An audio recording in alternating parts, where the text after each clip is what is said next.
and we're just, it's all good, you know. I don't know, I didn't know, we didn't, nobody knew, so we just thought that it was good. We were preparing for the... When you hear somebody, this is something else, guys, I want you to guys remember this as well. When you hear somebody saying things like this, okay? I wish there were, I bet there are like models in psych or something that explain this better. To get a holistic understanding of something, I think the average human being needs 1 to 3 pieces of information. I truly do believe that. And those 1 to 3 pieces of information, they feel like 30 or 40 or 50. If I can show you 3 stories of a given subject or thing, you will believe that you have a holistic understanding of so much more than you really do. We're trying to save the country. We thought we were saving the country. I thought I was hoping to save the country. Do you have a lawyer right now? No. Okay. We're clear to bully the f out of the suspect then. No lawyer. Clear for takeoff.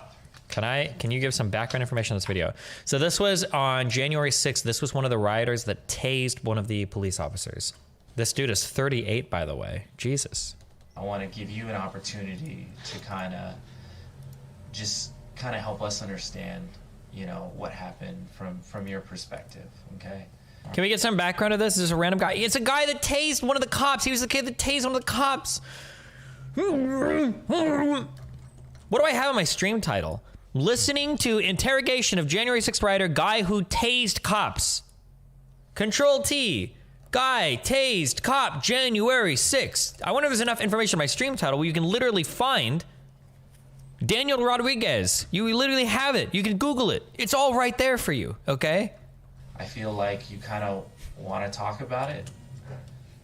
I feel like you kind of want to get it off your chest. So weak, I'm crying. It's okay, man. It's okay. Oh my God. Also, to be clear, what is your worst case scenario for assaulting an officer?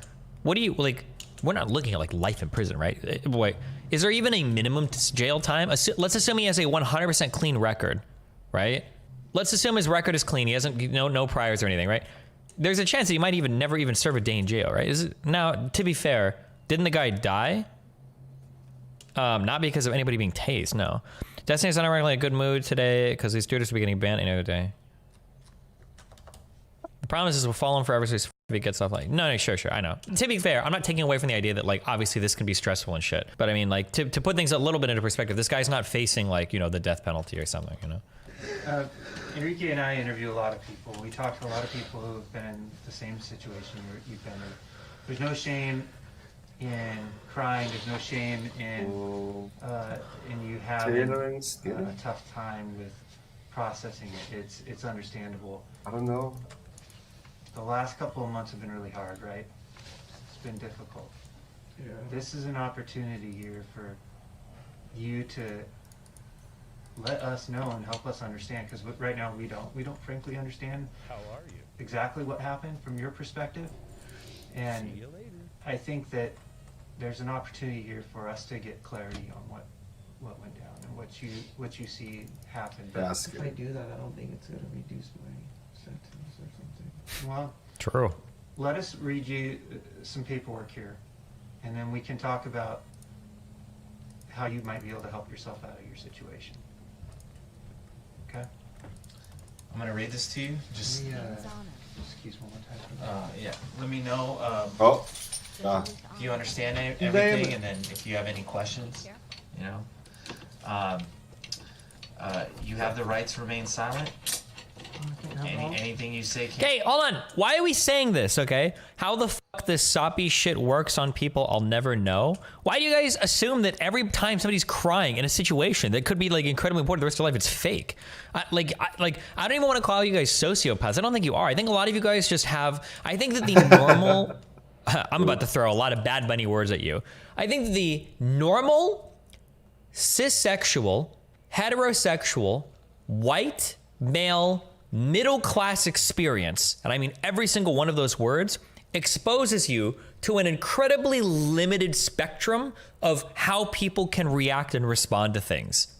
And I think that unfortunately, all of those words together probably describe, my guess is going to be like 80% of my chat, right? I like whenever people see shit like, oh my God, like he's fake crying. It's like, what are you, the guy's literally in a fucking interrogation with cops, right? He's already in a situation that's more stressful than probably like 95% of people will be in at any point in their lives. Save maybe for like women giving birth or something. It wouldn't surprise me if somebody was actually crying here. Like, that's not surprising at all. Jesus, like chill. And it's not even like regular state police or local. This is the fucking FBI. Like, damn. Jesus. Our goal today is just kind of to get an understanding of what happened, right?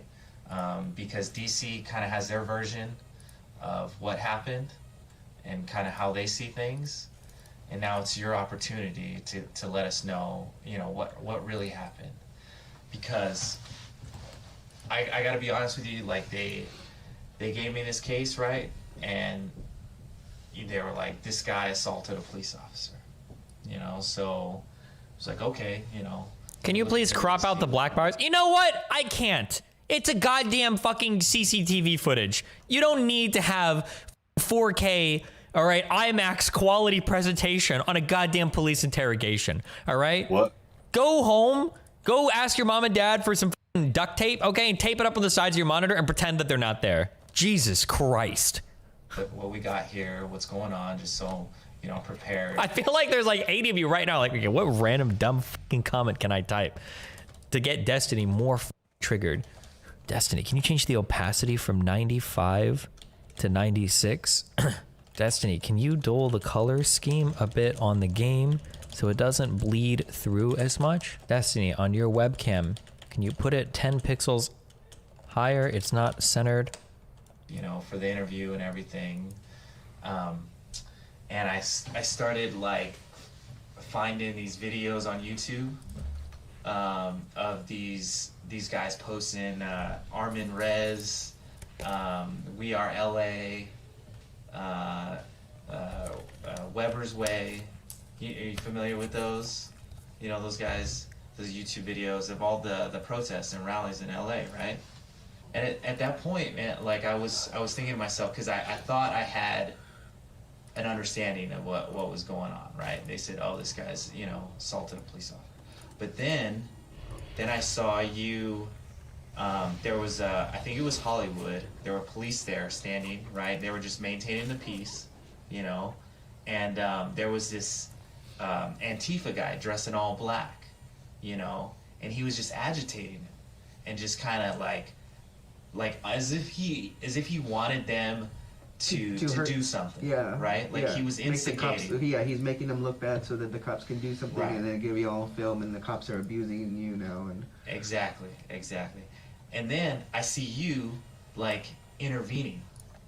And you were like, hey dude, chill out. Like we're here we're protesting, like you need to calm down. It's not about that. It's not about, that violence and Right now, the police officers, I don't know what is so obvious or what isn't obvious. So I don't know, because for half of you, it's gonna be like, oh wow, I didn't realize this at all because I have no people skills. And for the other half, it's gonna be like, yeah, obviously this, okay? So the cop right now is just trying to establish good rapport, right?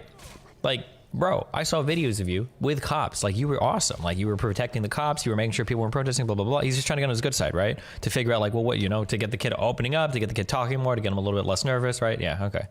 Yeah. And that anger, because he was riled up.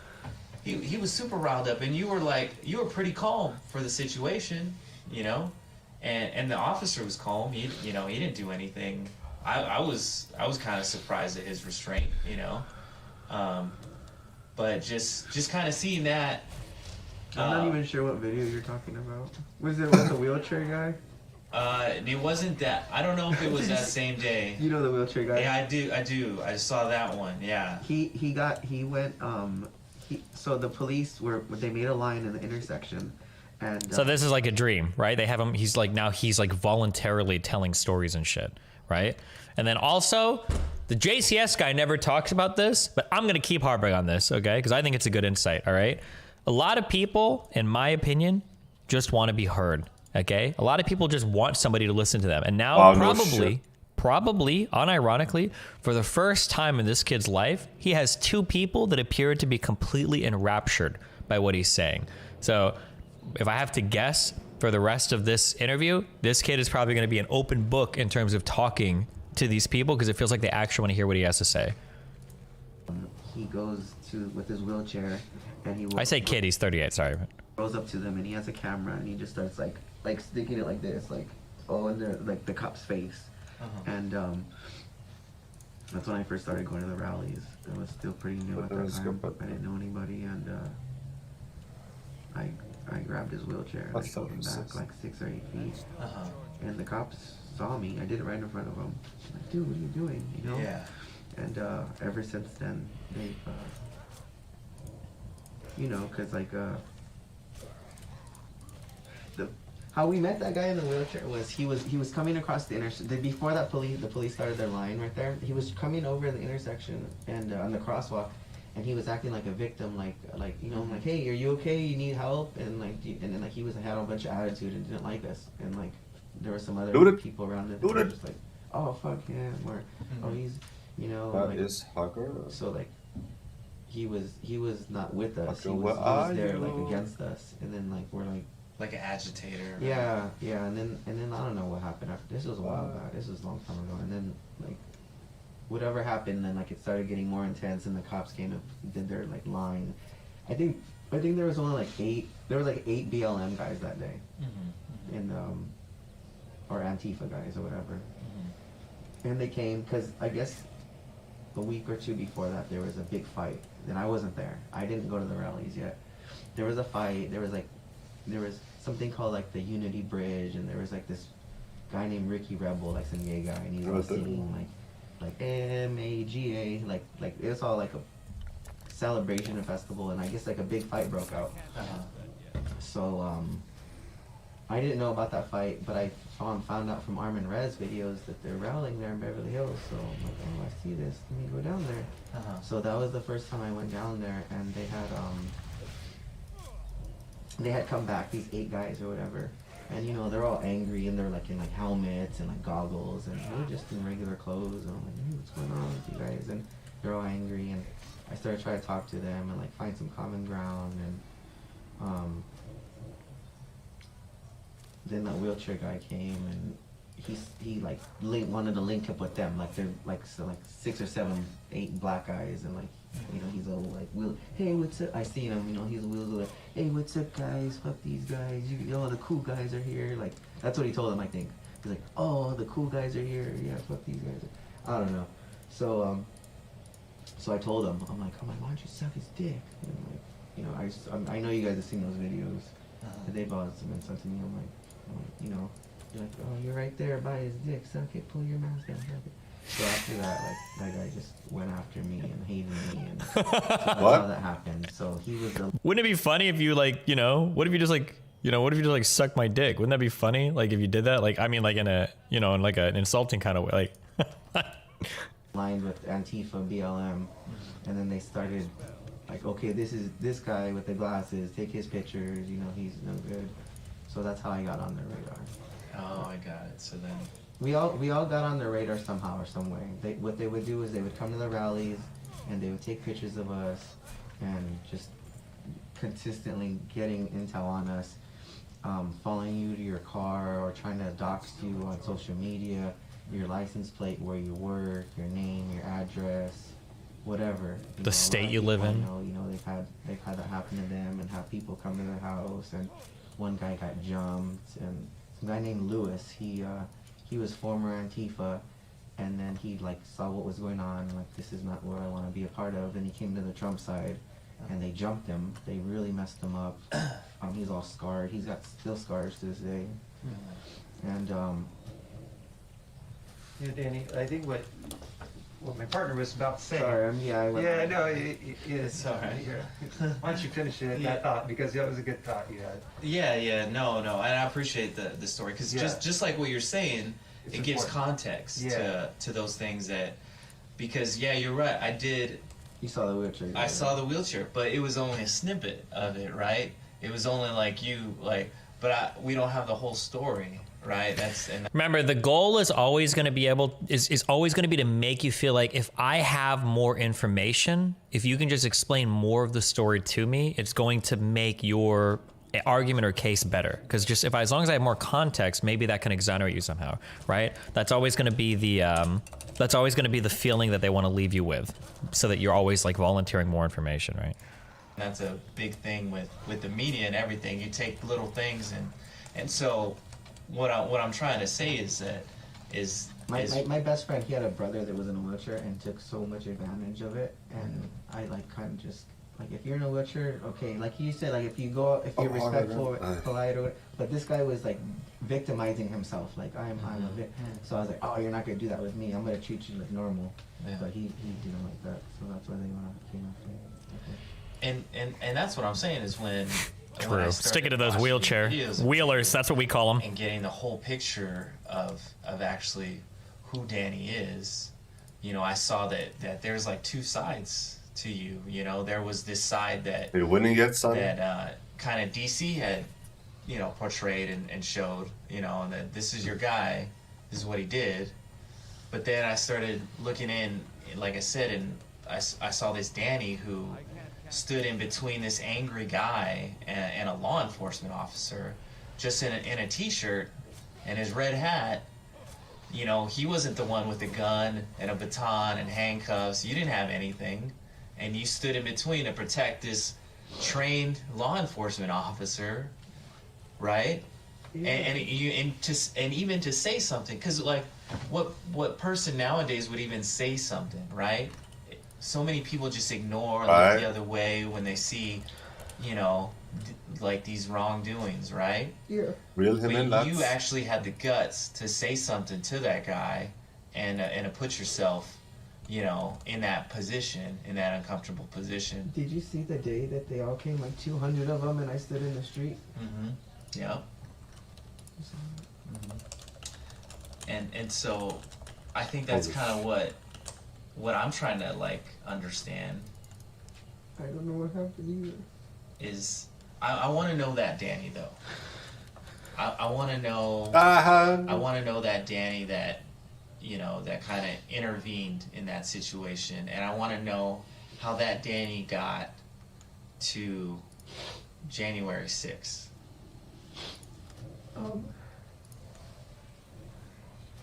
Your story is an important story. I just think that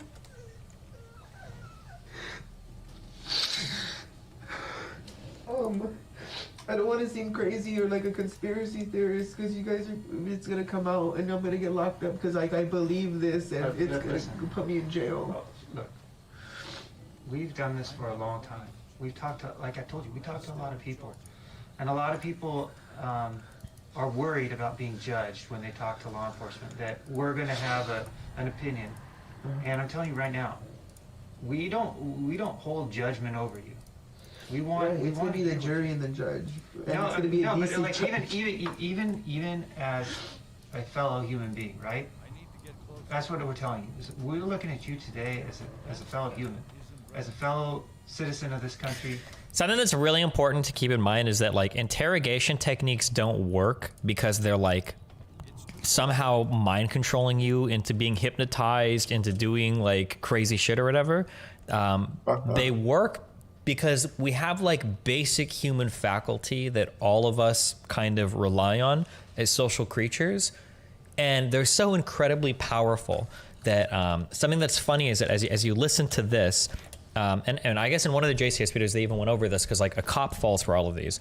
They work even if you know that they're using them.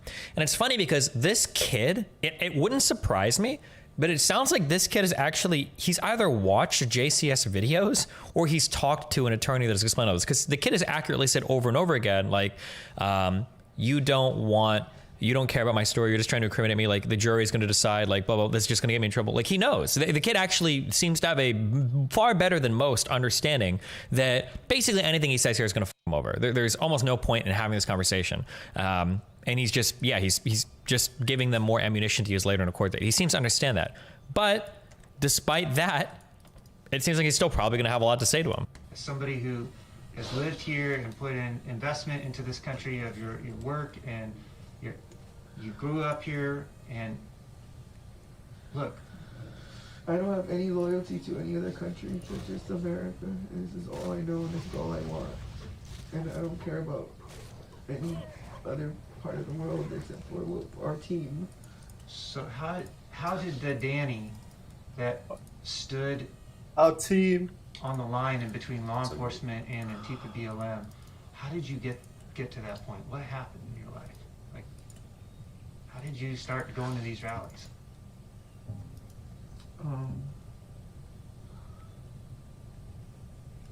Infowars. And just Infowars? So like Alex Jones stuff? Yeah, okay. Yeah, he's been around a long time. I know lots of people listen to Alex Jones. Alex Jones has some good information. He's got You know, I just out there information. I just wanted to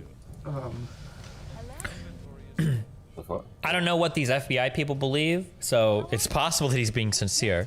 One of the kid's biggest fears is the kid has stated, right? Like, remember earlier he said, I don't want you to feel like I'm saying stuff that just sounds like a conspiracy theorist. He doesn't want to be labeled as a conspiracy theorist, right? Notice how when he brings up Alex Jones, how this FBI guy is kind of buffering it with like, oh yeah, Alex Jones. Now he's not going to do some stupid shit like, oh, I know Alex Jones, I love him, right? He's not going to say some blatantly obvious shit like that, right? He's going to, he's like, oh, Alex Jones, he's got some good stuff, he's got some shitty stuff. Like, he's got some good, he says some things is true, he says some things kind of out there, right? He kind of gives this, enough there, this plausible engagement with his content where it's like, you have some room to bring him up and not sound like a conspiracy theorist, I tried to join the army Okay. when Trump became president, and I was already 35. Yeah. And I have like a bad, history of getting arrested or tickets and stuff like that. It's on my record. So they didn't take me. And I just thought that I could still contribute by, I didn't take an oath, but I could still stand up for those same things on my own. I don't gotta get a paycheck. I could still be do those things. And I wanted to go to the rallies to make and there's too much enemy out there, and I wanted to bring them over to our side. When I say our side, I still feel like I'm on your side. Like we're on the same side, even though you're like you said, the Patriot side, right? Like you're. I don't. It was so fast. I was a good guy, and then instantly I became a bad guy. Well, tell me about that, Danny, because you said wars and. I just saw that there's people that have taken over this country from inside. Globalists and unelected officials, elitists. People who are. When he says stuff like this, globalists, unelected officials, elitists, right? One of the reasons why I get concerned about populist rhetoric is if I ignore the rest of the conversation and listen to just this line, he could be talking about the left's messaging or the right's messaging, depending on what we're talking about, right? Globalists, elitists, unelected officials, right? It's one of the reasons why I get worried about hearing similar types of rhetoric like this repeated on both ends. Obsessed with power and control. And, a lot of the if you go to LA, you see homeless people, and then you see a Ferrari or Rolls Royce drive by them. Yeah. I think this is awful that it's so lopsided, and I just like the system, something's wrong, and the politicians are, you go to Garcetti's house, his house is 2 blocks. Gavin Newsom, Pelosi's nephew, his winery is not being shut down. His plum jack, whatever. They're all making money. They're all not being affected, and they almost brag about it. And Well, there's still like homeless camps all over LA, and I was actually in LA not too long ago, and it seems like every time I go back there, there's more and more homeless.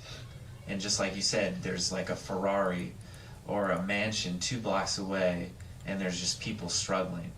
And there's other people, like regular folks, like you, who are like, buying a house, helping your mom buy a house, in Fontana, you know, and it's even that's hard, right? Like, That's true. We lost the house. That cheap house out way in the middle of Fontana. mhm. We just couldn't even do that. It's ridiculous that the housing prices here now. But I just thought that you know, they lied all about Trump, saying that he's a bad guy. Can you pause the video? I have to get my pizza. All right, Tomo1GE, tell us when you're back, okay? Chad, do we even believe in a housing crisis? I mean, in certain areas, yeah, for sure. Or like there's an affordability problem, absolutely, right? In almost every major city in the U.S., it's growing. Now, this is for a variety of reasons, and there is affordable housing out there, but nobody wants to live. Nobody wants to live like in the Midwest or some shit. But Tomo1GE, you need to post a picture in chat of your pizza too when you come back, or your IP banned forever. He's back? Okay, post a picture of your pizza on Imager. Good luck. Oh no. Okay, Tomo's getting a picture for us. The interrogator sounds super insincere, don't you think? Is this only obvious to us as observers, or do you think the interrogator hears it too? Wait, what? They sound super sincere. What are you talking about? I think they sound great right now. Are you just assuming that everybody is insincere because you already know that they're interrogators? Or I think that you're biasing your read on the situation. I think they sound fine. Racist and a horrible president and all this. So no matter what they did to defeat him, it was justified. Cheat, lie, steal, whatever. Trump is orange man bad and all that, right? So we saw that Joe Biden doesn't have a lot of support. He didn't rally. He didn't have people going to his rallies, and yet it was a landslide victory. Here's the article. Okay, I'll read it when we're done with this. It just, it doesn't take. You don't have to be that bright to see that it was something wasn't right and it was rigged, and there's all these people saying stop the steal. And So when did you started going to the rallies? Like when? I think in August. And is that the same time when you started following InfoWars, or was it InfoWars was before that? No, I've been following InfoWars for 2008, 2009. Yeah. Oh, okay, so a long time, right? Yeah, because. But he's the one who, Alex Jones and InfoWars were the ones who kind of put it out there, that there's other news that's not on the TV. Yeah. They don't want you to show, there's a half hour of news and they gotta put weather and sports in there. They don't tell you what happened in the day, or, they don't tell you a lot of things. So I was just trying to seek information is what it was. I was trying to find. I think this kind of idea as well is like kind of important. The idea that like, and I know there have to be limits, but I think we went too far in one direction. If you're not willing to engage with a certain topic and somebody else is somewhere else, people are going to watch that other person do it. This kind of plays into that argument that I had with the one guy a while ago about like, should universities platform dangerous speakers? Well, if you're not, then they're going to be platformed in other places. And believe me, those other forums are going to be having way worse conversations about those topics than what you could be guiding. The truth and answers, and when I thought I found the truth and answers, I thought it was up to me to, I don't know, it's like when you, like, there's a saying like to know better is knowing better, to know better is to do better, Mm-hmm. So it's like, okay, I know what's going on, and I have friends that aren't going to the rallies, they like Trump but they're not involved. I have, my mom, she supports Trump but she's not getting anybody on his side, she's not arguing about him. I'm like, well, I can do this. I can go talk to people and try to bring them, like, educate them, and because they really are. They're killing Trump supporters, shooting them in the head and beating them up, and in school and the public, everything, right? Mm-hmm. So it's like, I kept thinking that we're gonna go to like a civil war, and it's gonna go hot, and it's all gonna,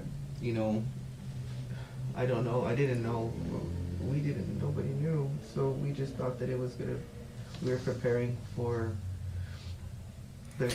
When you hear somebody, this is something else, guys, I want you to guys remember this as well. When you hear somebody saying things like this, okay, I bet there are like models in psych or something that explain this better. To get a holistic understanding of something, I think the average human being needs 1 to 3 pieces of information. I truly do believe that. And those 1 to 3 pieces of information they feel like 30 or 40 or 50. If I can show you 3 stories of a given subject or thing, you will believe that you have a holistic understanding of so much more than you really do. So for instance, if I give you 3 stories of police officers beating the fuck out of a black person, you will believe the whole police system is run to the core. If I give you 3 stories of immigrants raping natives in Sweden, you will believe that immigrants are all rapists, right? You only need I think it's literally like 1 to 3 stories in your brain is enough to just oh, I totally know this. So when you're listening to Alex Jones or some far right or some very far left piece of media or whatever, and you're getting 1 or 2 of these, you only need a few of these stories in your head to be like, yeah, I think the Civil War is coming. I do. You've heard about all the stories of conservatives getting killed, Antifa killing people, Antifa getting killed, all writers killing people. You only need a few of these to think there's this massive problem, when in reality it's okay, wait, whoa. Back the fuck up, okay? You've got 2 examples of a bad thing happening in a world with billions of people, in a country with over 330 million people. Chill. You haven't established a trend at all, Okay, Tomo Ije or whatever. Good job. You did it. You survived. We're trying to save the country. We thought we were saving the country. I thought I was helping to save the country. So you started going to the rallies in August of 2020, is that right? Yes, sir. What the fuck come on? And those were all the Trump rallies in Huntington Beach, you were saying, or? I would go regularly to the Beverly Hills rallies. Okay. And I went to some Huntington Beach rallies, and then I would do some Garcetti's house, or somebody made a flyer, and then we would go. I would get a flyer, and then we'd go. What would you? Go ahead. Oh, sorry. Who would you usually go with? I would just go by myself, really. Is that how you got into it? You just saw a flyer? I think everybody. Well, I saw it on Armin Rez. Mm-hmm. I think he was on Facebook. Okay. And then I just by accident got a recommendation. Mm-hmm. Can you turn the video up? Do you need more volume? Park years ago when Trump came to town in 2016, and in that park in Beverly Hills called Beverly Gardens, it was a Trump protest. There was 1,000 anti-Trump people there, and I showed up. There was 4, 5, 6 of us that were for Trump. What's up? Welcome. So that park wasn't new to me. I actually went there and I argued with 200-300 people there for 8.5 hours, 9 hours. Was that the Trump rally ringtone? I just annihilated every single one of them. I just beat everyone. 200-300 people arguing against Trump, and they didn't have anything. And I thought that was one of my greatest days in my life, and I thought it was something that I needed to be doing. I had a lot of answers and information, and I was, because I said, I really thought that it was gonna be a lot of us thought that it was gonna be a civil war, there was gonna be straight on like the original Civil War, almost, brothers and sisters and fathers, and everyone's fighting each other, right? So, in my mind, I felt that the more people before it gets to that point, the more people I can educate or bring over or just make them neutral, or see that, I'm a Trump supporter and they're lying about us, and, talk to me or something. I was just trying to make it better in any way I could. One person at a time, and that's why I would go to the rallies, and I would try to find the most angry person, or the biggest troublemaker, or whoever, from the whatever, and I would try to talk to them, or find some common ground. And that's essentially what I was just trying to do, is just trying to essentially campaign. I was just campaigning at rallies and on my own, and really, that's how everybody just showed up at those rallies by themselves, and we all just started talking to each other every now and then. You had that one thing to bring you together, and yeah. When did you become convinced that there was going to be a civil war? Well, it was always looming in the back of our minds, you know, because I mean, it almost happened with Hillary and Trump because we thought Hillary. See, the Trump movement happened then with Hillary in 2015, 2016 and everything. So we all thought that there was a be civil war then. We all didn't trust Obama. We're learning about like Jade Helm and the FEMA camps.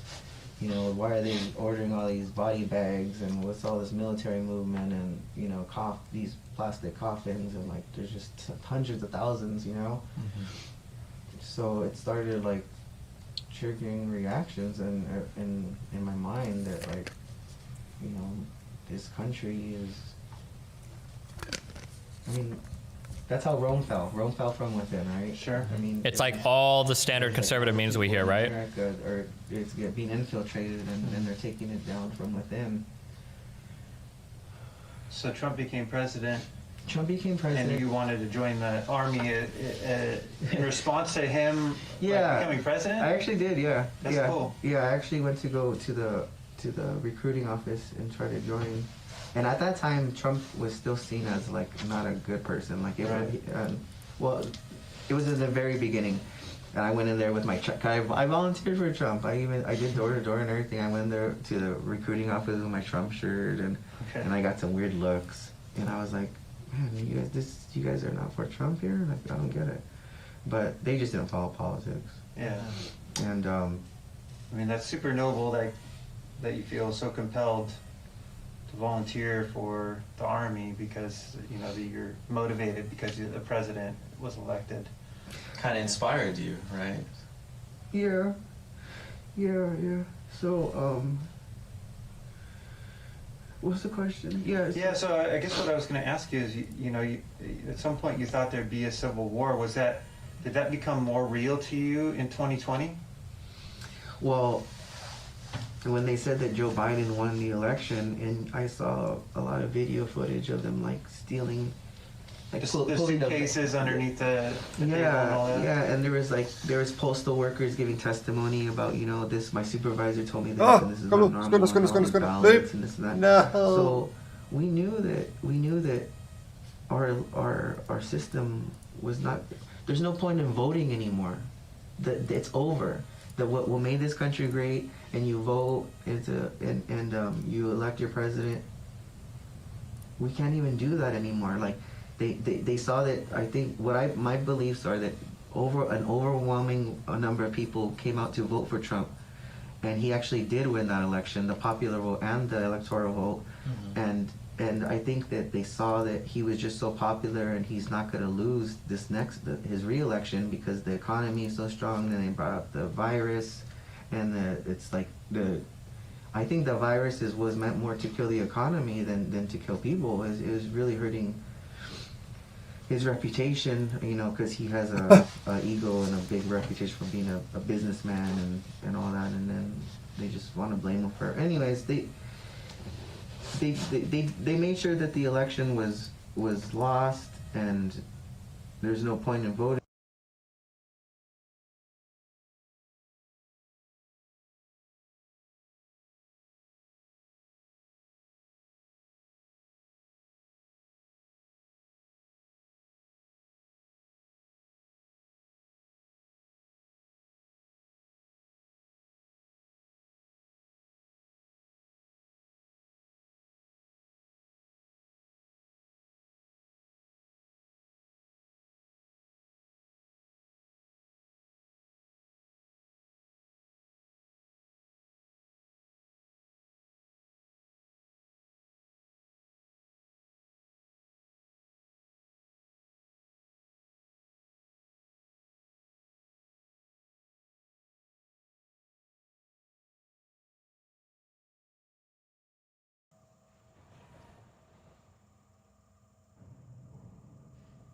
Oh, bitch.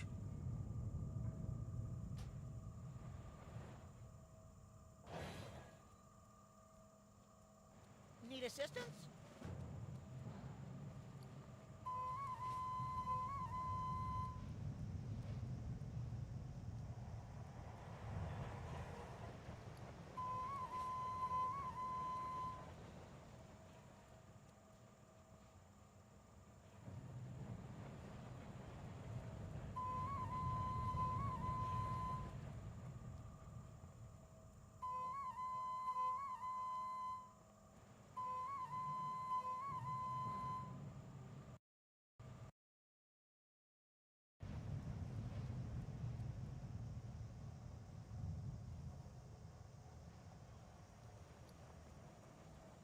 Mm-hmm.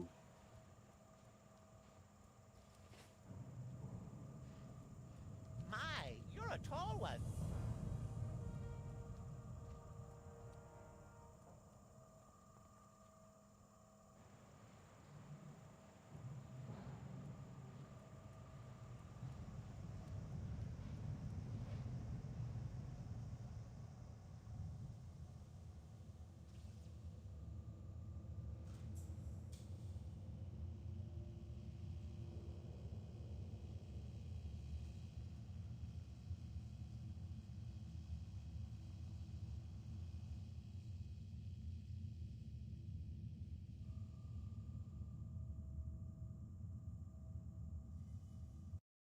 Anymore, so it's like I'm thinking they're gonna come around like, they're gonna come around us up. The Trump supporters? Yeah, we always felt that the Trump supporters were to get rounded up, even when it was Hillary. Sure. I mean, I'm thinking right now, like, that's kind of a scary thought, right? To, like, feel like you're gonna be rounded up for what you believe. It's reality. You know? Yeah, that's scary, right? What would you guys do to kind of prepare for that, or like, because if it was me, I wouldn't. I don't know, like, I'm hesitant to use like legal terms or whatever because I'm just not 100% as much, but like, it sounds like this is like a good bit to kind of get towards talking about motive. The difference between maybe like, maybe like, I think there's like a first degree assault, second degree assault, something like that. If you can get this person saying stuff like, oh yeah, like we bought, like this would be the most extreme example, but like, oh yeah, like we bought tasers and we were practicing using them, so that we would know how to tase somebody, blah, blah, blah, right? That would go pretty far to a jury. If you're, this is never probably gonna go to jury trial, but it would go pretty far towards like, oh, like, look, like this person knew what they were doing. They had these devices in advance. They've literally trained with these things, stuff like that. They're doing a good job of trying to build towards that in an organic conversation rather than like, what did you guys do to prepare for January 6th? What were the weapons that you wanted to use? How did you prepare? Blah, blah, blah, right? Just let that happen, right?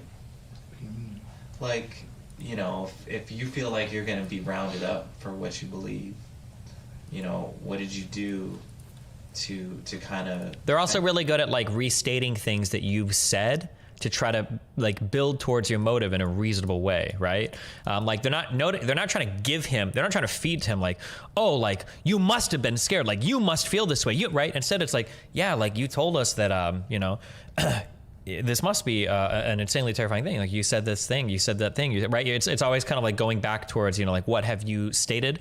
And then trying to work that organically into building a motive. You're like, yeah, I can understand why you'd be scared after you said this or that or whatever, right? And yourself. Well, there's not much I could have done. I mean, I don't have I'm not financially stable that I couldn't be home. Mm-hmm. I don't really have anywhere to go. So you're saying like I could have been homeless and been living in a tent or something, you guys would have found me. Well, did you bond together with any of the other Trump supporters to try to figure out like how you're gonna make a game plan, or? I was afraid of everybody. Game plan? No, I didn't talk. I really didn't want to tell anybody anything about what happened. Because when I think about like defending yourself, because I know you were. Did I plan with somebody else? Do you think this could be good evidence of how some insane conspiracy people aren't completely shit racist nutcases start from good foundations? Like, it seems like this guy isn't a literal KKK member. I feel like that's like a point I've been trying to make for years. If you're just not figuring that out, then I've done a horrible job at communicating that to you. All of these people are like technically victims of like grander conspiracies, but like the conspiracy isn't, some globalist insane shit. The conspiracy is just people saying crazy shit online and then getting people to buy into it for views, right? That's the issue. That's the problem. But like, this is part of my whole, like, I don't think we should think of Nazis as evil people, because as soon as you start labeling people as evil, you're dehumanizing them. And I don't give a fuck about dehumanizing because it's mean or any stupid shit like that. That's not what I'm concerned about. The problem is when you dehumanize somebody, you view them as fundamentally different than other people. And if they're fundamentally different, that must mean that however they turned out, there's no possible way we could turn out like that. And that's the issue. You can't view people as evil, because as soon as they take on a fundamental difference in character, you lose the ability to see potential commonalities between them and other people that could lead other people down the same path. Yeah. Something, no. Did we make plans? Did we organize? And no, it was all by like. Well, I'm asking about because you were attacked, right, at a protest. Antifa folks that attacked you.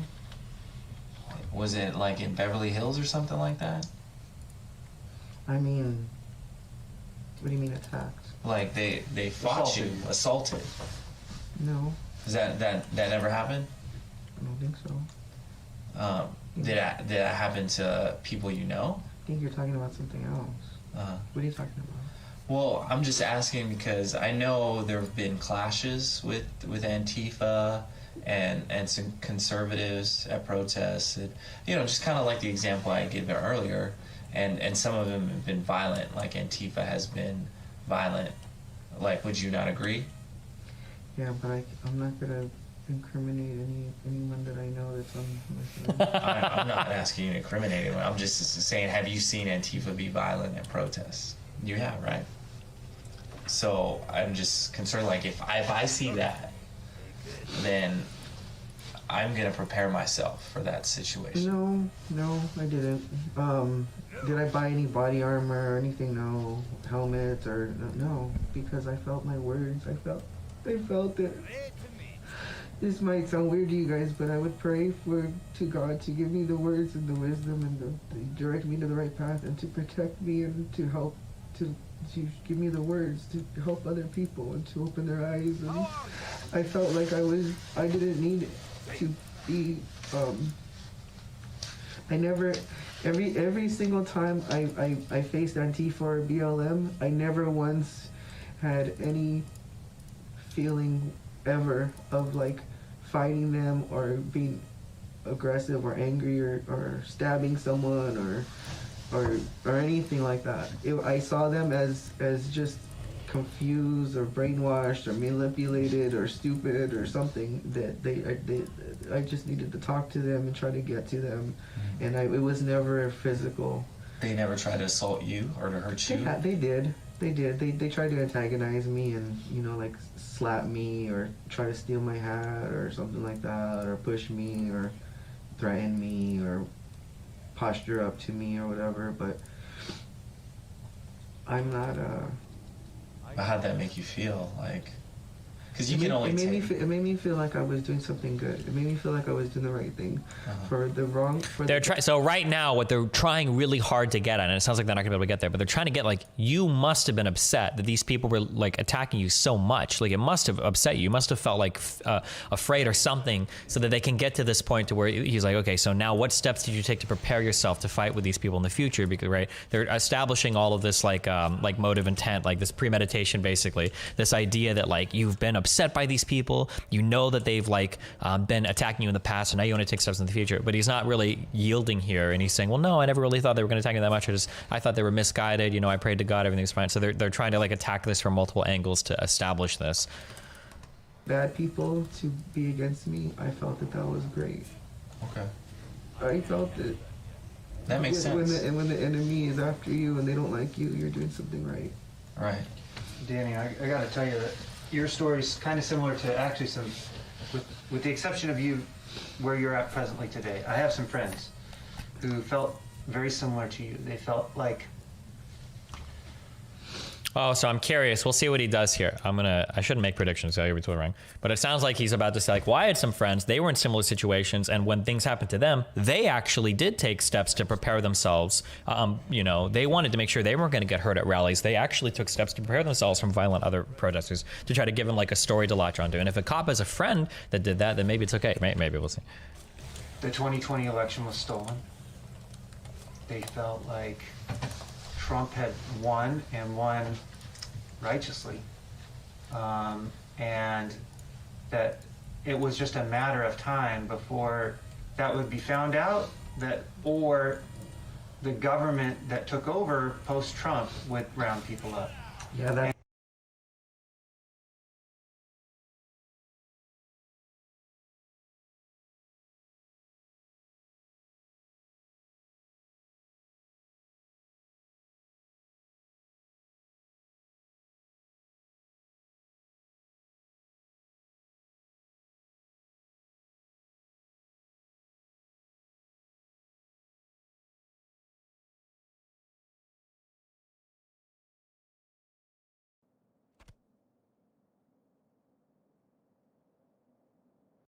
In response to that, Talking about QAnon and all that. yeah, some of that's Q stuff for sure.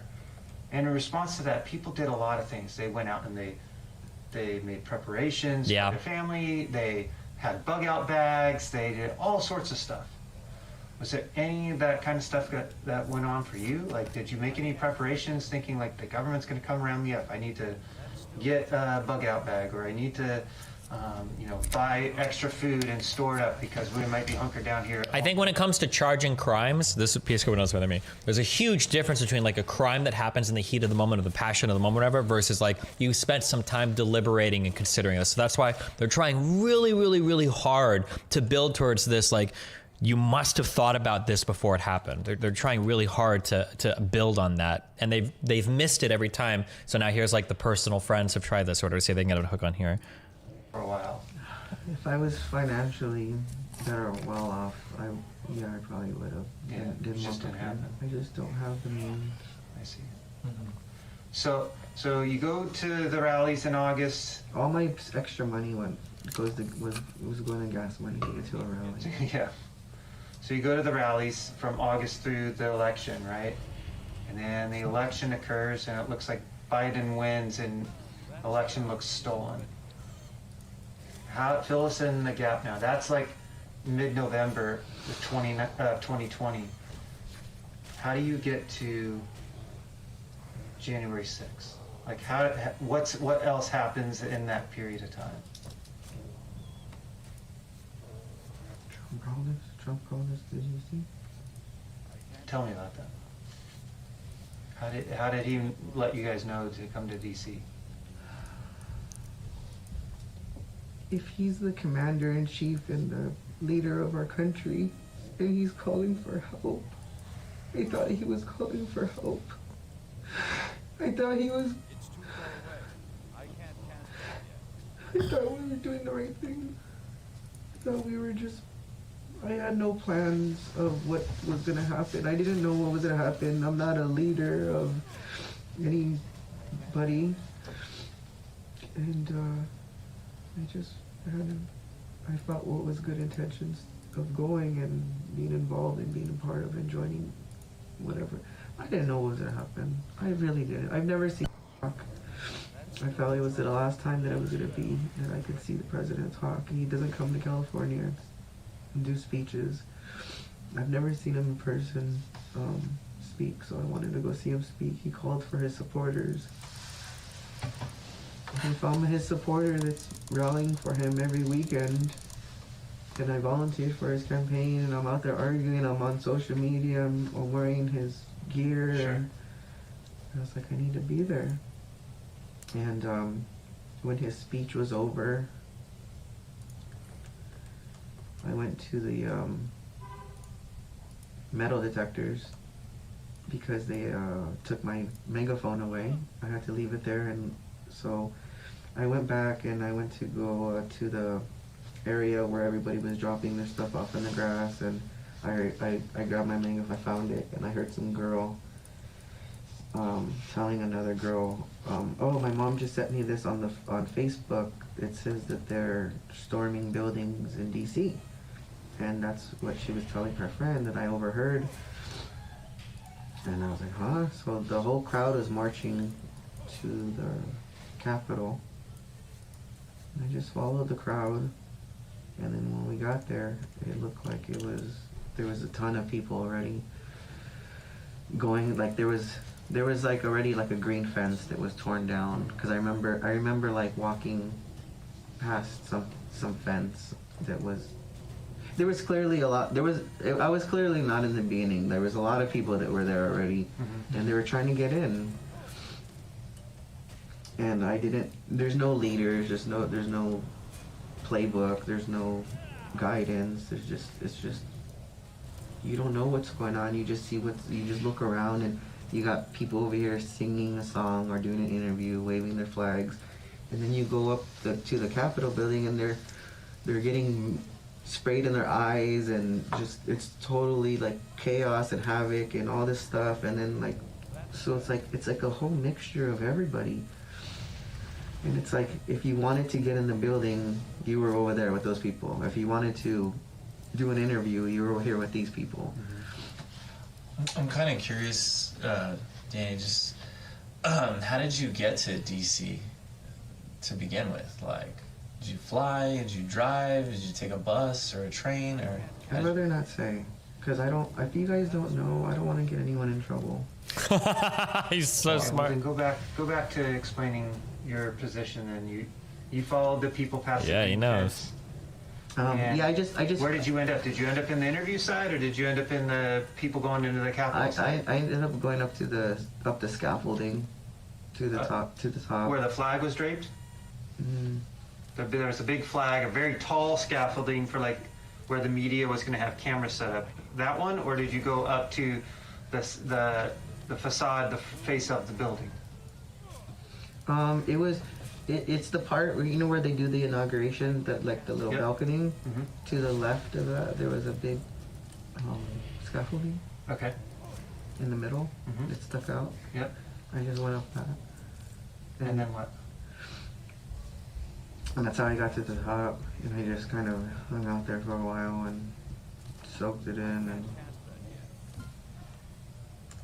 just looked around and see what was going on. And then what happened? At some point, you got to the Capitol steps. Yeah, I went up to the Capitol steps and I was there for a little while. Left. And then I came back again. Just walked around and just kind of saw what was going on.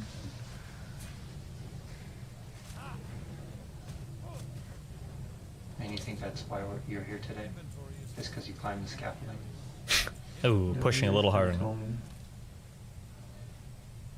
that I assaulted an officer.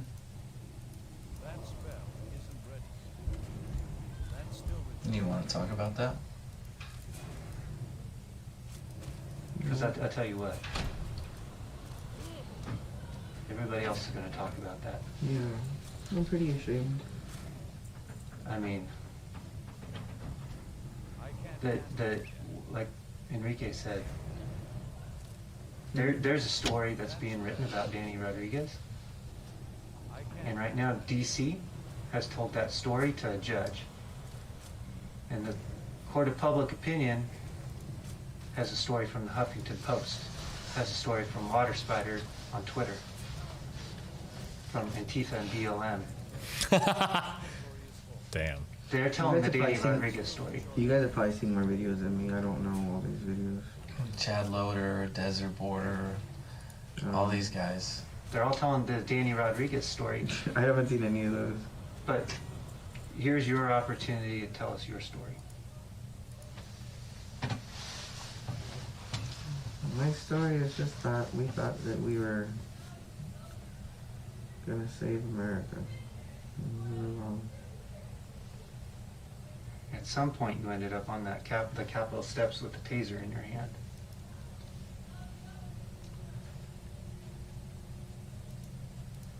And somehow, you felt what you were doing was the right thing to do. Somehow you were maybe misled. Maybe that call that the Commander-in-Chief gave was that strong call that tugged on your heart and said, now's the time to protect your country, to be a true patriot. And you got up there with a lot of gusto and a lot of desire to be a true patriot, but the problem that we have right now is we only get one side of the story.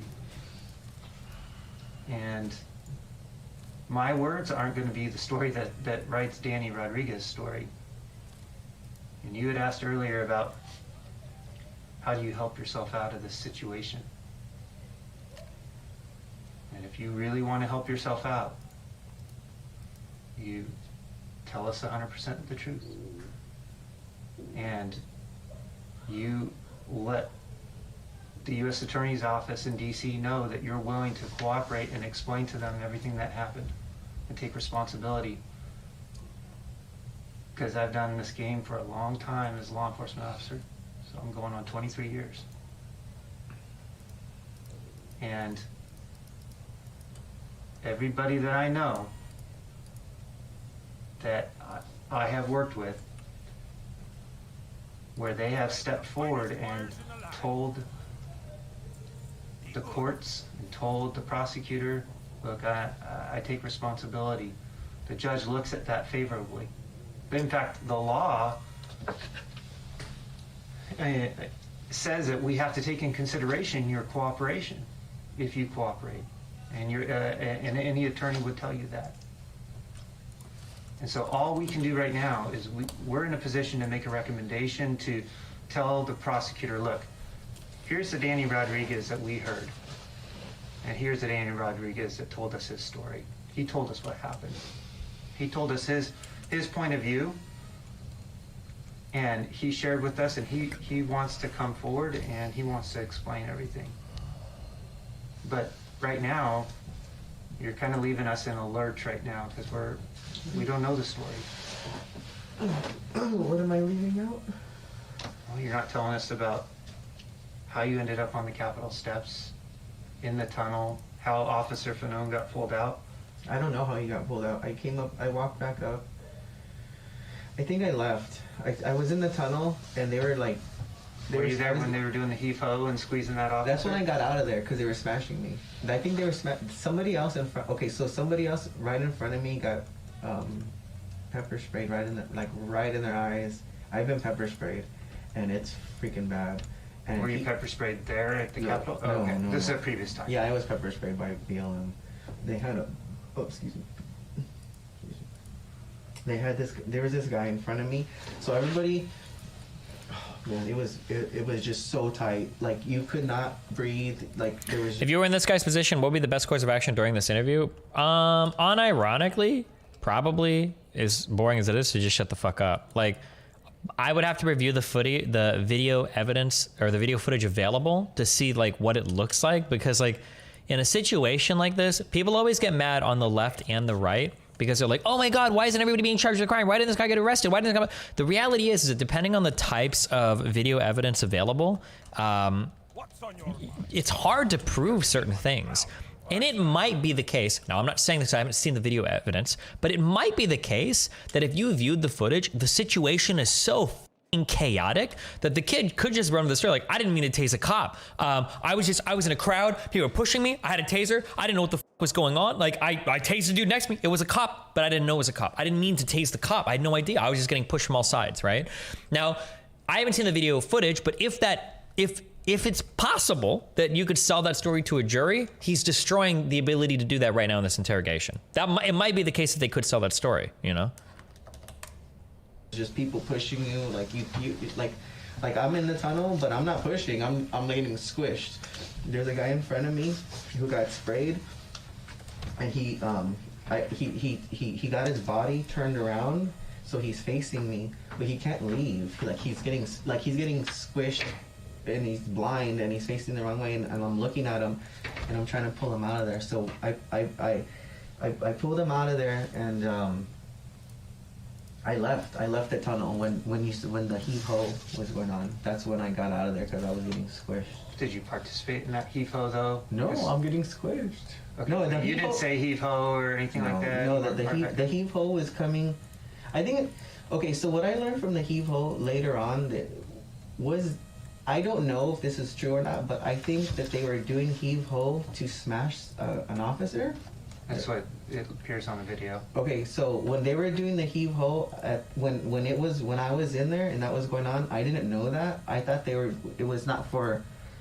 What I learned, I think, afterwards was there was a cop in the side by a door or something, and he was getting squished. And I don't know if that's what they were trying to smash him or not. But there was like the officers had shields and like they were on a. I don't know how deep that. I don't know how many of them there were that they could hold us back, but there was so much like there were so many people pushing on me that I don't know that I was getting my lungs crushed, so I couldn't breathe. So I don't know how they were able to hold us back. Yeah. But that's when I got out of there. I pulled that guy out of there and I got out of there because I couldn't breathe and that guy was all sprayed. And then that's when. Yeah, he almost said Patriots. It sounds like he almost did, but maybe he was reaching for another word. I don't know. Half hour or something break. And then you went back up the steps? I went back up the steps and they were pulling someone out, and I didn't know who they were pulling out. I thought it was one of the Trump supporters they were pulling out, and then I saw who it was. PewDiePie moment? What? Yeah. So what happened? So you saw the video. What happened? Yeah. Danny, this is like my colleague said. This is your opportunity to tell us. I'm so embarrassed and ashamed. The way you can help yourself is by being completely honest with us, okay? And that means not leaving things out. How do I pick this up? This thing I dropped. Okay? Do you know what a lie of omission is? What's an lie of omission? Lie of omission is kind of like if I ask you a question and I don't ask you like the direct question, like when's the last, if I'm selling you a car and I'm saying, and I'm buying the car from you and I say, when's the last time the car's been serviced? Mm-hmm. And you're like, oh, it was serviced last week. It's good to go. Mm-hmm. But you didn't tell me that when it was serviced, they found out the transmission was shot, tires were bad, all this stuff. So those are facts that I would want to know, and what I was trying to get at. You didn't necessarily lie, but it's a lie. A video of him tasing the cop. My food's gonna be here, so I gotta run down and get this soon. For context, watch him assault the cop. Hold on. Oh man, I can't see. I'm not gonna show you because I don't know if I'll get banned on this fucking website or not. Okay. If this is like the only video available, man, dude, like this, it feels like the kid could say like, I didn't even know I was tasing the cop. I was just, but. I don't know how you can see anything in that video. Yeah, I don't know. It's hard to make it anything. And then someone else says that clip is pretty damning. Okay, I don't know. Okay, I'll be back. I'm gonna get my foot 1 sec. Good luck. Lie of omission because you left key facts out. Uh-oh. Now they're putting the pressure on. No, I just came up to the steps again and I saw them pulling them out and they tased them. How many times did you tase them? How many times is important, because like, oh, you tased them 10 times? You think that was an accident? So the problem with the story thus far is they don't really have anything strong that they can charge him with, right? Because it sounds pretty sympathetic towards the assailant, I guess you could say, right? So now they need something more like, okay, hold on, you're not giving us the full story, kid. We know you went there to tase that officer. Like, we need more information, right? So they're trying to lean in on him to get lean into him to get like something a little bit more solid to show that he had like this state of mind to go and tase a police officer, not that he's just some poor kid that wound up there. Jeez. Where'd you tase him at? Like on his body, where? On the neck? Did you do it twice? Because the video shows it twice. No, the video. If the video shows it twice, it's a replay or something. So you just did it once. Yeah. Why did you take? Notice how police officers are allowed to lie about evidence. The police officer tried it there, but the accused seems to recall the situation strongly enough. He's like, "No, I only tased him one time." Fuck you, right? Not with the. I don't know why I added that, but he was struggling. The video does show it twice. I mean, you can, if you have another video, that's fine. Or if you're like Superman, I can't make out shit from the video that shows the guy getting tased. I don't know. I can't see anything from that, but. I want you to. He's the guy in the red hat. Hold on. Okay. The video is like an optical illusion. I can't tell who the fuck is who. Okay.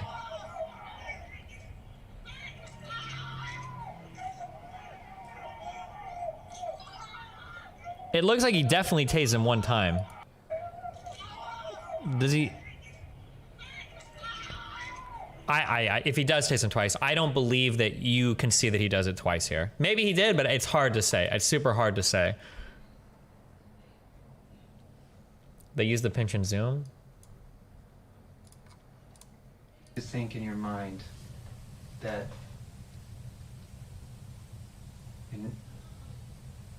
my partner and I, we got here to talk to you, and it's not January 7th, it's not January 10th, it's March 31st.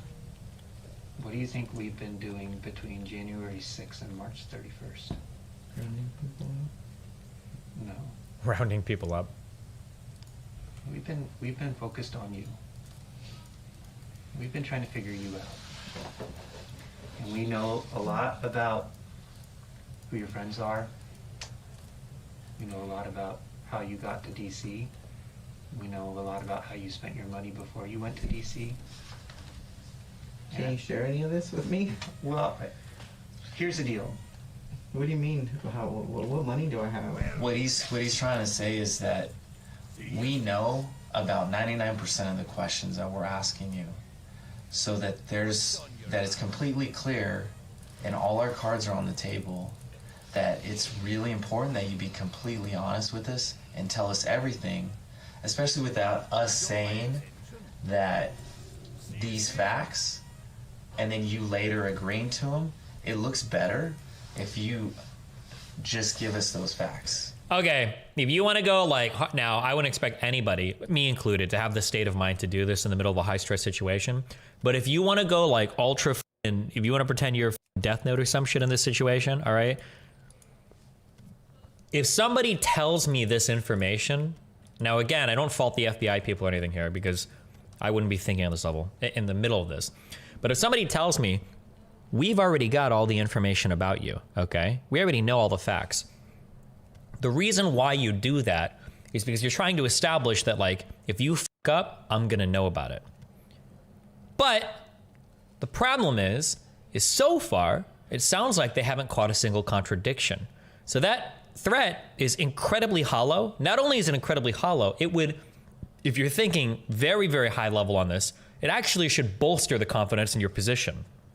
Because, oh, you've done a whole bunch of background information on me, and I haven't said a single thing that's contradicted any of it that yet, then it sounds like either one, I've been completely truthful, I'm in the right, or two, you're trying to dig for something that more specifically you don't have information on. Technically, this is like a vulnerable move for the police officers, but they probably don't view it that way because traditionally they're not, like somebody being interrogated isn't a thing on that level, like, oh yeah, blah, blah, blah, yeah, oh yeah, I can 100%, you know, I know what's happening. I'm L from Death Note. But like, yeah, technically if you're looking at this and you're very calmly analyzing, like, oh, I'm actually in a powerful position right now. But We're not trying to trick you. We just want you to put everything on the table. And I don't want it to be, if we're going to put all cards on the table, I'll tell you right now, there's other people today that are being talked to. And remember we talked about the story that's being written about Danny, right? Danny gets to choose if he writes a story today with us. But right now, the story that's being told is by DC, is by Antifa, BLM, and the Huffington Post, and is going to be told by the people that we're talking to today that choose to talk to us. And they may tell a story about the Danny Rodriguez. So if you're making things up or you're leaving things out, that puts us in a bad spot because we can't go to the prosecutor and say, no, Danny's a stand-up guy. I haven't made anything. I haven't lied or made anything up. Okay. Well, but why do you think we're bringing this up to you about lying and making things up or leaving things out? Or lies of omission. We're bringing that up because we want to give you a chance right now to clear that up with us, clear that space up with us. We know that you had a taser. Someone gave me a taser there. Someone at DC? Or before you got to DC? No, a stranger. A stranger? It was actually a stranger. Are you lying to us, Danny? No. You know, it's a separate crime to lie to a federal agent. Okay, I mean, I'm not lying. Just so you know, it's a crime to lie to us, okay? That could be a separate charge. I asked if anyone had a taser. another thing, and now you are starting to get to an area where the person is going to know that they don't have to be very smart to realize, hold on, you're fucking around. If he's actually being truthful, also keep in mind, I don't have all the facts here. The FBI should have more than I do. I don't know all the facts here. But if they are lying, and now they're pushing like, well, we know the truth. Well, we know the truth. Whenever somebody tries to pull that shit, I'm like, well, I know what you did, blah, blah, blah. It's like, wait, no, you don't. You obviously you don't know, because what I'm telling you right now is true. If you think something different, you either got bad info or you're trying to bullshit me to try to get me to say some shit that never happened, right?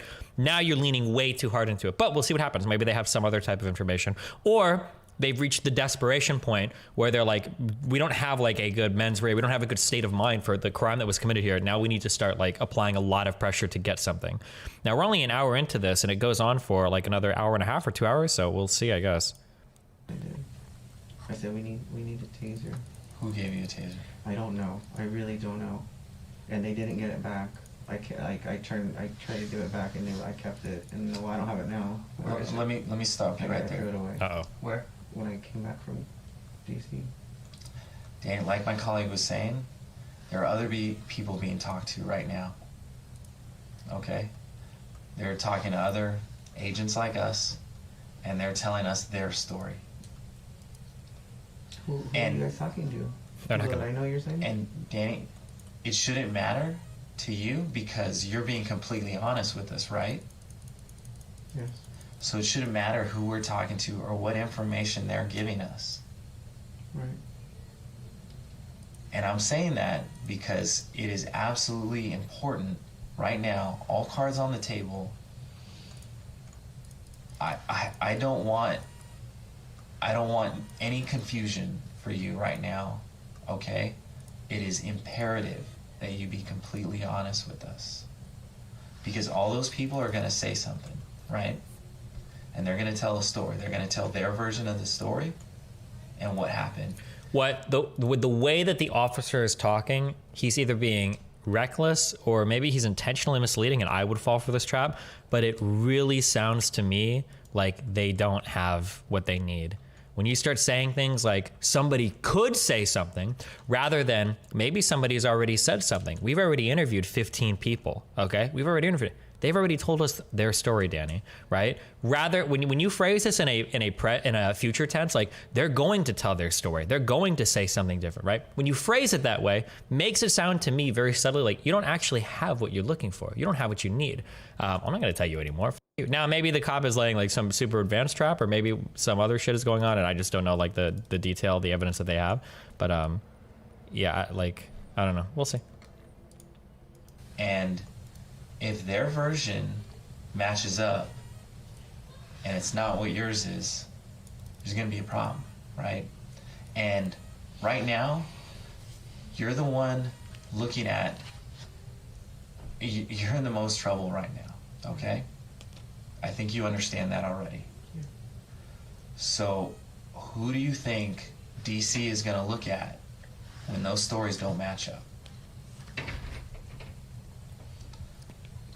I say that because I need you to be completely honest with me. Nobody. I don't have anybody else. Okay. I was there by. Let's bust the bubble for a minute. Uh-oh. Let's talk about the van trip from LA to DC. Okay. Uh-oh. Who's in the van with you? We had some strangers go with us that we met, and there was Strangers that were in the There was- Patriots 45 MAGA in the chat group. after. Yeah, we met them through that on that day though. So there was people that went with us that just wanted to go to DC that wanted to Like go who? to- There was a woman named Marcy. There was a guy named Al. There was a guy named Marcy, Al. You know my friend Edward. And Andy. The Asian guy, Andy. Asian Andy. Tell us about those people. I Wait, didn't is there a talk to- chance? Is this the Asian Andy? There's no way, right?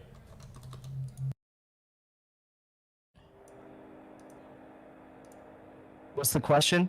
If you want to push me on a single cause, I can explain to you the complexities of any particular cause. So, for instance, we can talk.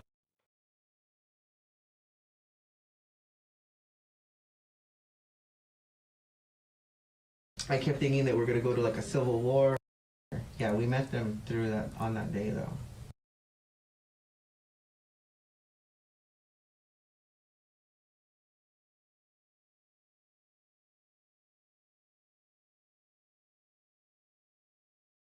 If you ever learn anything from me, okay, anything from me ever in the history of all of your lives, okay, if you ever learn one thing from me, it is this. I'm not going to pull the trigger. I said, do you see that? She goes, well, just cheat it down and tilt it down a little bit like that. And I cocked the gun and go, can you see that? And then he let the hammer slip. And she says, and then I let go of the hammer and the gun. And then it struck the, you don't have to pull a trigger. So on a revolver, the way that a firearm works is when you pull the trigger, a little pin will come out and it'll strike the primer on the back of the cartridge. And when it strikes it, that's what ignites the gunpowder in the cartridge and sends the bullet flying. On a revolver, if you pull back the hammer a little bit, even if you don't have the trigger pulled down, if the hammer's not pulled back all the way, if you let go of the hammer, if it slips, I'm trying not to go all JCS, but like, he has definitely been ultra prepped by a lawyer for this conversation because he's being incredibly rigid on how he's talking about some of these things, and he's using exactly the right words that he needs to not incriminate himself. Like, notice the, I would never. You haven't said much in public since that tragic accident. Why speak out now? There's a criminal investigation. That could be a while. There's all kinds of civil litigation, and I felt there were a number of misconceptions, most of it from sources I really wouldn't concern myself about, but a couple that I did concern myself about, where there were these authoritative statements about this is what happened. The sheriff's department hasn't even released a report to the DA yet. The reason I wanted to sit down with you is because I really feel like I can't wait for that process to end in February. Damn, it's like my breaking news take where it's like, I don't want to comment on it, but goddamn, it seems like every other motherfucker is, so here I am. That's what it feels like a little bit. I mean, also, to be clear, not that it matters because I know everybody will quote me however they want for whatever's like the most politically convenient thing to them. I don't have a side in like who I think is right or wrong because I'm waiting for everything to release. I don't know yet, so, but yeah. Asking them to speed it up for my benefit, that's ridiculous. When I talk about this, my concern is that I don't sound like I'm the victim. Because there is a victim. There's a woman who died, and my friend got shot. He's my friend. And she was a new friend. I met her and we worked together on some of the mapping out of what we're going to do on the film, which, you know, in the movie terms, if you go make a movie with Scorsese, you and the DP don't sit down and they solicit your ideas of how to make the film, you know what I mean? In the case of Helena, we sat down collaboratively and talked a lot about what we wanted to do in that a precious amount of time we had. But I want to make sure that I don't come across like I'm the victim, because we have two victims here. And the second thing is that all of what happened on that day leading up to this event was precipitated on one idea, and that is that Helena and I had something profound in common. And that is we both assumed the gun was empty. Other than those, you know, dummy rounds. My authorities as a producer are casting and script, which are actually married to the role of being a lead actor in a film. Why does this shit take so long? You're not the kind of producer who's looking at the line item of each budget. No. There are basically two types of producers who are really in charge of production. People that raise the money and the people who spend the money. My consultations or approvals were completely about casting and about the script. I don't hire anybody in the crew. Not even the cinematographer, no one? No, but he will apprise me of what he's doing. And he'll say to me, I got Helena Hutchins to be the DP. I said, how do you feel about that? Are you excited? I'm very excited. She's wonderful. What did you know about Helena Hutchins before she started working on this? I knew nothing about her until Joel said to me, I got her. She was fantastic. Helena Hutchins, the talented cinematographer praised by many in the industry, was a trailblazer in the field historically dominated by men. Make sure we don't see people walking around like walking there. Ready? Action. The Ukrainian-born cinematographer quickly gelled with Baldwin. I'll be right back 1 second. Okay, where were we? Oh yeah, this, remember? She was someone who was loved by everyone who worked with and liked by everyone who worked with and admired.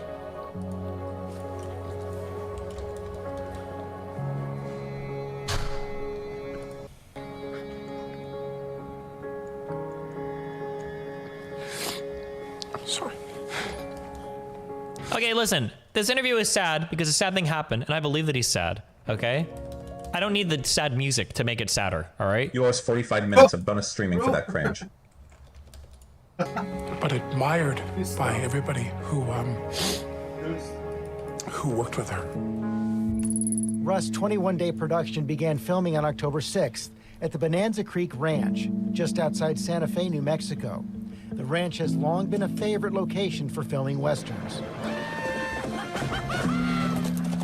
The day that I flew there, they'd been shooting for a week already. I come the following week on the 11th. That night of the 11th, I had dinner with Helena and Joel, and we talked about some of the compositions I was thinking of to... That was the first time you met?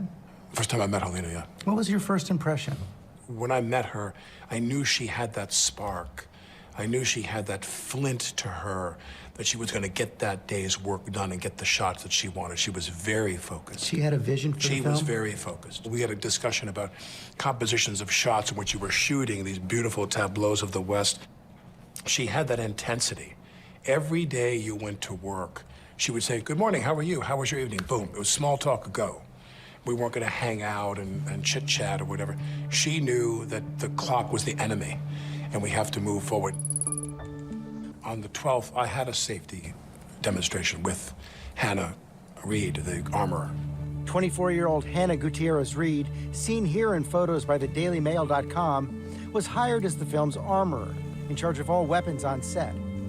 The daughter of a famous Hollywood armorer, Rust was only her second film in this role.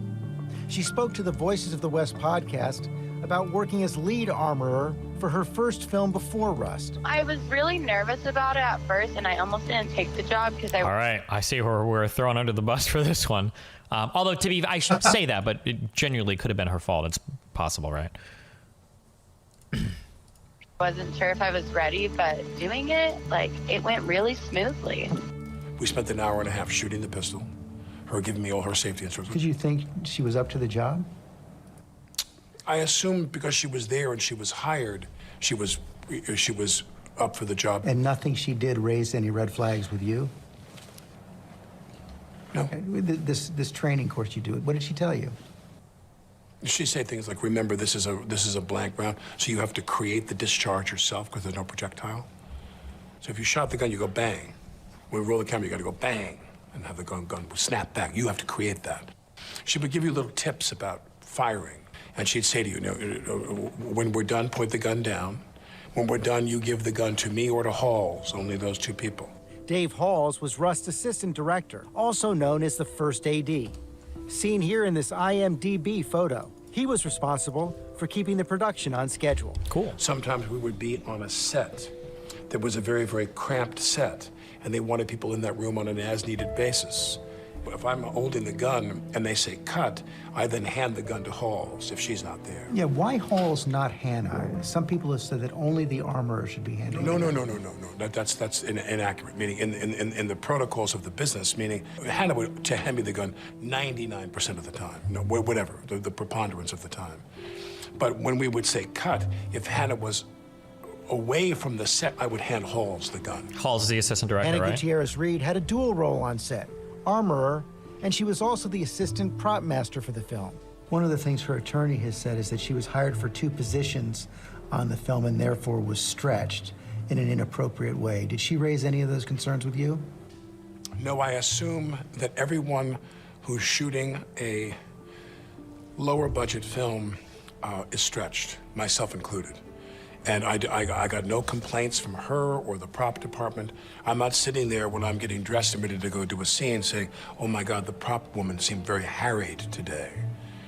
I didn't get a sense of that from any of the people on the film. The first time I heard that there was any problem with anybody in the crew of the film was when Luber said, well, we have some issues here. Lane Looper, the first camera assistant, would email production managers a resignation letter later that night, citing safety concerns. Quote, during the filming of gunfights on this job, things are often played very fast and loose. So far, there have been 2 accidental weapons discharges. He also wrote about concerns about reasonable rest and housing for local crew with long commutes to the set. When he quit, now, the day before that happened, we wrapped. And he came up to me and he said, thank you for the position you've taken on behalf of IATSE and the union on social media. I said, my pleasure. This photo, posted by Helena, showed the cast and crew in solidarity with IATSE, the International Alliance of Theatrical Stage Employees, which had been on the verge of a strike. And Alec posted this on Instagram. And I want to say to the people in IATSE, do what you need to do. You want to go on strike? Go on strike. Because I'll tell you something about the executives. They don't give a about you. He said, because we have some issues here. I said, such as? And he said, my men need a better hotel room. We know that there were safety issues. We know that there were unionized people who were walking off the scene because of safety issues. We know that there were just a correction on that. discharges. Unionized people walked off the scene for a variety of reasons related to a whole bunch of safety reasons. No, it was some of it had to do with them. Well, when you say safety reasons, some of those safety reasons were like not having appropriate social distancing or masking up for like the coronavirus stuff. Other things where they felt like their trailers weren't being catered to well enough. There was a whole host of reasons why people walked off. It's not because there were like so many guns firing everywhere. Okay, just being clear on that. Yeah, that's Go ahead. fair. There was no mention of safety issues. He didn't say anything about the accidental discharges on set? He didn't say anything about anything. He goes, my men need better hotel rooms. Something that I, just from a corporate kind of like phrasing point of view, I actually can believe Alec Baldwin here, because like, imagine if you're kind of like, it's hard to know because you don't know the safety thing. But like, imagine you've got complaints or whatever about your boss, and I'm sure everybody's had this before. Where you're like, oh, like, you know, I wanted a lunch break. Normally I get a 45-minute lunch break, but this shift it was busy. You told me I only have a 35-minute lunch break. You know, f you or whatever, right? If you're gonna take complaints to the manager, it's never gonna be over that thing. You're gonna be like, okay, well, check this out, okay? Not only did our lunch breaks get cut short, okay? Sometimes the floors aren't always mopped. We don't always get the signs out there. It's slippery like a motherfucker. People are falling all over the place out there, right? I could see people like hamming up, you know, like, oh yeah, safety concerns. However, that being said, if there truly were already 1 or 2 negligent discharges on set, that's pretty amazing that wouldn't be documented, or somebody would have like fallen on some sword for that at some point, you know? That's pretty crazy to me, but. I said, well, we're leaving, we're wrapping. Will you be here tomorrow? He said, yes. Because what I was about to do, which I've done on any number of films and TV projects, was to give more of my salary back to the production to pay for X. And I was about to say to him, let me know what it would be to B&B you guys in a house that's closer to how we can address your problem. I will be happy to contribute to that. The next day they were gone. So you had no sense from anyone on the set that people had been stretched to the point where safety was compromised? No. I never heard one word about that, none. Rust producers told ABC News Mr. Looper's allegations around budget and safety are patently false, which is not surprising, considering his job was to be a camera operator, and he had... Now, this also will be the most important lesson, okay? If these guys didn't learn it, then they're right? You're just okay? If you have complaints at a job, if you ever learn anything from me, okay? Anything from me ever in the history of all of your lives, okay? If you ever learn one thing from me, it is this, okay? If you have an issue at a job and you feel like that issue is important, you have to email and CC somebody. You have to create some sort of trail that shows that you tried to get these issues addressed. If they're writing these complaints and their little strike thing, and then Alec Baldwin is here saying, well, I never heard anything about that. If they go back through the emails and you find out that not a single person has documented this anywhere, looks pretty bad for them then, and it looks decent for Alec, and that this is just some bullshit they hammed up to try to, you know, get more sympathy for their cause. But if they did send an email out and he's like, oh, well, we didn't blah, blah, blah. No, now it looks a lot worse on Alec Baldwin's side, right? Absolutely nothing to do with or knowledge of safety protocols or budgets. Safety is always the #1 priority on our films. When people say cutting costs, I don't say this with any judgment or any cynicism. Spielberg wants to save money. Tom Cruise wants to save money. Everybody who makes movies has a responsibility not to be reckless and careless with the money that you're given. We know those are men who make movies that cost $205 million. And I'm making movies that cost $5 million or thereabouts. The question, though, is Hold on.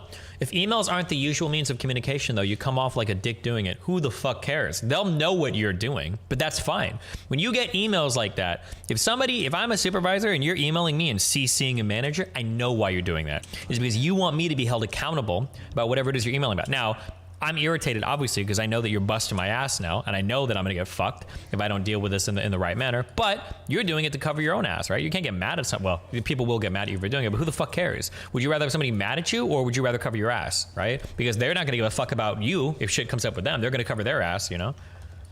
Costs being cut at the expense of safety and security. In my opinion, no, because I did not observe any safety or security issues at all in the time I was there. Thursday, October 21st, Baldwin posts a photo of himself in costume on Instagram. Back to in-person at the office. Blimey, it's exhausting. That morning, Looper and 6 other crew members walked off the set. Filming continued with a replacement camera crew. Scene 118 in the church was slated for after lunch. Everybody there was having a positive experience. People who are watching the show, people who are back home, you have no idea how unique an environment a motion picture set is. It's kind of, there's an instant familiarity. The amount of care, these are people who are professionals who have really good jobs in a field they love. And I looked at all these people and I see how hard they work. They're so hardworking and they're so conscientious.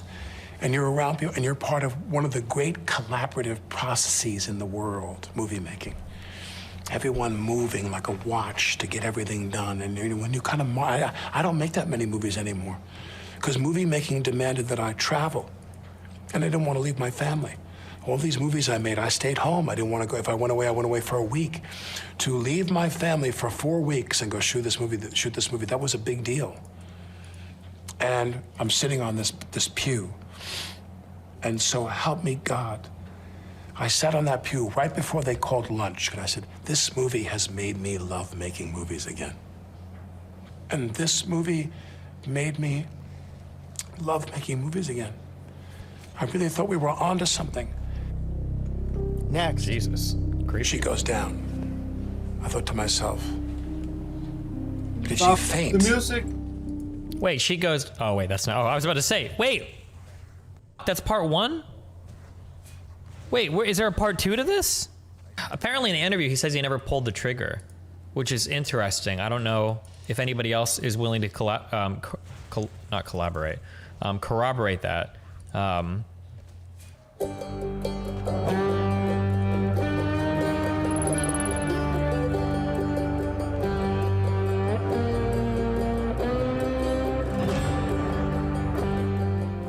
It was the 12th day of their 21-day shoot. That day, I did exactly what I've done every day on that movie. Baldwin was preparing for his next scene, a shootout inside this wooden church.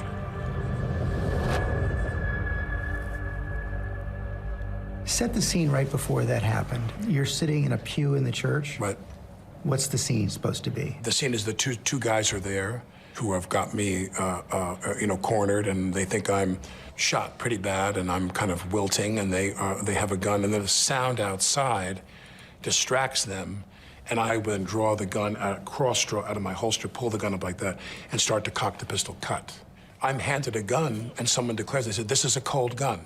Dave Halls? The first AD. In my years on the sets of film, hot gun meant that there was a charge in there, and cold gun meant there was nothing in there. When he's saying this is a cold gun, what he's saying to everybody on the set is you can relax. The gun is empty. That's what cold gun means. Well, cold gun means there's no charge in there. There could be dummy rounds. A dummy round looks like a real bullet, but is completely inert. It contains no explosive charge. And you were rehearsing that scene. Was it an actual rehearsal? There's some disagreement about that, whether it was a formal rehearsal at that time. This is a marking rehearsal where I'm going to show her. She's standing next to the camera. She's like this, you're me. She's got a monitor here. The camera is here filming that way. She takes a monitor that is his monitor, the operator, and turns it toward her. It swivels, and she says to me, hold the gun lower. Go to your right. Okay, right there. All right, do that. Now show it a little bit lower. And she's getting me to position the gun. Everything is in her direction. She's guiding me through how she wants me to hold the gun for this angle. And I draw the gun out, and I find a mark. I draw the gun out, I find a cut.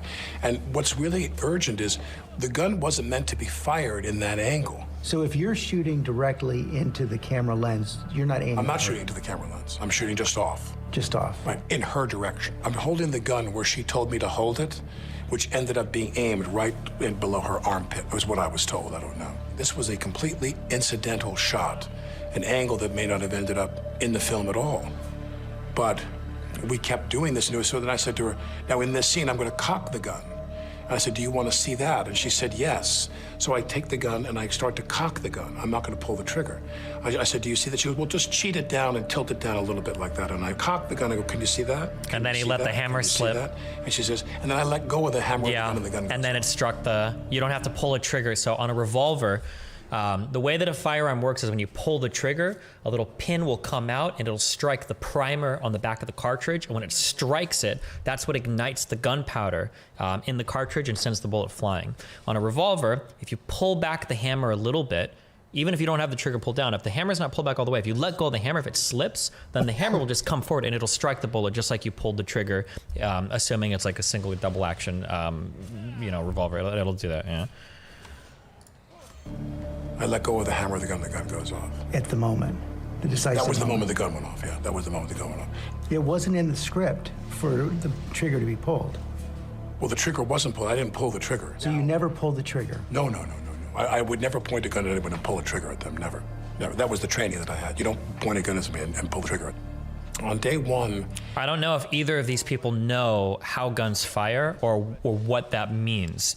Again, you don't have to pull a trigger. You could shoot a revolver all you want. You can hold a revolver in your hand and you can just let the hammer slide back, or you can activate the hammer, pull it back, and then just let it slip, and that gun will fire over and over and over again. You never have to pull the trigger unless the hammer is fully cocked.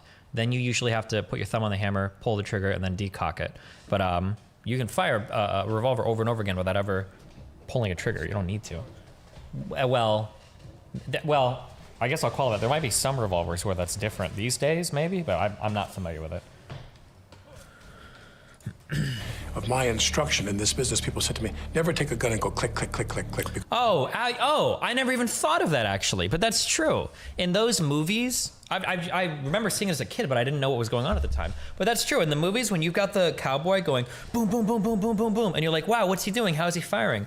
My guess is what he's probably doing is he has the trigger held down, and all he's doing is he's just pulling the hammer back and then letting it slip off of his hand, and it's firing over and over and over again. That's probably what's happening, because he's just bringing the hammer back, letting it go, and it's striking, and then the force of the explosion will turn the is it called a slide, the cylinder, and then it'll load the next cartridge like that over and over and over again, fanning the hammer like McCree. Yeah.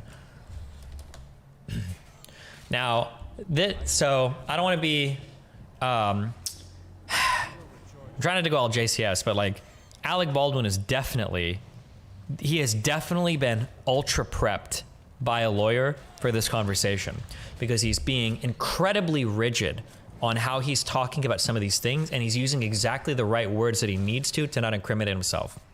Like, notice I would never point a gun at somebody and pull the trigger. I never pulled the trigger.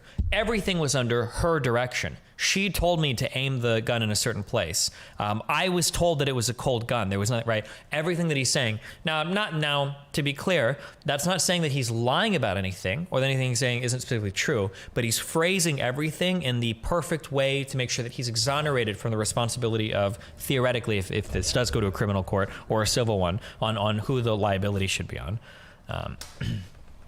Okay, sorry, I'm here. Okay, I have one more gym take, and then we're going back to this, okay? I don't know if this one is true. This might be hyper bullshit, but take this, heed this, okay? Okay, heed this, all right? It might be a life changer for some of you. Okay? When we grow up, we always learn that children or like adolescents recover from injuries so quickly, okay? We always learn this, that young people like recover from injuries. They're so good. Like when you're older and you get hurt, it's so bad, blah, blah, blah, blah, blah. We hear this all the time. I'm sure that young people probably do have some slightly better capacity for injury recovery. But you know what I bet the biggest thing is? I bet it has more to do with the concept of active recovery than them just being young. I think that is really important that if you get hurt, you have to find ways to, like, obviously within a reasonable amount, like, to, like, work through it or work around it. Don't get hurt and then just sit on your injury and do nothing for months, because it will fuck you up hard. That's my bullshit take of the day. I've gotten, like, minor hurts like 2 or 3 times that I think I would have stayed home at for like a week or two. I would have taken a lot of time off the gym, but instead I found like other exercises to like work around it. And I've noticed it feels like, now it might just be that my other injuries weren't that bad, but it feels like they go away a lot quicker. But I don't know, you know, but just something to think about, okay? Something to consider. All right, good luck. One of my instruction in this business, people said to me, never take a gun and go click, click, click, click, click, because even though it's incremental, you damage the firing pin on the gun if you do that. Don't do that. And Hall's attorney told ABC. So this is called pulling the trigger on a firearm that's empty is called a dry fire. And I believe that you can damage the firing pin in a gun if you dry fire a gun over and over again. I don't know if that's the case with a revolver, because mechanically they're pretty simple. I don't know if that's the case, but I have heard that with every other gun or with firearms in general, that you're not supposed to like pull the trigger over and over and over and over again. You'll fuck up the firearm. News that he was watching and agrees that Alec did not pull the trigger and that his finger was outside the trigger guard. So you have this Colt 45, you just pulled the hammer as far back as I could without cocking the actual and you're holding onto the hammer. I'm holding that. I'm just showing. I go, how about that? Does that work? Do you see that? Do you see that? And again, oh man, I'm surprised that they don't get briefed on. Nobody here has held a gun. Nobody here held any guns. Because technically, but it might not even matter, because in court it won't matter, okay? Saying that you would never aim a gun at somebody and pull the trigger, but you would aim a revolver at somebody and almost cock the hammer and then release it, it's the same exact thing. You are doing the exact same thing. Functionally, they're identical. Now, neither of these people know that. Baldwin's lawyers have probably never held a firearm, so they haven't briefed him on that. And it's possible that in court it would never come up. But if you're willing to point a gun at somebody, pull the hammer back as much as you can, and then release it, that is exactly the same as pulling the trigger. It's the same thing. He's trying to draw a distinction between it, but like it is literally exactly the same thing. He goes, yeah, that's good. I let go of the hammer, bang, the gun goes off. Everyone is horrified. They're shocked. It's loud. They don't have their earplugs in. The gun was supposed to be empty. I was told I was handed an empty gun. If there were cosmetic rounds, nothing with a charge at all, a flash round, nothing. I thought to myself, did she faint? The notion that there was a live round did not dawn on me till probably 45 minutes to an hour later. Well, she's laying there and I go, did she get hit by wadding? Was there a blank? Sometimes those blank rounds have a wadding inside that packs, it's like a cloth that packs the gunpowder in. Sometimes wadding comes out and can hit people and it can feel like a little bit of a poke. But no one could understand, did she have a heart attack? The idea that someone put a live bullet in the gun was not even in reality. Did you go up to her or did you back away? I went up to her and then we were told to get out of the building. We were forced to get out of the building. The medics came in. I mean, I stood over her for 60 seconds and she just lay there kind of in shock. Was she conscious? My recollection is yes. 911, what's the location of your emergency? We need an ambulance out at Bonanza Creek Ranch right now. We've had 2 people shot on a movie set accidentally. I'll connect you with medical dispatcher. Don't hang up. Director Joel Souza is also wounded. His shoulder hit by the same bullet that traveled through Helena. To be fair, how many gun owners have revolvers? Gun owners probably aren't familiar with the inner workings of revolvers, commit other crimes. No, I mean, like, that's true, but it's just, it's good to know about generally. I don't know if I would expect an actor to know, but like, I feel like if you're, I don't know how many somebody in my YouTube chat is saying that new revolvers are different. They have half-cocked positions or something. That might be true.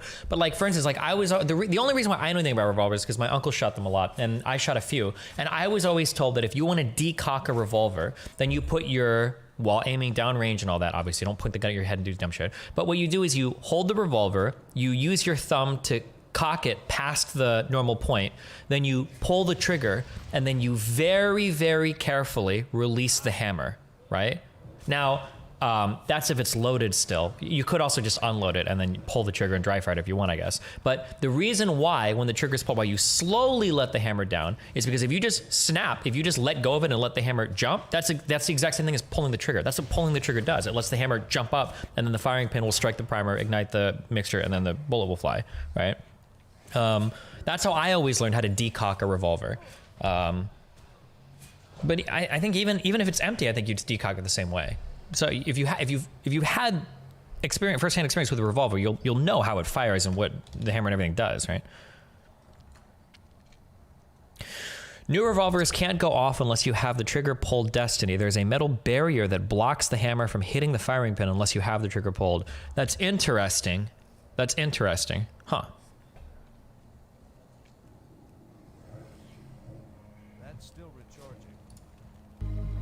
When she went down, he went down, and he was screaming really loudly, and I thought, what is he screaming? What happened? Did they ever touch on why there's live rounds on set? Supposedly, people from the crew who were just bored, they took this firearm out and a few others maybe, and they went shooting with it just for fun. And they're shooting live rounds, not like movie set live rounds that are like blanks, but like live, actual like kill people rounds. And so the ammunition got like mixed up and shit, which is unfathomably stupid to me. So was it loaded with a real bullet or one? I cannot tell you that. Okay. We have 2 injuries from a movie gun shot. Okay, we're getting them out there already. Just stay on the phone with me. Okay. Within 15 minutes or 20 minutes after that, the police arrived and took the church set and put the crime tape around it, the yellow tape, and forced us all to the perimeters of the parking area where we sat and waited. She was in the church, and she was not taken out of the church for quite a while. In the aftermath, there was chaos. If you go out shooting with prop guns, I cannot imagine you're forgetting to clean up after yourself. The reality is the vast majority of people practice really shitty gun safety, even gun owners, especially gun owners, okay? The reality is that gun safety is just not something taken very seriously by a lot of people, unfortunately. That is the case. If there's any fucking range masters or anybody here, they will 100% agree with what, like, some people are good, but a lot of people are really fucking reckless. It wouldn't surprise me if I'm totally, now this is a guess, okay? I don't know if there's any range masters here. It wouldn't surprise me if like once a day you're throwing somebody out of the range in a really busy area, or at least like a few times a week for doing dumb shit with a fucking gun. Like, just people sometimes don't take safety seriously. And like range stuff is like the most basic safety stuff. Like that doesn't include like how do you store a firearm? Do you keep live ammunition near the firearm? Who has access to the firearm? How do you transport it? Like there's a whole bunch, like, yeah, just, ugh. Confusion. But nobody told you what happened? No. Do you find that recklessness worth the right to own a gun personally? I like owning a firearm. I mean, if something happens with mine, I take responsibility with it. But I mean, like, if you want to talk about like reckless American shit before firearm shit, we probably talk about cars. It wasn't until I was in the police station, hours later. I mean, it was like seeing aliens. It was utter disbelief over the idea. It was unacceptable, the idea that it was a live round. And finally, one of the police officers at the conclusion of my interview, I was there for like an hour and a half or so, she takes her phone and she slides it across to me. She says, "That's what came out of Joel's shoulder, a .45 caliber slug. It was a real bullet." Had you known that Joel had been hit? No one had any idea until that police officer, that sheriff's officer, said to me, "This is the slug, .45 caliber slug they took out of Joel's arm." And then the kind of insanity-inducing agony of thinking that someone put a live bullet in the gun. According to an article that cites the model of the gun, the replica of the Colt they used were produced at the transfer bar. There is no way the gun went off. I wouldn't trust anything that doesn't come out of a court document.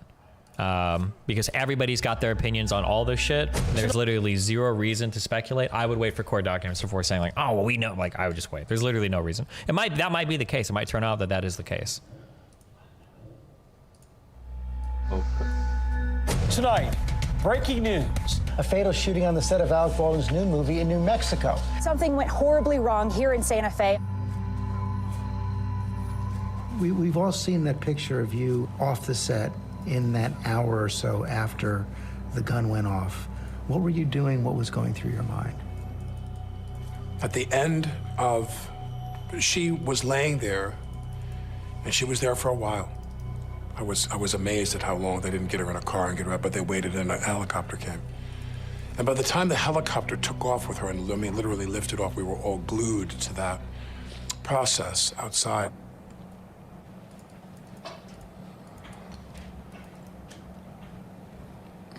When she finally left, I don't know how long it was she was there, 30 minutes, 40 minutes? It seemed like a very long time. But they kept saying, oh, she's stable. Like nobody, just as you disbelieved that there was a live round in the gun, you disbelieved that this was going to be a fatal accident. So you didn't know exactly how serious it was? At the very end of my interview with the sheriff's department, they said to me, we regret to tell you that she didn't make it, she died. They told me right then and there. And that's when I went in the parking lot and called my wife to talk to my wife. Shock and grief. Helena's husband, Matthew, posted a tribute to Helena. Helena inspired us all with her passion and vision, and her legacy is too meaningful to encapsulate in words. Our loss is enormous. When this happened,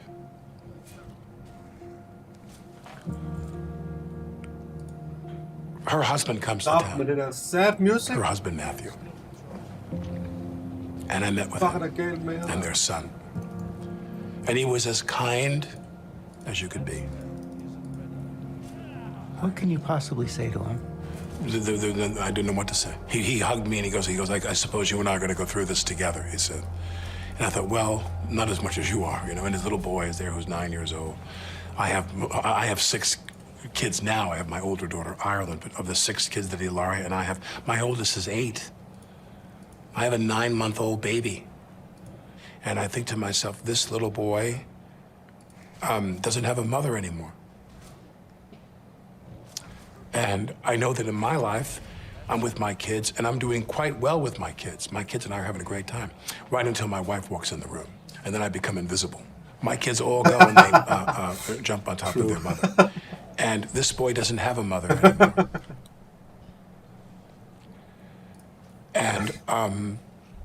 And there's nothing we can do to bring her back. It's too far away. And I told him, I said, I don't know what to say. I don't know how to convey to you how sorry I am and how I'm willing to do anything I can to cooperate. In the aftermath of the shooting, a torrent of criticism. The first thing you do when you pick up that gun is you make sure that it's never pointed at anybody. He should have known that an AD handing you a gun and saying it's cold isn't the same as several people showing you an empty gun. If I were holding that gun, I would have checked it, wouldn't you? Mm-hmm. People said to me, God, there's so much there's just so much. Oh God, I remember my Lawrence Southern conversation wasn't as frustrating as the BX Bullet one. Oh my God, holy Jesus. Please stop! Oh my God, you're an instructor. You should know better. Okay? I know. Well, I do know better. No. I know that when somebody's facing it's a person on the receiving end of their barrel. It's their fault. There are 4 rules of gun safety, and you break every single one when you are an actor. Do you understand that there's a difference? Okay? If 2 people walk into a room and one person says, "Wow, X happened," and then the other person says, "Well, I don't know. Y or Z could have happened," that it would be incredibly fucking stupid for the first person to go, "Wow, you're making assumptions just like me," when the second person is saying, "No, I'm just showing you there are like 3 alternatives that could have happened. Maybe none of us should make assumptions." Do you understand? I want you to tell me if he has Kevlar on his head. Maybe they CGI'd it out. I'm not going to look at that. That's stupid. Okay, then your point is stupid. I got countless people online saying, you idiot, you never point a gun at someone. Well, unless you're told it's empty, and it's the director of photography who's instructing you on the angle for a shot we're going to do. And she and I had this thing in common where we both thought it was empty, and it wasn't. And that's not her responsibility, that's not my responsibility. Whose responsibility is remains to be seen. But I do. Well, there are some who say you're never supposed to point a gun at anyone on a set, no matter what. It's an actor, for fuck's sake. Unless the person is the cinematographer who's directing me where to point the gun for her camera angle. That's exactly what happened. That day I did. So there's a correct answer for this, and then I still feel like we're in the legal answer, right? The correct answer is probably, well, some scenes demand it, right? But he doesn't want to say that. It's trying to move the responsibility into another party, probably for civil and criminal purposes, right? Is what it sounds like, but. Exactly what I've done every day on that movie. Which is what? Which is that there's an armorer there, and that word is new to me. In the years I've been in this business. What did you call it? It was a prop guy or woman. And the prop person would come, and sometimes they would insist on demonstrating for you and the camera crew. They take the gun, if it was a contemporary gun, they show you the chamber, they show you the clip, they say, the gun is cold. And you look at it and go, thank you. And in the 40 years... Sometimes that would happen, not all the time. Well, but no, sometimes they wouldn't demonstrate to me. Some insisted on demonstrating. They would do the demonstration for everybody there right before we rolled the camera, or rehearsed. Then there were others who they didn't do that because I trusted them to do the job. And again, this is not just me pointing a gun at somebody else, people pointing guns at me.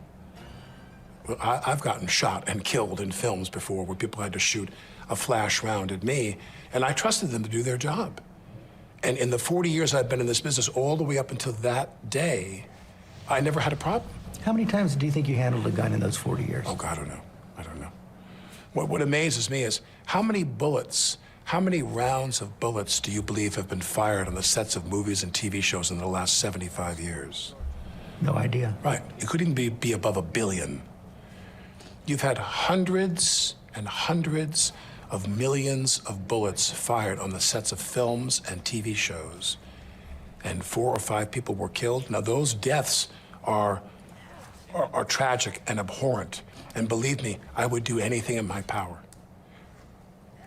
I would do anything in my power to undo what was done. I don't know how that bullet arrived in that gun, I don't know. But I'm all for doing anything that will take us to a place where this is less likely to happen again. Every single time I'm handed a gun on a set, every time, Mark, they hand me a gun, I look at it, I open it, I show it to the person I'm pointing it to, we show it to the crew. Every single take, you hand it back to the armor when you're done, you do it again. Right. Everyone does it. Everybody knows it. How do you respond to actors like George Clooney who say that every time they were handed a gun, they checked it themselves? Well, there were a lot of people who felt it necessary to contribute some comment to the situation, which really didn't help the situation at all. You have if your protocol is you check the gun every time, well, good for you. Good for you. You know what I mean? I probably handled weapons as much as any other actor in films with an average career. Again, shooting or being shot by someone. And in that time, I had a protocol, and it never let me down. Why did you choose in your 40 years not to check the gun yourself? What I was taught by someone years ago was, as I said, if I took a gun and I popped a clip out of a gun or I manipulated the chamber of a gun, they would take the gun away from me and redo it. The prop person said, don't do that, when I was young. And they'd say, one thing you would need to understand is we don't want the actor to be the last line of defense against. Yeah, so this is what I was saying, is that like, when you look at these things, you have to look at this in terms of like liability. Who's gonna get fucked if shit gets fucked? Because if I'm working as the prop master on a set or the armor or whatever on a set, and I'm in charge of making sure these weapons are good, if I clear a firearm and I tell you what it is, and then I give it to you, I do not want you fucking with what I've given you. No offense, you're an actor. Your job is to act. If my job is to be in charge of the firearms and my job is to be in charge of making sure what type of ammunition is in there or whether a round is loaded or not, then you keep your fucking hands off it. You do what you need to do to act your scene, but you don't fuck with it. Okay, that's my job. But the point is that he was handed a gun that was supposed to be cold. And that's the whole pointing point. it at somebody. Yeah, because he thought there was nothing in it. He thought it was empty. He thought it was dry firing. If you or I were in that situation and we tried to make that argument that we thought that there was nothing in the gun, honestly, we probably would not be charged or convicted or go to jail. If I was in a situation, if I was being instructed by somebody else, same thing with him. Like he's not going to go to jail. He's not going to get convicted. You're rambling. You're psychotic. You're rambling on random shit right now. This is so weird of you to say that I'm rambling. Because you're just saying so much random shit. I don't even know if you're aware you're doing it. Okay. If I'm on a set, okay, and there is a strict line of liability for who's going to be in charge or who's going to fuck up who's going to be fucked up if something goes wrong. If, let's say there is an assistant director and a prop master and they have 100% of the liability of the safety of those firearms, okay? Not only would I probably not clear the gun given to me by them, if I was one of them and I saw somebody clear a gun, I would smack the fuck out of him and I would say, don't touch my fucking firearm. I'm responsible for what happens to this shit, so I'm going to clear it and I'm going to give it back to you. And if you touch it again, I'm leaving the fucking set. That's what I would say. Violent? Because Jeez, you no. No. I'm not an actor. Okay? You have no concept of liability here. You're totally like in a whole other world. Okay. If the liability for a negligent discharge rests on 2 other people clearing the firearm, you better believe that they're not going to want a random dipshit actor racking the slide to see if shit works. First of all, you're going on and on about something I never said. You explicitly said. That was kind of like my feelings on it. Now, there might be different protocols for different sets, and there might be some actors that receive like a higher level of training when it comes to firearms. For instance, Keanu Reeves is somebody that took firearm training very seriously. When he did John Wick, he does like 3 gun runs and shit and everything, and like he seems to be pretty proficient with firearms, you know?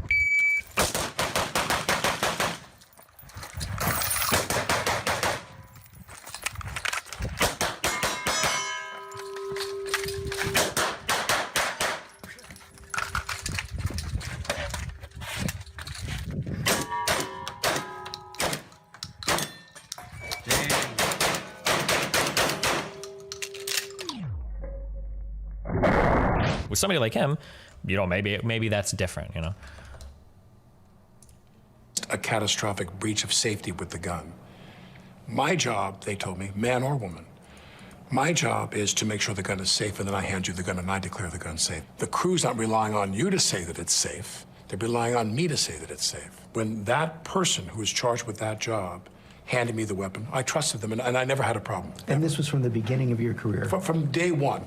There's one person that's supposed to make sure that what is in the gun is right and that what's wrong is not in the gun. One person has that responsibility to maintain the gun. And what is the actor's responsibility? I guess that's a tough question, because the actor's responsibility going this day forward is very different than it was the day before that. Yeah, now I can't. First of all, I can't imagine I'd ever do a movie that had a gun in it again. And I can't. When you say what is the actor's responsibility, the actor's responsibility is to wait. There's one answer here for what is the responsibility. The responsibility is to follow the protocol, so that there is a very clear reason why we establish protocol, so that we know who's responsible for what thing, and unfortunately, who is liable should something go wrong. That's why. So the answer is what should you do? You should do what the protocol says. Somebody said, Destiny, this part is a lie. You can Google and see it's common and standard practice to show the gun to anyone in the line of fire. So, Tony Nieves, okay, chances are you've read certain types of sources on this. Here's what I will tell you after Googling and reading a ton of shit. It seems to me that there were a ton of different procedures that were followed or protocols that were followed on a ton of different sets. Some actors saw the gun and saw the bullets every time. Some didn't. It seems like standard practice like varied from set to set, crew to crew. Now, the idea behind showing everybody in a firing line the gun or whatever, which is what you're saying, that only applied to scenes where a live round was being used. And by live round, I mean a dummy, a blank was being used, right? But there wasn't supposed to be a blank in the gun here. It was supposed to be a dummy round.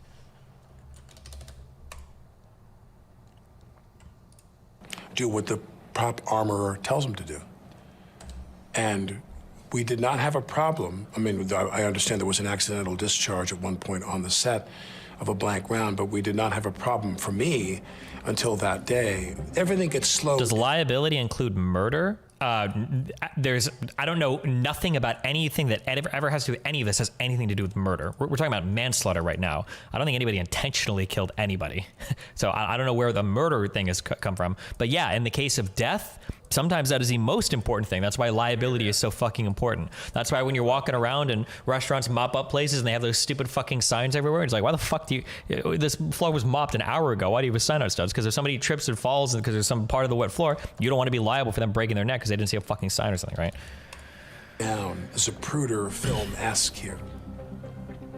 And the issue with that is there's only one question to be resolved, only one. And that is, where did the live round come from? A sanity check exists in almost any field. Alec Baldwin may not be legally responsible, but he sure as hell could have taken a few seconds to check to see. Okay, I don't know how many other ways. Okay, I'm not going to say this again. I'm not going to repeat myself, okay? I don't know how many other ways I can say this exact same point over and over and over and over again. Or I don't know if some people just intentionally don't want to understand it or what.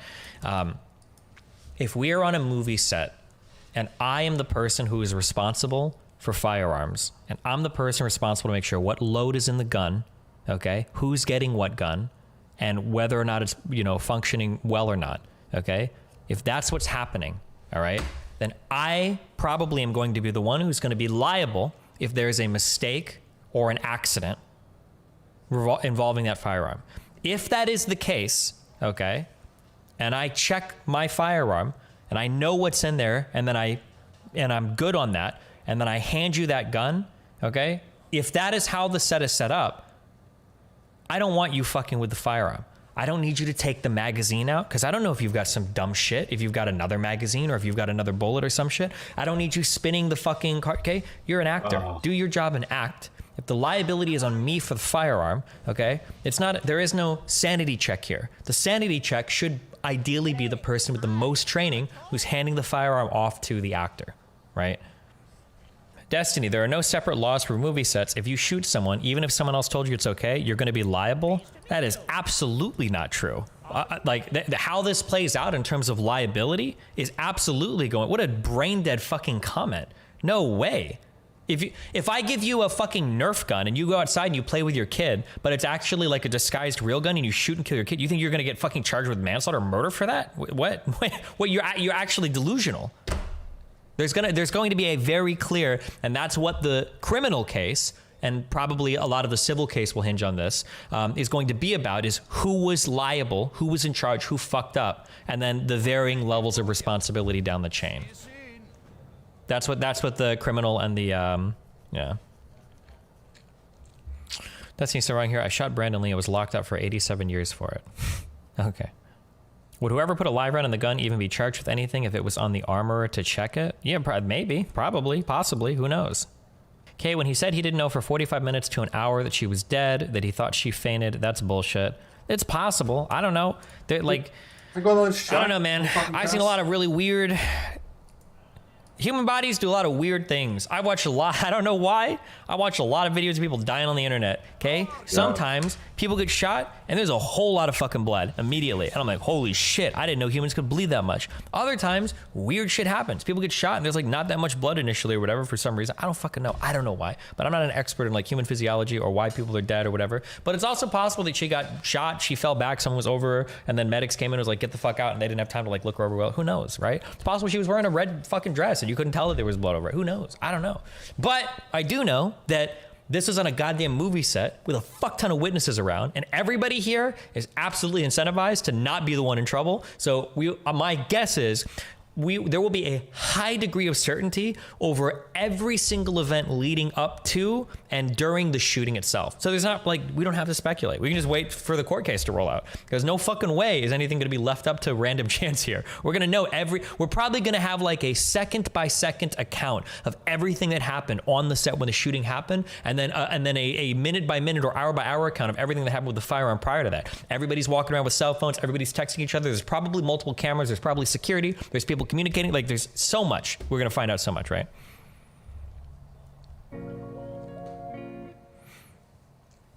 Do you have any tips for growing my stream? I made a bean machine that feeds me beans on viewer command. I have 172 followers and I grow by about 2 a week. Nice.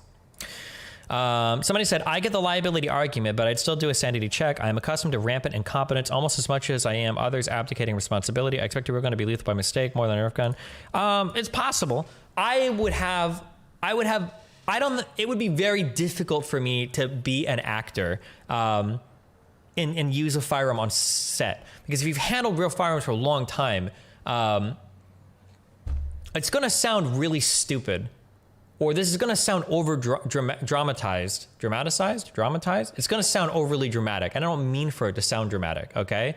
But I haven't played with Nerf guns a lot. I used to shoot quite a bit when I was back in Nebraska. It feels weird to aim like a Nerf gun at my kid because he had one of those and shoot him.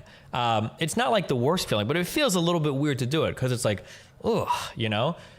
Being an actor and then being given a real firearm and just kind of waving it around, that would be a difficult thing to do, period, full stop. But I don't think actors typically have experience with real firearms. Let's be real. Hollywood is a very left-leaning place. A lot of these people probably have never shot a real firearm in their life. The vast majority of actors, that'd be my guess, probably never shot. So that it wouldn't surprise me, you know, that they wouldn't have the same instincts while, you know, handed a firearm, right? Because if you've used firearms, every single time anybody is passing a firearm, you can watch somebody. Somebody can show you, hey, look, here's a gun. Slide is empty. Magazine is empty, there's nothing here, and they can hand it to you. And the first thing you do every single time you get it is like, oh, cool. And you always rack it, you always check it, because it's second nature. You always do it, every gun you're given. But the protocols that you will follow as an individual using a firearm are going to be way different than an actor on set. It's just a totally different type of, it's just so different.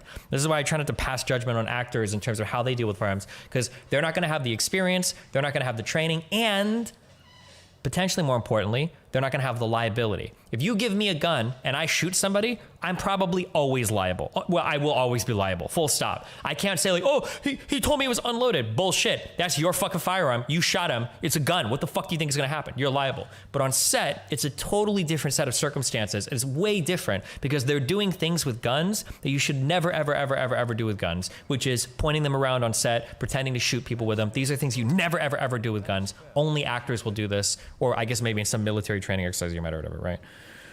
Destiny, didn't he say that a cold gun could mean there is a dummy round in it? Doesn't that mean that if he did check, he could have seen the live round and thought it was a dummy? Potentially. So my understanding is that a dummy round is going to look, a dummy round will look exactly like a real cartridge. What's the name for the cartridge plus the bullet? I think you call the whole thing the cartridge, right? But the difference is that in the side of the cartridge where the gunpowder is, there'll be a hole to show you, oh, the round. That's what I should say, right? If you look in the side of the cartridge, okay, you will see a hole there to show that the cartridge is empty. But I don't know if, in order to do that check, you would have to open the revolver, you would have to empty all the bullets, and you'd have to manually check every single bullet to make sure that there's a hole in the side of the casing, I guess, to make sure that all of those rounds are dummy rounds. Or you can shake them. I've heard you can shake them and they'll be full of BBs as well. Sure. You're never supposed to shake a gun. Not shake the gun, shake the round, you dumb fuck. Why use real guns at all? I don't know, because they want to be authentic. It's Hollywood. All these people like Alec Baldwin who are super anti-gun lobbyists, right? Well, you told me so. I was always saying that there was no way that he would be exonerated. I already made up my mind, but I was waiting for like the actual details to come out so that I could decide what level of culpability he had, right? Nice. Holy sh! Chat, please. You stupid pseudo-progressive dumb fucks are completely unwilling to analyze anything about your own behavior outside of the very basic social tenets that you've normalized by being part of progressive communities, okay? I hate you guys. For what reasons would someone prefer monogamy? Some people really like, that is the least true thing that has ever been said, okay? Non-monogamous relationships are very complicated. Big, meaty chads. And then, You have a strong feeling about something, and then somebody asks you why, and then you try to justify that feeling, but you're doing it on the fly, and you haven't actually gone through that rigorous process of justifying feeling. And you have to justify everything you feel pretty rigorously, because a chat room full of 1,000 or 5,000 whatever people, they're gonna pick apart flaws pretty fast. So if somebody's going to attack you over an idea that you kind of like post hoc rationalized, so like you have a conclusion, but you haven't actually built the argumentation to it yet. If you're trying to do it on the fly, you're going to stumble. And it sucks compared to the spiritual intimacy of sharing your body with someone. Nah, bro, I've lived the casual lifestyle, and it sucks compared to the spiritual intimacy of sharing your body with someone you love. They're incompatible. well, raining trees, do you think that your preferences here might be, like, specific to you? I do despise the arrogance of people who because they only want to fuck their soulmate or whatever, think that means it's best for everyone.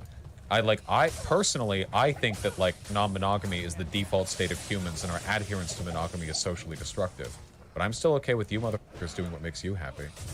Then people saddling around and being like, actually no, I've experienced true love, and you have no idea the power that it. I do think my preferences are specific to me. Okay, it just sounded like you sound extreme when you say monogamy is socially destructive. Well, guess I'm an extremist then. What's bad about monogamy? I've talked about this before. Monogamy doesn't seem like it was the default state of humans. There's nothing, it doesn't seem like that's something inherent to the way we behave. Okay, wait. God damn it. Oh, dude, philosophy time with Vosh just like triggers the fuck out of me. Okay. When somebody says, what's wrong with monogamy? The answer you can't answer. You're literally giving like the biological prescriptive. It's like, well, what's wrong with monogamy? What's wrong with diabetic people surviving? It doesn't seem like we were ever designed to have insulin levels so high in our blood. Like, that's not an answer. Somebody's looking for a little bit more of a personal answer than like, well, it doesn't seem like that's what we were designed to do. That's not an answer, okay? What? Also, we don't even know if that's the. I seriously doubt that you've like read into this so much where it's like, oh yeah, like monogamy, that's totally unnatural, bro. Like, I check out this book, you know, Fucking in Tribes, you know, 1997, written by Darwin's fucking, you know, nephew. Okay, chill. Answer the question like a fucking normal human being. God damn it. All right. Personally, I have a really hard time. Thinking that monogamy is not our default state. One, because of the prevalence that it shows up in human history, but two, because like feelings of jealousy and inadequacy seem so baked in and essential to the human experience. Like it seems so essential. I don't know. Like jealousy. Yeah, I'll just say that. Yeah, that just seems to be the case. But that's also like a really socially, it could be a socially like baked in topic. Like maybe I'm just like conditioned to think that way. Yeah, I don't know. What does it mean for it to be natural or not? Like, as soon as you start to build out a society, you have a concept of family which is subject to material constraints, cultural random noise, etc. Like, are we even hypothesizing a period before we had normal brains? What does it mean? Yeah, it's kind of a weird thing to say as well. But I just like, that's just such an unsatisfactory way to answer things. I'm like, oh, naturally. Like, yeah, I don't know. What's bad about monogamy? I've talked about this before. Monogamy doesn't seem like it was the default state of humans. There's nothing, it doesn't seem like that's something inherent to the way we behave. Monogamy seems like anthropologically, in many cases, it was introduced as a way of enforcing power hierarchies. See, if you fuck whoever you want and just raise, like, villages of children... That's another thing that's super interesting there, is that, like if we fall... God, fuck. Do you think he thinks about any of these things, like... when he's like not streaming? Do you think he ever is like, okay, I'm gonna think about this. I'm gonna think about my take here. Cause like, so like, let's follow this like chain of argumentation, right? So it doesn't seem like it's natural because it seems like it's just there to kind of like enforce these like power hierarchies. Are you implying that hierarchies are unnatural? Is that something you truly believe? Because like hierarchical, I think that's a word, right? Jesus. Hierarchies can be found all throughout nature, right? Like nature is not like a perfect libertarian ANCAP or ANLib libertarian, whatever the fuck you want to be, whatever anarcho thing, right? Society is not this super egalitarian thing. Like, there are plenty of hierarchies found all throughout all society. Why is the implication that something exists to reinforce a hierarchy, therefore it's not natural? That doesn't logically follow. We would call that a non sequitur. Together, like collectively, it becomes really difficult to tell who is the child of who. Imagine you're a village chieftain who owns a lot of cool stuff. Who does it go to? Right? Like, who does that go to? It's kind of difficult to say if your goal is to pass it down through your own bloodline because, you know, the girl you fucked who gave birth also fucked other guys. You have no fucking idea. So monogamy was a way of socially reinforcing a way of maintaining a clear, distinct heritage along which many lines of power and possession were drawn. Now, of course, this is not a perfect explanation for all forms of monogamy in all cultures, but it seems to be a pretty common trend. People fucked around a little more. That's an appeal to nature, though. Hold on. It is. Multi-part argument here. Okay, multi-part. When we're talking about, like, what people should do... okay, one of my favorite... Okay, it's not just Vajas. Everybody does this. I don't know why people do this. Okay, if you're making an argument and you're starting to like build structures to support that argument. Now, every single structure doesn't necessarily need to stand on its own, okay? But every structure should have some merit on its own. If somebody's like, okay, well, 2 + 2 = 4. Okay, we'll prove that. Okay, well, yesterday, John said it did. And it's like, wait, what? That's not a proof. That's not an argument. Wait, what do you mean? You're like, whoa, bro. This is a multi-part argument. Okay, yeah, but like this... whatever part of the argument you just gave here doesn't like serve to further like anything. Like this was like this is just not relevant at all to anything. Why would you even give this as part of an argument? It's not an argument, right? Yeah, I don't know. I notice that people will do that sometimes where it's totally fine. Sometimes there are arguments that are necessary, but not sufficient. meaning they're necessary to build to like your later points, but on their own, they don't, you know, prove everything about them. That's fine. That happens. You know, there are definitely arguments that are like that. But like when people will start off with arguments that like this does nothing to further serve whatever the fuck you're talking about, then it's like, okay, then why? Let's just skip this weird, like, so in Vosh's case, this weird like naturalistic fallacy or whatever. Or I guess I couldn't call it a fallacy. You could be naturalistic if you want, but like let's just skip this weird nature argument. Let's just go then to the real arguments. Let's not just like word vomit out every possible fucking thing you have until you find something that sticks, you know? Regards to sex or relationships, I think that it's not necessarily fallacious to talk about what human beings seem designed to do, especially since a lot of people's arguments in favor of monogamy is the idea that that's the way you create a child. But that is absolutely not the case. You create a child by fucking. Anyone can fuck. Monogamy has nothing to do with it. Holy We shit, raise really? children in monogamous Oh relationships my now, God. but that's a social construct that is not that old. We used to raise them communally. So I don't think that there's a natural argument in favor of monogamy. Instead, monogamy serves to enforce social alienation. It makes people disincentivized to participate in their community because they're locked off in these isolated, atomized social units that are beneficial economically, but not so much socially. This is one of the reasons why the Black Panther... I like how everything... It's so crazy to me that like when you have a certain lens through which you view society, very conveniently, every single thing you don't like seems to be explained through like, where does the family structure come from? Well, you see, capitalism, because capitalism wants a Mother's Day and a Father's Day so that corporations can sell you products. And that's literally the only thing. Like, bro, like... moms and dads and family units and shit have existed throughout all of history. Like, were we a bit more tribal or socialistic in how we raised our children? Not socialistic, but social or like tribal in terms of like community. Yeah, sure. But like families have almost always existed, right? This is like, but okay. Party was anti-monogamy. They politically prescribed the virtue of not like locking down marriages. Can you direct me into any reading on this? You know what? I'm just going to be a little bit more clear, okay? A lot of people's interest in monogamy is insecurity. There, I said it, okay? If you have a girlfriend and you don't mind her hanging out with... Oh, no. What? See, now, normally Vosh's takes are okay, because he'll usually catch up to mine in like 2 weeks. So, like, he might give some dog shit breaking news take, but in 2 weeks he'll come around, because he'll watch the Destiny YouTube video and be like, okay, this is what I've changed. But now he's like 10 years behind on takes here, because this was my take, like, in my early 20s.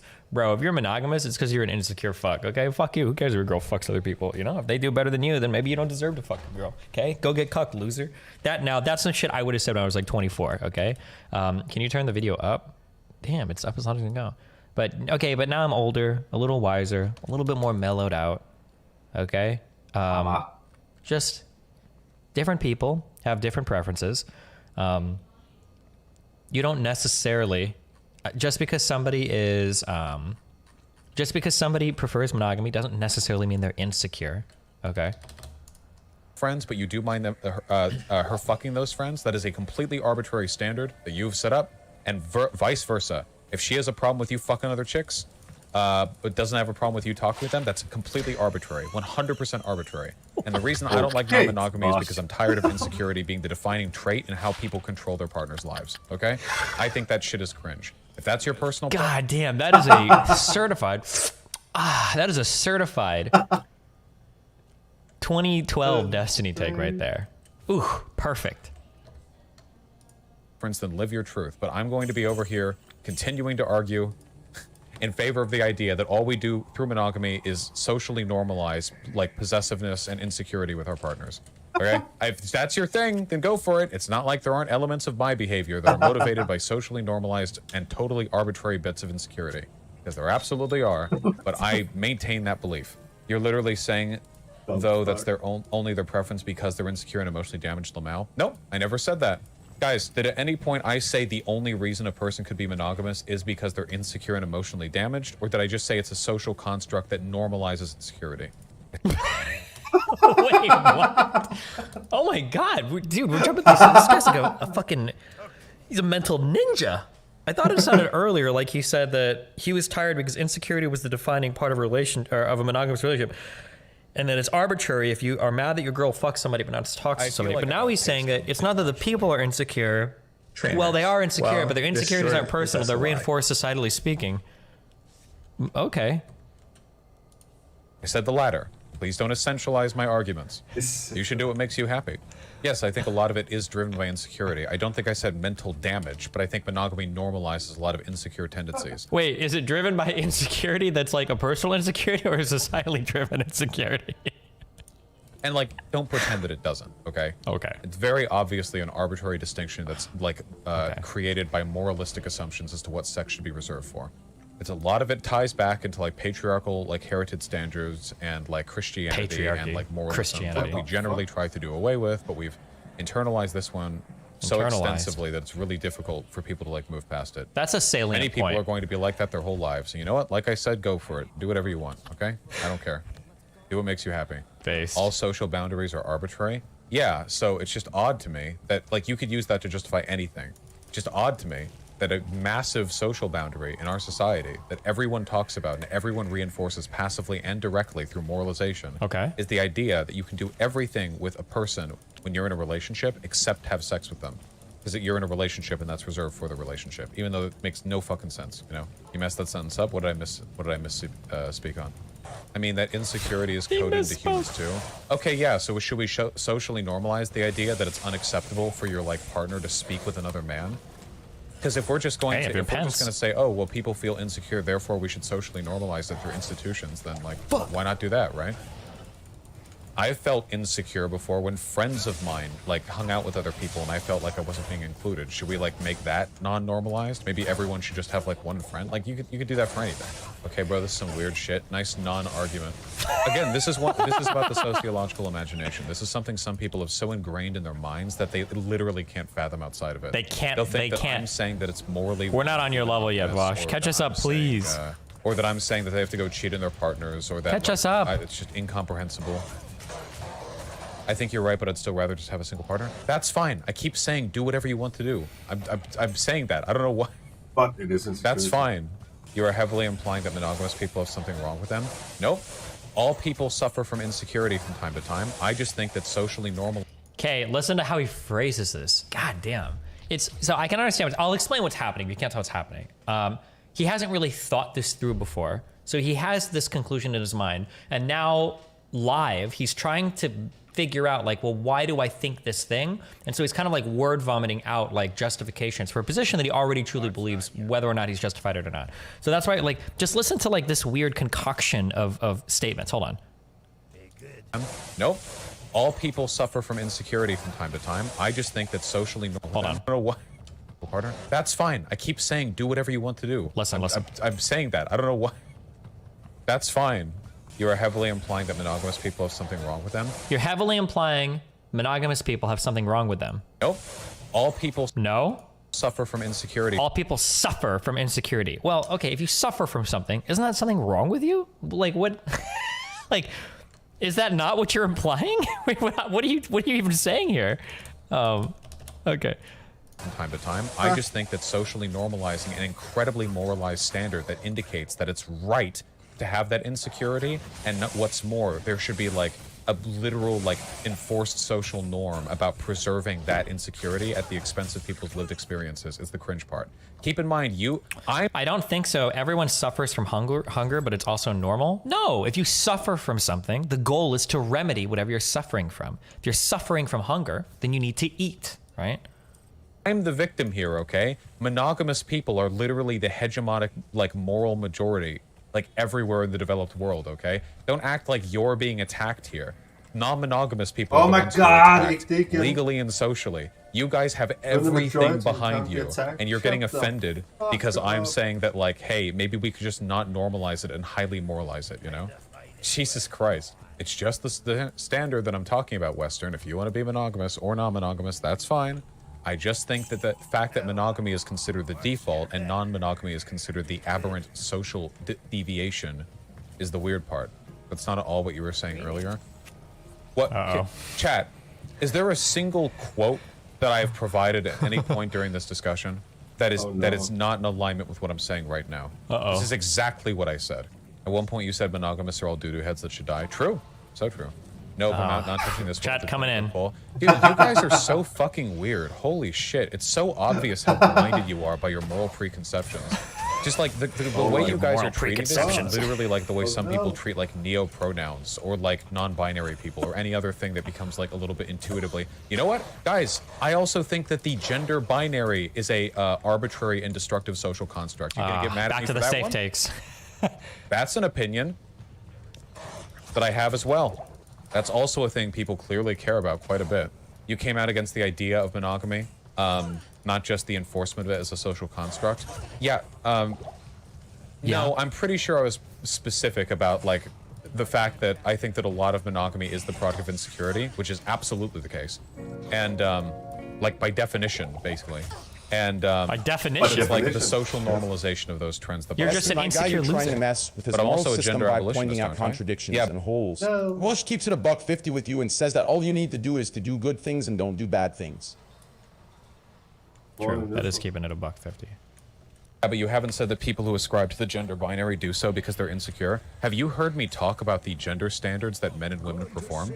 Wait, have you not heard me talk about toxic masculinity and toxic femininity? Have you not literally heard me go on long screeds about how like huge masses of men and women participate in the enforcement of their gender and their gender roles specifically because they're desperately trying to cling to an arbitrary concept that limits our ability to initiate and like enact our fucking will? This is like, this is literally the same. Never mind, chat.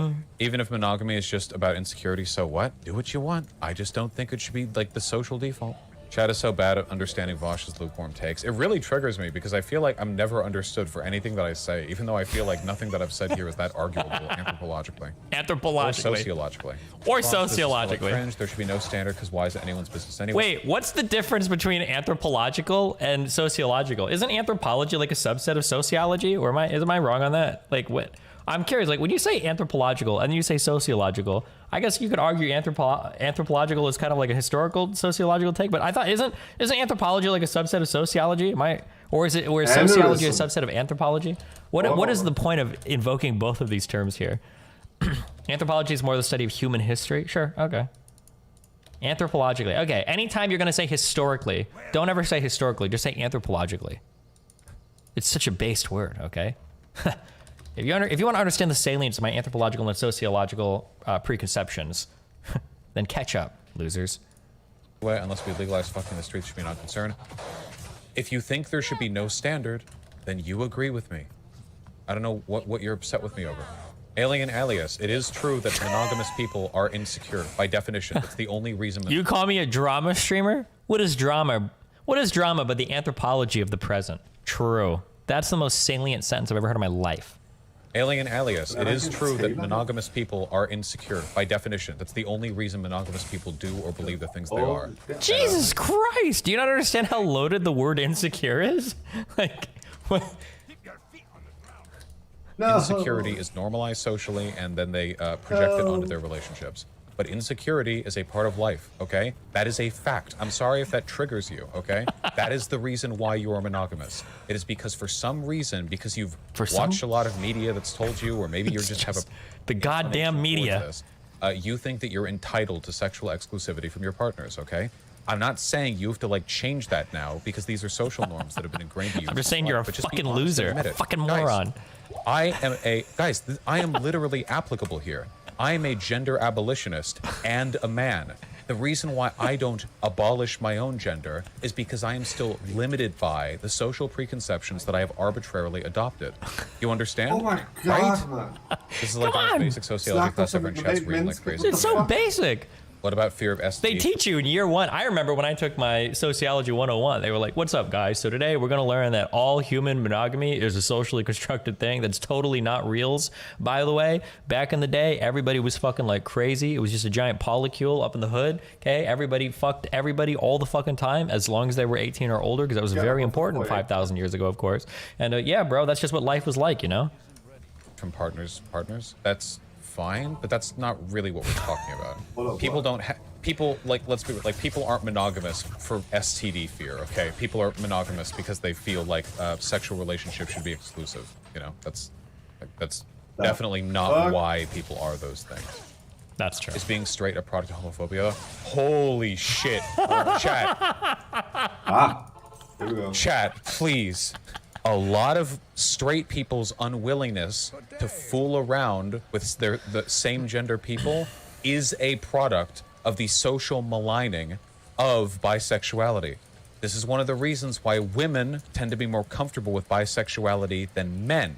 It's because it's more socially normalized and accepted for women to fool around with other women than men to fool around. Okay, real quick. This is kind of sort of true, but you have to look at this a little bit differently, okay? So lesbian or bisexuality among women is only reinforced or supported socially insofar as it appeases the male gaze. That's a really important thing to understand about female gayness, okay? Lesbians are awesome because they appeal to men, and we get to look at them and jerk off to them and have threesomes with them. Somehow that makes sense, right? This is why lesbians are so supportive. But when you get into like actual lesbian relationships, they're like, we don't fuck guys, we don't do anything with guys, where they don't have that appearance to the male gaze, it becomes far less socially acceptable. Women will make fun of other women for being lesbians, and men don't want anything to do with like traditional lesbians. They only want the sexy ones that they see in porn videos. So be a little bit careful when you're like, lesbianism is super accepted socially. No, lesbians that show up on Pornhub are what are supported socially among human behavior, not all traditional lesbian relationships or whatever. Yeah. Can another factor be in how fetishized female beauty is by standards opposed to male beauty? Maybe a little bit, but also not as many women are bisexual as you think. I think I said that a lot. Like play bisexuality or play lesbianism or play gayness is accepted in women communities, but they're not all actually like bisexuals or lesbians. A lot of women like just say that shit and they're not at all, but. Sigmas just want less women. Give good vouch. They're men. So yes, while that doesn't mean every single person who is straight now would have been like bi in a perfect society, it does mean that many people might have had much more neutral inclinations were it not for the fact that they've spent their entire life saturated in a system that encourages them to only explore an element of their identity. What's wrong with wanting sexual exclusivity? Oh my God, Rob Dog.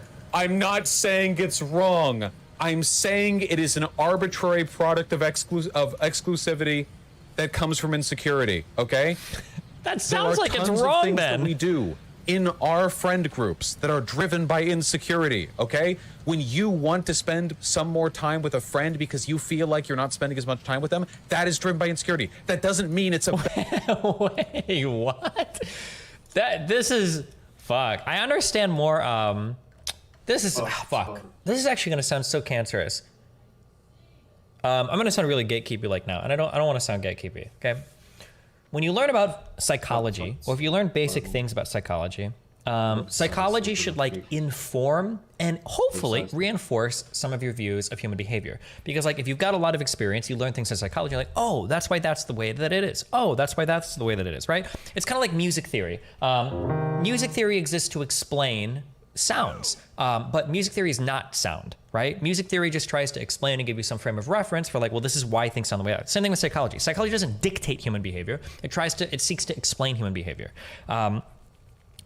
Sometimes when I hear people say certain things, and the way that they explain it, it's like, fuck, you're totally missing some aspect of human behavior, or you're just trying to throw out vocabulary and not understand the implications of what you're saying. When you say something like, so many things stem from insecurity, and like imagine you want to hang out with a friend and you haven't hung out with them enough and you want to hang out with them more. That's insecurity.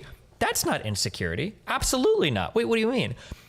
If you're trying to hang out with a friend as a result of insecurity, that's something that you should seek to change. How do you do the YouTube tab thing clear in the corner? I just put it in the corner and I turn on the transparency a little bit. If you're trying to hang out with a friend because you're worried you're going to lose them as a friend, that is insecurity, and that's probably not a good thing. But if you want to hang out with a friend because you miss them, you haven't hung out with them much, and you just enjoy hanging out with them, there's nothing wrong with that. But that's not insecurity. These are distinct concepts. Generally, when you talk about insecurity, you're talking about somebody that feels like they're lacking something that they're not. That's what an insecurity generally kind of refers to. It's usually the thing you seek to like change. Like, oh, you're insecure about this. Well, you either need to fix that particular thing or you need to fix your feelings about that thing. Just because you need something doesn't mean that you're insecure about it, right? Like if I walked around and I thought like, so I'm doing gym stuff now. If I walked around and was like, God, I look like such a loser fucking piece of shit. I'm looking so horrible. I'm so fucking horrible, right? Then it's like, oh, that's insecurity. You know, that's bad. You should change that. Don't have a negative view of yourself. But if you're like, oh, like, so like personally, I bench 315. I wish I could bench like 340. So I'm working towards that bench. You can't be like, oh, well, he's insecure about his bench because he only benches 350. That's not insecurity. You have a goal. You've got a good like self perception, and you're like working to change something, right? These are like distinct concepts. Insecurity is way different than just you want something and then you go after it. These are two totally different things. There's like a chasm between these worlds, and to just try to say like all of it is insecurity is such a weird. That's just such a weird thing to say. Yo, Dest. I keep it $1.50 with you. Vosh has you outpaced intellectually. Don't you want for us to be socialist, polyamorous chads that give each other blows in our autopilot free Teslas on the way to our co-op? Also, I need about 50K. Him intellectually. Good one. Groups that are driven by insecurity, okay? When you want to spend some more time with a friend because you feel like you're not spending as much time with them, that is driven by insecurity. That doesn't mean it's a bad thing. It just means it's driven by insecurity. My issue with this is very clearly the fact that monogamy is considered the social default and anyone who deviates from it is considered aberrant. Whereas in reality, non-monogamy seems to be both positionally, like epistemically, and fucking historically the default. People who are monogamous should be the ones putting that shit on their profiles. And which is more common, by the way, in Seattle, okay? I actually see that. People will specifically say they're monogamous. Great, do it. Normalize admitting that, okay? Shampoo, they don't have... Insecurity is literally not a feeling that like animals feel in the way that we feel. I don't think that's applicable. Animals behave in ways that their evolution guides them to because it maximizes the potential chance of their offspring. When we, humans, were acting in more naturally ways, we were non-monogamous. So in that case, we were fucking around. So polyamory should be the default. No, just assume... my opinion is that the best and most neutral way of going about this would be to assume non-exclusivity. But if a person wants exclusivity, then that's fine, and you should respect that. And people who want exclusivity should be respectful towards each other and find each other. Okay, but what's the epistemic framework by which we access these feelings of monogamy? Absolutely. What the fuck? And do weird monogamous stuff, like holding hands or whatever, okay? Do you honestly think insecurity isn't a bad thing? It can be, but it's also an inherent part of human behavior. Like okay, insecurity is always a bad thing. You should not be insecure about something. You should be secure in everything you do. If you have an insecurity, that's something that you seek to rectify. It's by definition, I think insecurity is a negative thing. That's why we try to overcome insecurity. Or we try to ameliorate our insecure feelings, right? Fear can be a bad thing, but I don't think the concept of a person feeling fearful is like a morally wrong explanation for some elements of human behavior. Is this really so difficult? You guys are infuriating. I hope you know that. Are you implying that fear is insecurity? I'm implying you're getting banned for 30 days. I can't. I'm sorry. So stop framing it like monogamous people have something wrong with them. All right, you too, Mortimer, have been extremely clear. You're being insecure right now, funnily enough. Typical monogamous normies over here. He's getting banned. 30 days. It's like, it's funny. My thing is like, you guys are acting on insecurity, and you're like, no, we're not. How dare you say that about us? Like, oh my God, he mad. Really carrying the torch there, huh? Please chill. I've been very clear in my position. Okay, if you don't like it, don't make it my problem. Hasn't monogamy been a historical difficult? Post-civilization, yes. In tribal humanity, no. I talked about that at the beginning. I cannot believe how stupid this chat is about us. Because you motherfuckers larp as progressives until progressivism or the idea of challenging social norms suddenly overlaps with the norm that you like. I fucking hate it when people like you act like that. It's so fucking frustrating. Dude, he's so Progressivism mad. isn't just about being pro-gay or whatever the fuck else, okay? It's about a fundamental, unconditional willingness to challenge social norms, or at the very least to be understanding of the ways in which those social norms are formed and the influences those can have socially. Okay? That's progressivism. Okay. Because if you're just progressive because you're like pro-gay or pro-trans or whatever, you're going to be the next reactionary. You can't. It's not enough to just be pro whatever social shit. people are for these days, okay? You need to have a general awareness of how all these like reactionary takes are beget by the normalization of social values, okay? I think I can still be progressive and not be an advocate for non-monogamy. I'm not asking you to be an advocate for non-monogamy. I am asking you to acknowledge that monogamy is an arbitrary social standard born today of insecurity in the feelings of your partner's sexual exclusivity, okay? That is a fact. I'm sorry. There's nothing direct or biological or natural or necessary about that arbitrarity. And hey guys, have you seen how monogamous people act about being cheated on? Like, have you seen how they act about all this stuff? It's not just the betrayal of being cheated on that bothers them, because cheating on non-monogamous people is still super fucked up. There's very clearly a sense of insecure and wounded entitlement. Because this happens outside of cheating too. Monogamous people I've seen monogamous people get upset that their partners have had partners before them. What the fuck is that? That's like common. Guys get offended or insecure if their girl has had like a couple of partners beforehand. That isn't even, that shit is so fucking cringe. Congratulations. That's monogamy normalized. An irrational obsession with and entitlement to sexual exclusivity from your partners. That doesn't mean every monogamous person is like that, but that sure as shit overlaps, okay? So yeah, that's the worst element of it. Now this is just epistemically based. That behavior, recognize the core from which it is derived and accept it, okay? At Vosh, oxytocin is released in the body during intercourse, a hormone which is linked to positive social functioning and is associated with bonding, trust, and loyalty. Isn't the fact that we become biologically more attached to people we fuck and argument for monogamy? No. You become biologically more attached to people you have a good day bowling with. There are hormones that release that bond us to people when we interact with them in any way, shape, or form. Sex is a way of interacting with people. No, that is absolutely not biologically true. Bonding, trust, and loyalty has anything to do with exclusivity. That's not even remotely associated with each other. Do you just bond with one person in your entire life? So people should bowl more often? Sure. It can be to some people. Bro, this is impossible. There's no way. Well, it's a good thing I said that it's okay if you want to be monogamous then. This seems weirdly validating to anti-monogamy perspectives, lol. Yeah, like what if I just fuck two people? Wouldn't I just bond to two people then? Sweet. Remember that time when monogamy was based in completely made up standards, but everyone acted like it was the default state and you had to remind them it's not? Yeah, there are people in chat still doing that, yeah. Jesus. Don't polyamorous relationships require even more trust and communication? I'm not talking about polygamous relationships or polyamory or whatever else. I'm just talking about non-monogamy, sexual exclusivity.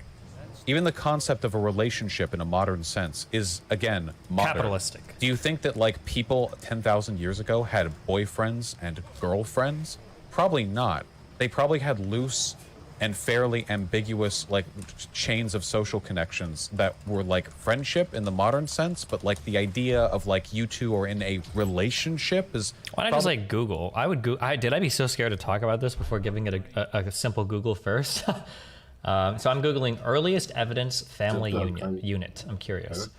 The earliest evidence of a nuclear family dating back to the Stone Age has been uncovered by an international team of researchers, including experts from the University of Bristol. The researchers dated remains from 4 multiple burials discovered in Germany in 2005. The 4,600-year-old graves contained groups of adults and children buried facing each other, an unusual practice in Neolithic culture.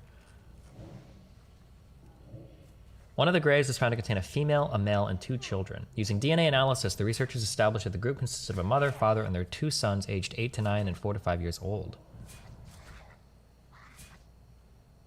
Oof.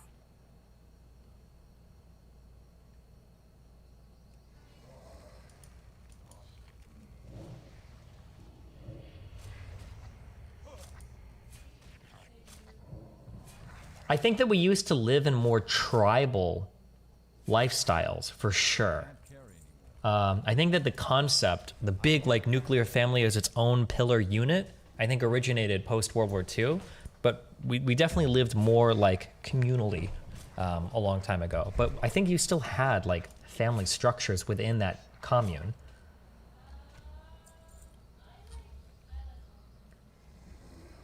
But, okay.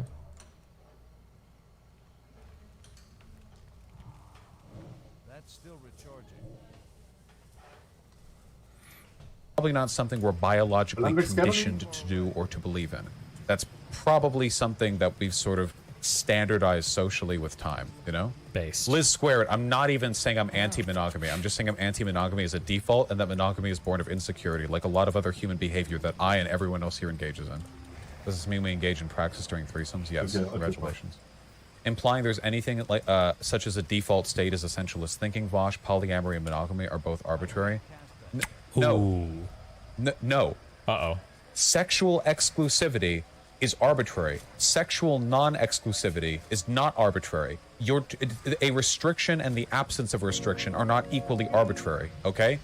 Being able to do whatever you want is apparently the default we'll have a state. convo with Saying, the oh, Red actually, Pill you for can't remote do this one promising. thing is the What's your arbitrary general deviation. take on all that stuff?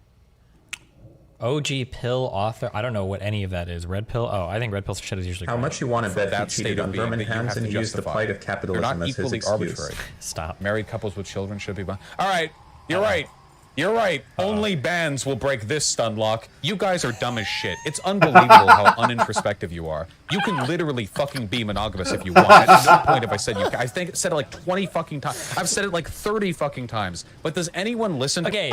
I don't know what, the thing is, I don't think Vosh actually believes that when he says that. So there's two different ways you go about the conversation, okay? So I think he's trying to get to my position. So here's my position, okay? I think there probably are a lot of people that are monogamous, and that monogamy could be born out of insecurity. That's totally true. That's definitely possible. There's also probably a lot of people that are like polyamorous or into open relationships who only do it because they, I don't know, because they're massive sluts or something. I don't know, that could be it as well, right? Like, at the end of the day, you should figure out what relationship works best for you. Think a lot about it. Think why you do the relationships you do. And then, you know what? If monogamous relationships are for you, then do a monogamous relationship. I don't think that being a relationship means you're necessarily insecure or means that you're horrible. Like, do it. That's fine. And if you like to do open relationships or polyamorous relationships, that's fine too. Like, that's it. That's all you have to say. You don't have to be like, monogamy is born out of insecurity. Like, damn, chill, okay? To me when these takes get any hotter than trans women or women? No. You stupid pseudo-progressive dumb fucks are completely unwilling to analyze anything about your own behavior outside of the very basic social tenets that you've normalized by being part of progressive communities, okay? I hate you guys. I hate you so much. Oh my god. Oh my god, you're so desperate to justify not admitting that it's born of insecurity. There's tons of shit that we do that's born of insecurity. For what reasons would someone prefer monogamy? Some people really like the idea of having one loyal partner that they feel like a special connection to. Some people, when they engage in sexual activity, they have like a super strong emotional connection while they enjoy that activity. And if that is the case, their partner sharing that experience with other people is going to feel a little bit weird. It might cheapen the experience for that person. I think that seems to be a relatively normal thing to experience. I don't feel that way at all. I have no sexual emotional connection whatsoever, but that seems probably to be a little bit not the norm, even among people that do open or monogamous relationships. Open or polyamorous relationships. But for the people that do, yeah, I mean, I don't think that's, I don't think that's necessarily a bad thing or a wrong thing or like whatever. God damn it. There's tons of elements of social interaction are born of insecurity. It's fine. Just acknowledge it. Just say, yes, this is something that I feel insecure about, and I want to organize my relationships around that. And that is a totally valid perspective. That's not valid. So fucking valid. Equally valid to what I want. Hold on, I just want to say that is not valid. You shouldn't organize your life around your insecurities. You need to fix your insecurities. If you're insecure about something, fix it. Don't try to build your life around it. That's so toxic. Don't do that, guys. Okay? Don't do that. Don't build your life around your insecurities. Don't let your insecurities control you. Okay? Not good. Not poggers, guys. Not poggers. Okay? Just acknowledge that it's that. Okay? That is what it is born of. All right? That is the thing that brings it about. Okay? Just admit that. Jesus. Just pretending that monogamy in society is driven by some sort of inherent human behavior or some sort of ulterior motivation that isn't just, I feel unnaturally entitled to the sexual exclusivity of my partner. Okay? Just admit that. It's fine. I love the verbiage here too to show how committed he is to the position, right? You have an unnatural obsession with an entitlement to a singular person's body without their consent, only because the framework of society has enforced this entitlement on you. Like, oh my God, like the language is so loaded. Holy shit. I feel entitled to stuff. I feel entitled to stuff. You know that? If I had a girlfriend and she made me breakfast, I would love that. But if she then made breakfast for another person in the same way when they sleep over to like hang out and play like video games, and like, but not me, that would be, I would feel insecure about that. And it would make me feel bad. And I might even talk to her about that. But I think that would be okay because it's something that I associate with her and me, and for her to do it to somebody else feels a little bit weird, okay? You get it? But I don't think that's bad. I don't think it's wrong of me to feel that way. I just think that human interactions are complicated. You made it seem like all monogamous people are insecure. I think I said most. Or most all, or like a good majority of. And I stand by it. Maybe some of you were just hit on with rocks in your head. No, if anyone's making monogamous people seem insecure, it's chat right now, okay? Do you think all monogamous people are insecure? What? Literally? Just, here, wait. Leftist Killbot. We're ending it right now. Let me just ask you. Leftist Killbot asks, do you think all monogamous people are insecure? Like, couldn't a person be secure in their monogamy? Why don't you feel comfortable with your partner fucking other people? Answer the question. Leftist Killbot. I'm only of you highlighted in chat. I'm not looking at anyone else. It's just you, okay? It's just you right now. I'm looking at you. They're in the hot seat. Why? Why do you, what is leading you to place this restriction? Yeah, Why? true. I feel like I'm not exactly sure. Maybe think about it, Leftist Killbot, because there's one answer. Oh my and it's God. Jealousy. It's jealousy, bro. You'd be jealous. You think it's something that should be reserved for you. And if that's how you feel, that's fine. Vosh won the debate, guys. Sorry. You're done. It's fine. Yeah, danzo.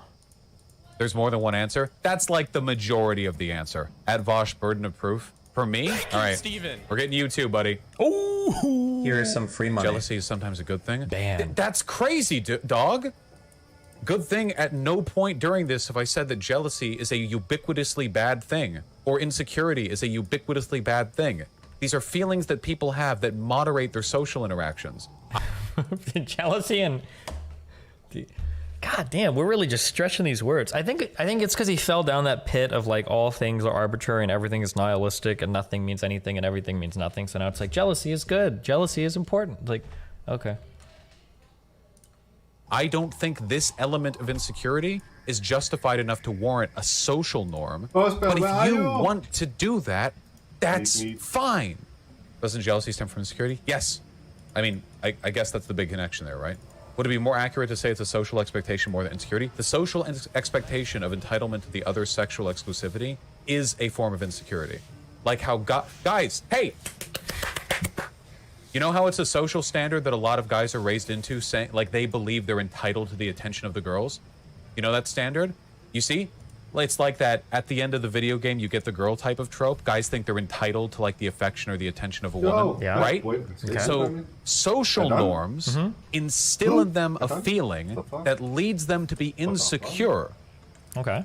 Right? And that insecurity is a product of the entitlement that they feel, right? We've all said this before.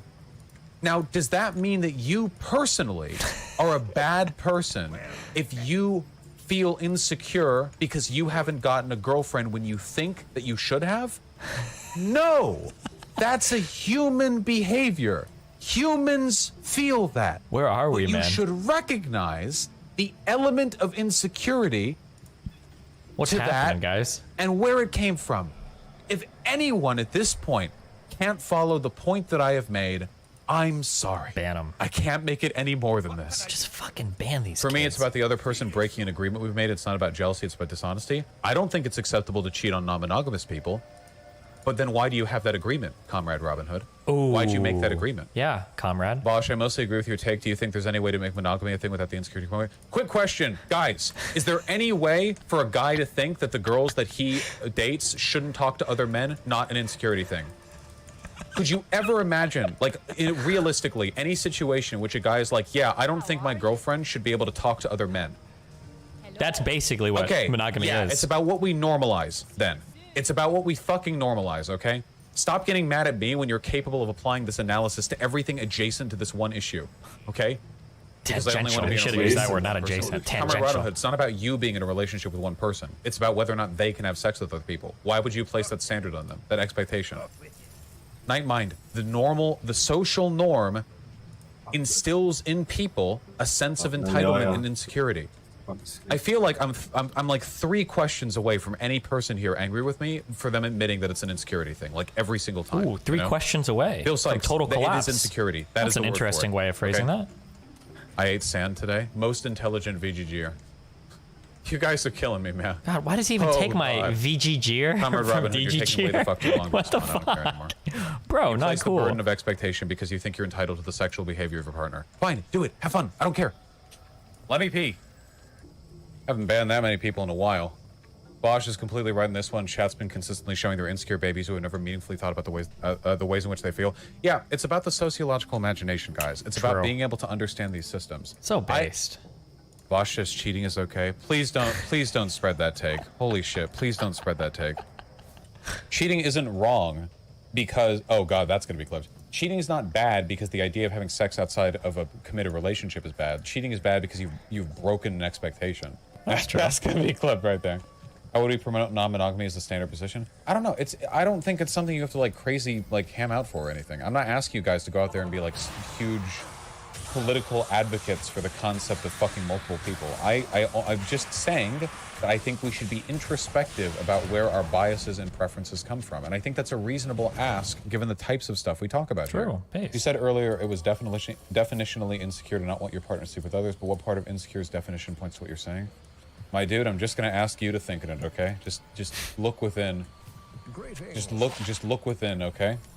I'm curious as to your personal definition of insecurity in this case. Okay, guys. Uh-oh. Real quick. He's realizing his definition of insecurity is incoherent. When a guy doesn't want his girlfriend talking with other men.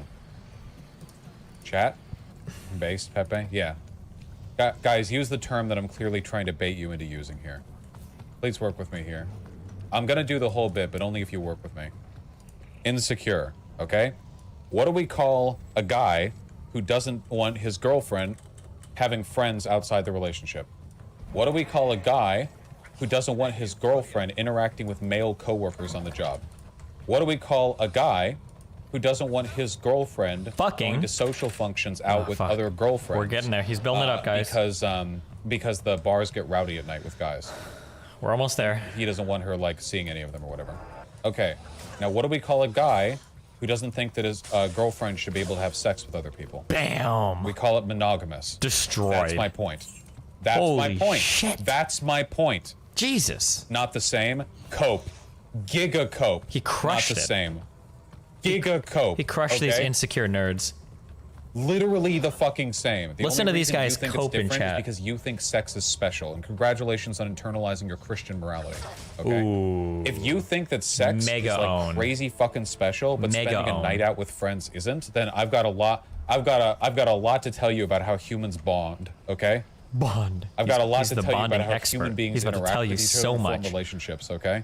If your real concern is about maintaining the like exclusivity in any kind of like bonding, then I'm real sorry, but you can't stop at denying your girl the ability to go fuck other guys. Okay. You're gonna need to keep her from leaving the house. Okay, but sometimes your partner thinks sex is special too. They might place more emotional weight on that, no? In circuses, then they also share that insecurity. Is that not just preference, though? Everything that I just described is preference. Guys, this is literally the Patrick Wallet meme. I don't know. I can't do this. I'm going to Roblox myself. I literally, like, we went through all of that, and you guys It's are insecurity no, all the way down, no, guys. it's different, dude. It's different. This is literally the Patrick fucking Wallet meme. I'm done with this topic. I'm not saying another word.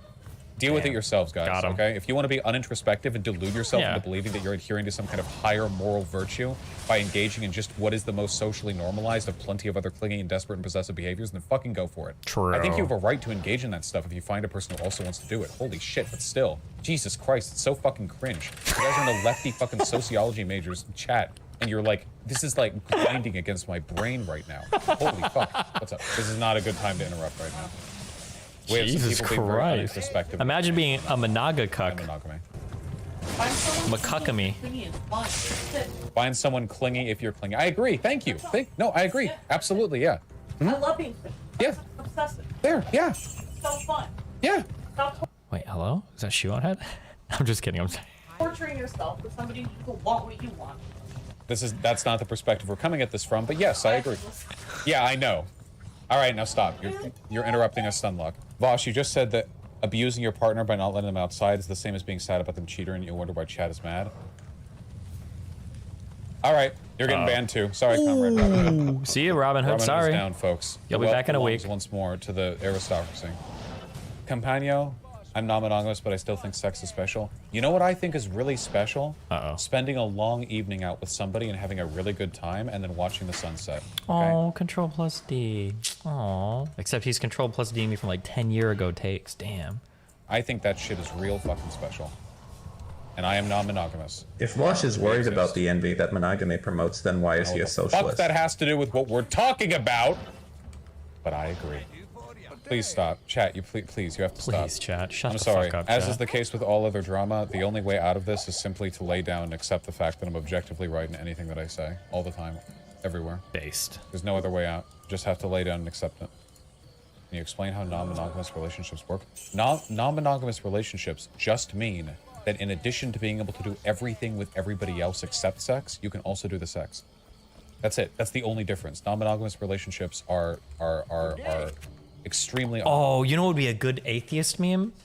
There's a really edgy meme where it's like, here's the chart of every god. And then, oh god, what is it? It's a chart of like 50 different gods, and all of them are crossed out except for Yahweh, the Christian god. And then the edgy quote is like, I'm just like you, Christian, except there's one additional phony god I don't believe in. He should have like there should be like a chart for like all the behaviors, like hand holding, hugging, massages, watching sunsets, going out to dinner, watching movies, and then like they're all okay except like sex is crossed out of the bottom or whatever. And it's like, I'm just like you, monogamy cuck, except I am okay with all of the behaviors. It's like, do you know what I mean? Do you guys see where I'm going? Okay, listen, there's a good meme in there. Okay, you have to have known the chart. If you don't know the chart, you don't know what the fuck I'm talking about. All right. They're objectively less complicated than monogamous relationships because one boundary no longer exists. Oh shit! I see that Vosh hasn't tried a non-traditional relationship if he's going to say something that fucking stupid. Do you want me to deliver a huge canister of cock? I mean cock. I mean cock. I mean cock. I mean, bruh. Cock. Bruh, I meant cock. Please don't ban me, I'm trying to say cock. I mean cock. No, it's called coke. Yes. Good one. Non-monogamous relationships are extremely uncomplicated. They're okay. That is the least true thing that has ever been said. Okay, every relationship is very complicated. Non-monogamous relationships are very complicated. Okay, the idea that they're not is hilariously naive. Holy shit. Oh my god. But okay. Objectively less complicated than monogamous relationships. Objectively. Because one boundary no longer exists. That's it. Just Simple get rid of the as that. boundaries and you have no more complicatedness. What you're thinking of right now is polyamorous relationships, which is not the same thing. Polyamory is having multiple romantic partners at the same time. And I am not in a polyamorous relationship, nor have I ever been. Or, frankly, do I think I ever want to be. And why have relationships just fuck people? Kwazuli, is to you the only benefit of a romantic relationship the ability to have sex? Fuck. There's Is so that much the only more. thing you're getting out of a relationship? Do you have a partner right now who knows that the only reason you're bothering to be a partner to them is because it gives you the ability to have sex with them? Jesus. Disgusting. You confuse polygamy and polyamory. No, polygamy is like multiple marriages, right? Multiple wives or husbands or whatever. Why don't you want to be in a triple misogynist? I just don't have the energy. Especially with queers. Do you have any idea how fucking emotionally engaged I'd have to be? God, I can barely handle one relationship. Oh my god, what the fuck Is there a way is to address this? this? I don't know. I don't care. Do whatever you want. I love you. Do whatever you want. Do whatever you want. What about hookups instead of sex? But we just cuddle some ace? Good. Do it. Whatever. What makes platonic attraction different from romantic attraction? I don't know. That probably depends based on the people. I don't care. Havosh, the fact that you don't associate sex with love is quite rare. First of all, I don't necessarily know how true that is. I feel like a lot of people socially associate sex and love in a lot of ways, but a lot of people recognize that they're not intrinsically connected. Like, come on. How many people in their lives, even like older people, like boomers or whatever, have wanted to fuck someone without like being in love with them? Like, even if it was just a celebrity crush. I'm pretty sure most people would recognize that even if sex tends to be something they do with people. Oh, I guess I can speak here. So now we can come bring in some like an actual experience arguments. There are some people that will make the argument that like, oh, like sex for me has nothing to do with emotion. And actually, I think I can do this or whatever. I think I can be in a sexual relationship and there's like no emotional tie whatsoever there. There definitely are people that say that. Oh man, are there a lot of people that say that? But that is absolutely not the case. And once they get a taste of that sexual relationship without the emotional commitment, it destroys them. This is an experience that I have gone through all too often where somebody will say, oh yeah, bro, like, yeah, dude, I like casual sex. It's awesome. Like, yeah, casual long-term sex. Oh, for sure. That's just the best thing in the world. And then when they actually get a taste of it, then it's really complicated, and things can get mega fucked. I just built all those turrets over there, and I don't even need them over there. They love. They can conceptualize the idea of enjoying sex, even if it's outside of romantic relationship. Depends on how good the sex is. Yeah, well, you know. Is this because the influence the church had in Western culture over the last 1,000 years? I don't fucking know. Maybe. YouTube chat is the church right anthropological? Now? Yeah, because they're fucking baby brained. Sorry. Stay mad. Cope forever. I don't give a fuck. Okay. Your inability to engage in basic introspection is not my moral problem, all right? I did it. I tried. It is you who is coping. Most people feel differently from you. Don't think I won't ban you either. I think most people can conceptualize. Don't think I won't ban you either. Love and sex. You're no one's safe. Like they can understand that they're not the same thing. That sex is not something just done to people that you love. It's also like a fun thing that you might want to do because you find someone hot.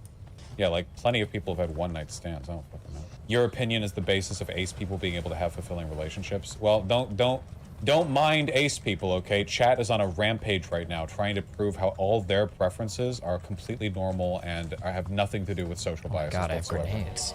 Imagine being ace phobic in chat and weird champing right now.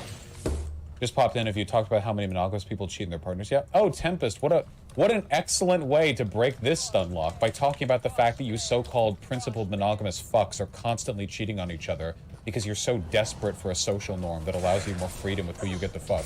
No, that would definitely fix the problems with this stream right now. No. That's okay. We're fine. Any thoughts on one-sided non-monogamy? I don't know. I have no fucking idea, Vermin. I don't like one-sided non-monogamy. That shit always seems to be super fucking imbalanced.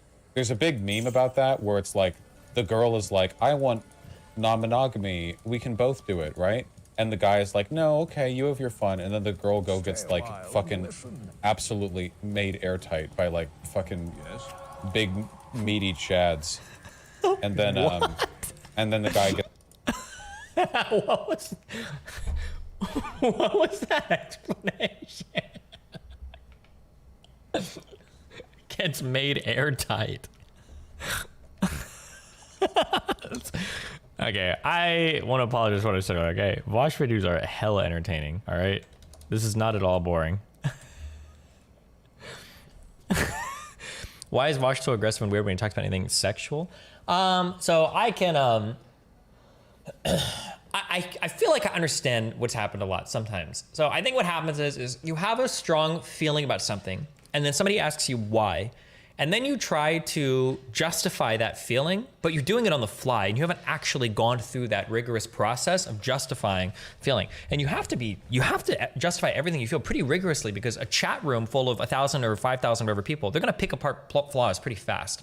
So if somebody's going to attack you over an idea that you've kind of like post hoc rationalized, so like you have a conclusion, but you haven't actually built the argumentation to it yet. If you're trying to do it on the fly, you're going to stumble. And then you're gonna get really upset because like people are gonna be attacking your argumentation, and you can't change your conclusion because you already came out really strong in favor of the conclusion at the start. And so when your argumentation gets attacked over and over again, and then you don't really, then it's like, that's why, notice how like he started with this weird like anthropological take where he's like, oh, well, evolutionarily speaking, the naturalistic state of humankind is, and then he like dumped it immediately, but now he kind of like reverts back to it sometimes, but then he says, well, and he's got all these things, he's got all these weird statements like, well, it's socially reinforced, but it's okay to be that way, but it is an insecurity, and most people are insecure, but it's okay to be insecure. Vosh is it's insecure. like a really weird like. He needs to forgive his mother for turning him against his father.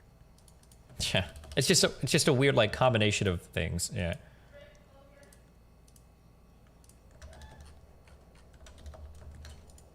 gets like nothing. I don't know. That shit can be pretty weird, I think.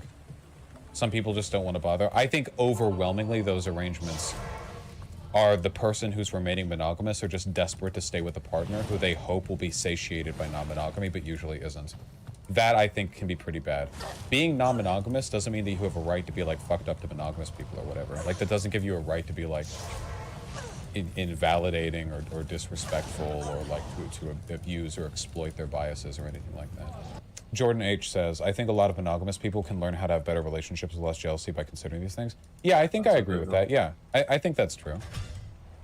Even if you want to be monogamous and are monogamous, I think at least being aware of these feelings can mitigate the more pernicious elements of like jealousy or entitlement in your relationship, you know? That's true. Or we could just delusionally shit talk me and pretend that there's absolutely nothing like socially conditioned about monogamy and that it has like nothing to do with jealousy or whatever. I'm sorry, society's imprinted a specific connotation of emotional connection with sex. Well, I mean, I hate that, but whatever. I think that's dumb. People like associating sex with love has definitely, like, I think made things more complicated for me and for a lot of other people. But monogamous people would disagree, so I don't know. It's not a conscious decision. Never said it was. Vosh, what's a healthy emotional response to cheating? Are you asking me, like, I think you can, like, end a relationship over cheating for sure. Yeah. Wow. I don't know what you mean. I mean, you shouldn't, like, freak out and, like, kill them or whatever, but, like, yeah, you can. Why? They're just being insecure, mate? Should we, how many people do we have to ban today? It's not about being insecure, okay? It's about having standards in a relationship or having boundaries or expectations and having them broken. There's a difference between the arbitrarity and harm of a boundary and the harm of it being broken. Those are not the same thing. They're absolutely not the same thing, okay? If you're mad at me, okay, just like jerk off super hard tonight and take it somewhere else, okay? Vent your frustrations on your fleshlight fucking body pillow combo, okay? Do not get angry at me for pointing something out that you don't like, right? Holy shit, this poison lasts forever! Anyway, you can don't like kill anyone, but... Well, carbonated peach milk, I think you could associate love with a lot of interpersonal interactions then. Vosh literally said you'd be cheated on as a poly. Yeah, of course, cheating is bad. I don't like this, what the fuck? But it's not bad because there's something metaphysically wrong with having sex with multiple people. Metaphysically wrong? Because you violated the boundaries of that relationship. Even in polyamorous relationships, you do know that people like get approval from one another before having sex with other people. There are a lot of concerns associated with sex that like should be taken into account, you know? So getting cheated on is still insecurity? Nope, and also banned permanently. But yeah, even in like non-monogamous relationships, you know that people like check in with, like they're like, hey, you know, I'm seeing this person, like we might have said, like, how do you feel about that, you know? And depending on the relationship that you have or how like stringent you are with these expectations, sometimes like they try to mutually meet the person, like it'll be like, oh, I'm okay with you fucking this person, but okay, like, what? I like that first, or can we like go to the park together or something? And sometimes it's just like, oh, you know, you made sure that they've gotten like their STI test or something or whatever. There's STI, not STD. It's like he chooses every fucking phrase to be like the most optimally intelligence projecting thing you possibly can. What? I'm sorry, maybe I'm reading too far into it, but just I'm sorry. Ways to handle that. Bill Sykes, I'm sorry. It's just the Dude, insecurity bullet is the bullet. It's the real bullet. I don't know what to say. That doesn't mean that you're doing something uniquely bad or wrong. That's just how it is. I'm sorry. I don't know what to say. I've already made my argument. Socially conditioned insecurity. What are other strong emotions that can be conflated with love? I can't think of anything seriously. You're jumping the shark a little bit there. You didn't say strong emotions conflated with love. You said that sex is an experience which releases hormones that affect bonding. No sex is not fucking way, bro. Do that. There are lots of things that could potentially do. Okay, to be clear on this, sex is a unique, like, bonding chemical experience or whatever, especially for women. That is true. I don't know why. I don't know why you would like pretend that's not the case. Like, this is an incredibly strong bond that people form. People literally talk about like no the bond of brothers or whatever. The bond of brothers, bro. I need a bro job immediately, please. With somebody and like go driving around town or something. These are all experiences that can be not just what like really fulfilling, but can literally chemically bond you to people. But we call those things friendship bonding and the sex thing romance bonding. But what we understand to be romance is fairly socially conditioned, you know? So what we're really talking about is which types of bonding we socially normalize to be associated with love and which ones less so, you know? There's going to be some varying extent to which these affect. I'm not saying that sex isn't like a big component of a relationship format, because it totally can be. But the fact remains that delineating the line right there is fairly arbitrary. I mean, again, like, if sex was the only thing that could do this, then there would be no asexual relationships, but there definitely are, so. Pigeon, stop knocking that thing over. I think Red so many people get really emotional over this because they hate the idea of their partner suddenly becoming non-monogamous or poly or something. Yeah, that sounds like insecurity to me, but I agree. I think a lot of people are defensive over this because they don't want their partner to become like non-monogamous. Hey guys. Like them. Which, hey, I'm probably not changing their mind right now. Is there research on that? That sex is special, especially for women? My understanding is oxytocin, Wikipedia. I believe that oxytocin is a hormone that we have that we release, especially during sexual interaction, and I think childbirth, and I think other forms of physical contact. You going to jump up on the left side of this dirtier part of the mountain. Oxytocin is a peptide hormone and neuropeptide normally produced in the hypothalamus and released by the posterior pituitary. It plays a role in social bonding, reproduction, childbirth, and the period after childbirth. Oxytocin is released into the bloodstream as a hormone in response to sexual activity and during labor. It is also available in pharmaceutical form. In the prairie vole, so we're moving to animals now. The prairie vole, oxytocin released into the brain of the female during sexual activity is important for forming a pair bond with their sexual partner. Vasopressin appears to have a similar effect in males. Oxytocin has a role in social behaviors in many species, so it likely also does in humans. In a 2003 study, both humans and dog oxytocin levels in the blood rose after 5 to 24 minutes of a petting session. This possibly plays a role in the emotional bonding between humans and dogs. So it does have, it appears it does have some form of like social bonding as well, but I know that there's like a heavy amount that's released during like sexual activity, which is why it's, people have called it in the past like the love chemical or the bonding chemical or whatever. In popular culture, Oxytocin is the name of the 5th song in Billie Eilish's 2nd album, Happier Than Ever. There you go. I save all my Oxytocin for the Rift, true. Arguments, I'm not fucking stealing people away from me. What if I don't want my partner to sleep around because they suck at sex? I'm afraid people will think I'm bad at sex too. Like I'd have to supervise it to make sure they're doing right. Fuck. Yeah, like you're a trainer or something. You know, you're like, you know, gotta make. Hey, if my girl's fucking people, okay, she's got to be putting on a good rep. You know, I don't want my reputation being staked on her incompetence. Fredo Sal, the goal was never to change people's minds. I'm gonna keep it a stack. I'm not gonna stack. make any of your fucks nominated. I need a bro job. So if you're on the border, I'm down real bad. I'd suggest being open to it. Like if you're kind of impartial, you don't have any strong feelings about it one way or another, I'd suggest maybe trying it, you know? Not like have a relationship and then go like sit at home jerking off while she fucks 27 other people or whatever. But like sleeping around a little bit can at least be a good way of understanding what you like in reference to other people. Yeah, but Hunga Master, there's no reason why you couldn't do that with multiple people too. We're talking about monogamy after all, right? Like you can bond with multiple people. Damn, dude. Vosh is banning people. Okay, we'll do another one of this for how bad later. it's This is brother. The brutal mode is if you really want a really difficult. strong What the argument fuck? in your favor, point out how many straight men are okay with their wives fucking other women. Oh, that's totally true. Hey, yeah, why are so many straight dudes okay with their like their girlfriend or wife making out with girls at the bar, but they'd get furious if it was a guy, you know? That dynamic doesn't really make much sense unless insecurity was the driving force, right? Right? They're insecure because if another man fucks their wife, that's, say, an attack on their masculine entitlement. But if a girl fucks their wife, it's not. Right? Masculine entitlement. That's such a way to phrase it.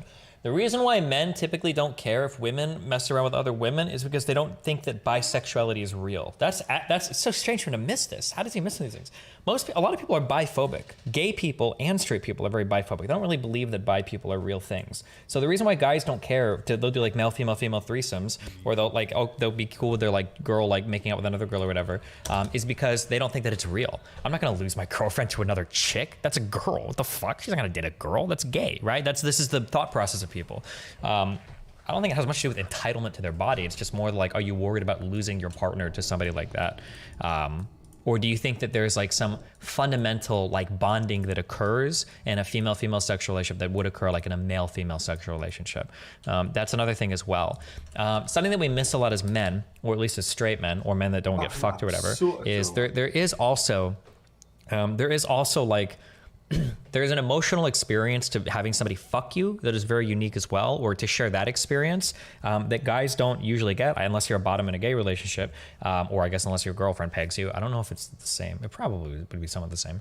But like that experience of also like actually fucking somebody or being fucked is also probably viewed a bit more intimately by a lot of people as well. And obviously girl, especially with Nostradamus or whatever, and even with Nostradamus arguably don't experience the same thing too. But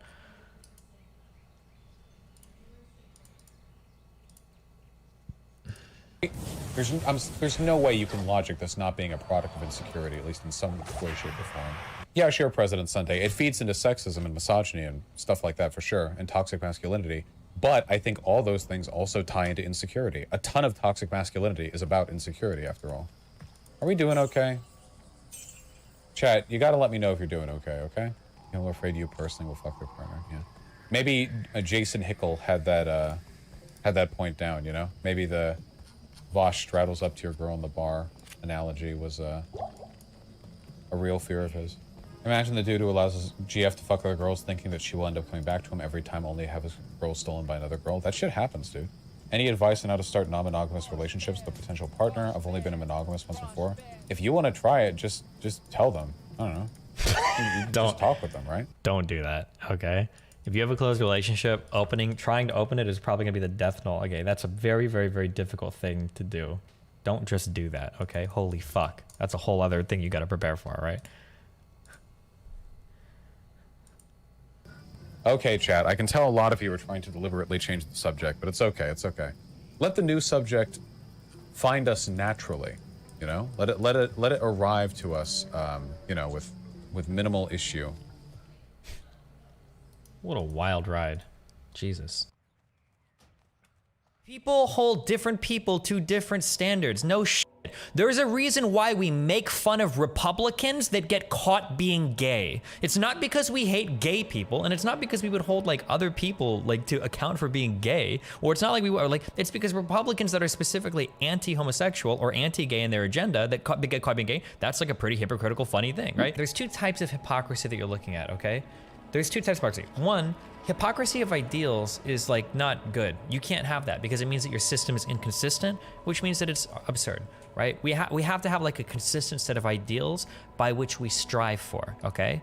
Now, hypocritical behavior, right? Nobody's perfect, okay? And sometimes we don't live up to our ideals, okay? Because Everybody's like this. 100%. That's why they're ideals. We don't always live up to them, okay?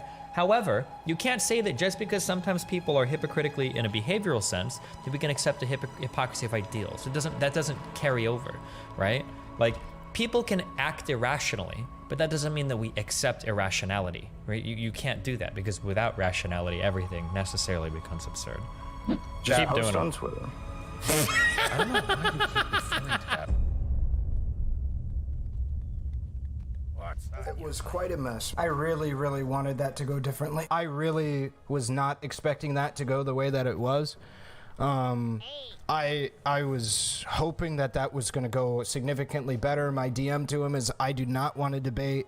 I just wanted to have a conversation about people's moral responsibility for cash and shit like that, and whether or not we can put somebody up. And he kept saying, well, people that say arguments like you do this and this. And it's like, dude, you're talking to me, man. There's a lot of people that might think that some people's opinion who might be advocating that we do more with the resources we have are saying like socialism is win no house or socialism is win poor. And I feel like this is kind of missing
reference on your keyboard, so it makes it easier to do a standing long jump. Hey guys, today I'm going to show you how to get to Menethil from Dunmoreau without dying. Run up the frozen waterfall here, then start following this route.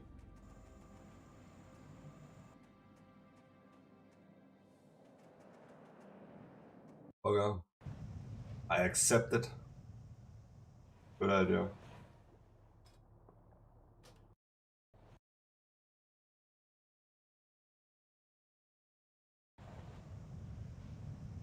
$16. Ja, okay.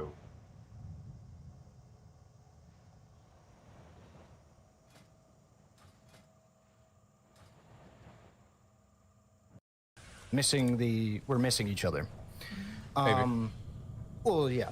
Okay. So I at least want to come from a position of like, I think that we could be doing more when we have an excess of resources. And I think we ought to be doing more in order to further political causes, in order to bettering, our community and stuff like that. And to my knowledge, you are of the position that this is more of a, for all the dank memes that might get posted, a subarogatory position more than anything. Like, it would be nice for us to do this, but we have no moral obligation to go out of our way to do like a lot of, like, let's say funding of canvassing or what have you if we're a political streamer or what have you and we have excess resources, correct? Or Yeah. Well, I think it's good if we do it, of course. It seems odd to me, the idea, whether we're talking about ideology or access, to reshift our moral framework for what a person should be expected to do, not just like in accordance with what they could do, but also like how we treat that conversationally. Or to put it another way, if a person is a, I guess we have to use this as an example, but if a person like makes their living advocating for socialist shit on social media, and keeps doing it over and over and gets really successful doing it, makes a lot more money, at what point do they switch from being a positive representation for the movement because of what they're advocating for to being a negative one because they spend too much of their money on houses or whatever? I think there's a really ambiguous gradient there, and the best thing that we can really do is we can just encourage people to do as much as possible with the resources they have. But that's not really what the discourse is about, right? It's about moral condemnation, which is where I think my main issue comes out.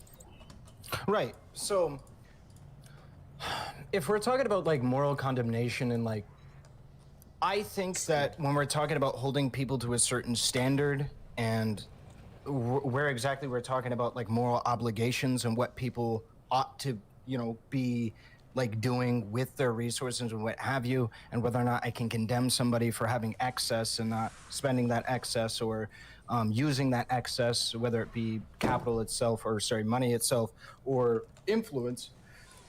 I think we could look at either one. So maybe I could be more amicable to any idea when it comes down to money or what have you. And we could start from a position of influence and then work our way to money and see how we get there. So when I'm looking at things... Do you mind if I try something a little different with this conversation? Go for it. So the central concern here is about hypocrisy, right? So not necessarily for me, at least. Okay, then not necessarily hypocrisy, but I think, are you a socialist? No, I am not. I'm a SOCDEM. So as somebody who would consider himself a socialist, it seems like the person who should be mad first and foremost here is probably myself, right? So I guess I'd have to ask you, why should I be upset? What, because people, I've seen this from everyone, Destiny, Ben Shapiro or whatever, where they're like, I don't care about people making a lot of money and buying big houses, but socialists would. And I'm sitting there as a socialist saying, well, I'm not, so should I be offended? Make the argument for me to be offended, Right, so I think it comes down to, if somebody has at least, I don't know, I don't really view it as an offense thing. It's more of a, if people are able to accumulate potentially infinite resources from perpetuating an idea that they stand for a political cause, and I don't even think this has to do exclusively with socialism. Now is the hard part. You're going to jump up on the left side of this dirtier part of the mountain. At what point to do can this, I say that, find your jump? Talk is cheap. When does the talk become the walk? Or is there no such, or is the talk the walk in and of itself? right? Like, well, that's my question to you, right? Well, the talk is the walk when it comes to like being a political pundit, right? Like Tucker Carlson isn't dangerous because part of his money goes to like promoting Republican candidates. He's dangerous because he has a platform that tens of millions of people listen to.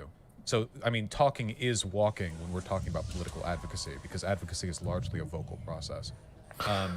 But when it comes to like, at what point can you expect to do more? I think there is a good question there.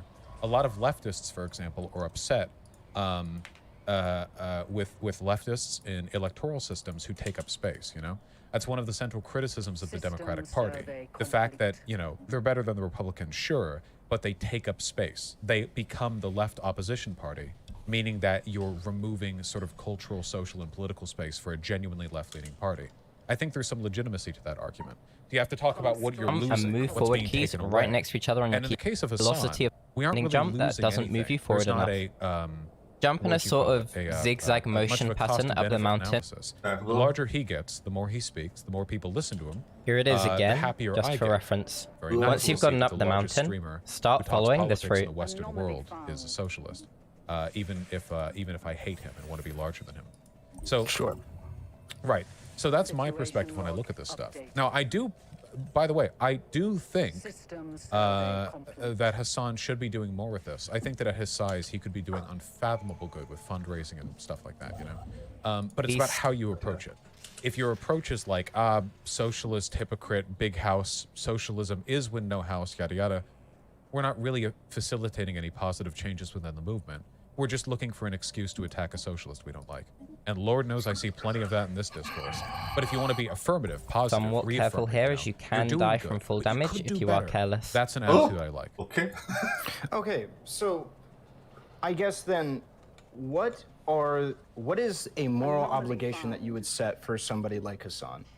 Like, is there any moral I obligations originally that learned he has this to from hold up to Zarin, at all? who used it in his Deathless Dwarf Hunter speedruns. I mean, I guess I'd like but it it if he dates didn't back murder or rape further, people. as I remember seeing a video of a skit from a few years That's the...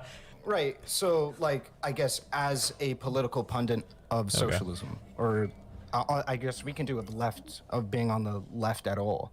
Like, what moral obligations do I have as a political pundit on the left? Do I have none whatsoever? Well, in a purely utilitarian sense, my only real answer is that I always want him to contribute like a net positive utility to political discourse, right? Pure Which I feel utilitarianism. From I Night don't Elf agree female with all the explorer sides of you. I don't who think used he's it to explore the always Ironforge educated on the airfield stuff that he speaks rather about. than But do as a the net, you know, Deathless if skip. if we were to choose sort of the archetypical frat boy politics news pundit, you know, I would certainly rather him be Hassan than some, you know, edgy centrist or even like a progressive liberal like Philip DeFranco. Right, and so I'm just wondering, Also I be guess, careful here, as you from could my perspective, I potentially don't know die why we from would full set the bar damage. so low, and is where I'm at. I feel like that bar is set really, really It is. low, and we do ourselves a If disservice you wanna- by setting it so low. We can. Go I from feel like some asking Night Elf for female very explorer So our relevant is like pro who rape used and it to murder. explore That's what the I'm hearing. doing Ironforge a airfield fundraiser rather that than you don't do even the have it. Deathless skip. Sure, but as a, like a moral obligation. What do you do if he doesn't meet that obligation? I would say that you ought to do that, and that it is bad for you to not do it. Well, sure, but I mean that's utilitarianism 101, right? Like, do good things, don't do Stop bad using things. philosophy What should we do, terms. like, socially? That's What not should the utilitarian. That's social every moral consequences system. be Don't for do not bad doing things, do good So you things. That's would what say good that it is means. a This is bad literally thing to do. circular. Sure, Also to be careful not, here, as you could to potentially not do die that from full fundraiser. damage. Yeah. Sure, yeah. I mean, Yep, in så terms var of vi like tagen sikker, the va? distinction between doing a bad thing and not doing a good thing, it can be kind of fuzzy, right? Like it's a bad thing to not save a drowning child. and Sure. it's a good thing to do it. So the absence of a good action sometimes can be considered in and of itself a bad action. Right. And so, yeah, allow me to be a little bit more specific when I'm using the word morally, a moral obligation, right? So, like I'm using what I've at least picked up as your kind of position on a moral obligation versus a supererogatory thing, right? Supererogatory being like you're going out of your way, you're doing something good that like you have no obligation to do, nobody was expecting it of you. Fuck but you whoever went taught above and Vosh that word. congratulations, Oh my thumbs up, god. right? Yeah. And what I'd consider to be a moral obligation is what you need to do before you are committing an action that is bad. You need to do this, otherwise you are doing something bad, right? Yeah. That's the way that I consider it. I guess the more that I think about it, you know, when I tried to start out with this stuff, I was told that utilitarians don't actually have a way of distinguishing between supererogatory and obligatory behavior. that when you get right down to it, you can make as many overarching or superseding systems as you want, but a utilitarian will never actually have a definitive answer for questions like that. It's just try to do good things and try not to do bad things. All questions as to what's obligatory or supererogatory are kind of relative, right? Is it obligatory that you give money to charity? Well, probably not many people would say that. It's supererogatory. But what if you make billions? At what dollar amount exactly does that distinction much like the deathless skip from Lockdown, necessary? you're going to go down to where the bears are, and then jump down the first part of the absence waterfall. of a definitive answer, all I can really say is that I think that we should, as a general rule, encourage people to do good when they can. Fuck you for and saying discourage people from utilitarianism doing a bad few when they times can. 5 years ago. Well, I You're don't responsible think for that that. it.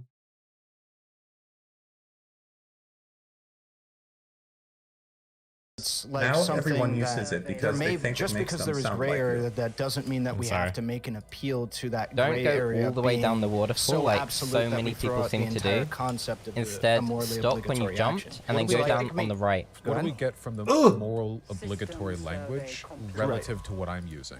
Because I'm agreeing with you, we should encourage him to change his behavior on that. And in terms of affecting a better outcome, that's the best you're going to get. What I'm suggesting is the most effective way of ameliorating the problem you're describing, is it not? I might I would disagree. I would think in effect that what you have is the reason why I use morally obligatory is because I can condemn somebody for not participating in an action that I consider to be morally Run obligatory. through the That's hidden really the Dwarven difference. farm Saying that and go like, west oh, well, you're toward doing Manethil what Harbor. you need to do, which is just, say whatever we consider to be, propagating socialism to a thumbs up degree, right? And I don't want to hard stick on socialism. This applies to all different political ideologies, right? You're promoting that ideology. However, right? Like you taking in you're promoting the ideology of socialism, but socialism in and of itself doesn't say that you have to go above and beyond and do all this charity stuff, but we can hold them to that standard through a moral obligation, so that way we can condemn them when they do not meet it, because otherwise I'm just saying, hey, you know what, it'd be nice if you did all of this stuff, but you're not wrong for not doing any of it. Well, why would a socialist want to do that?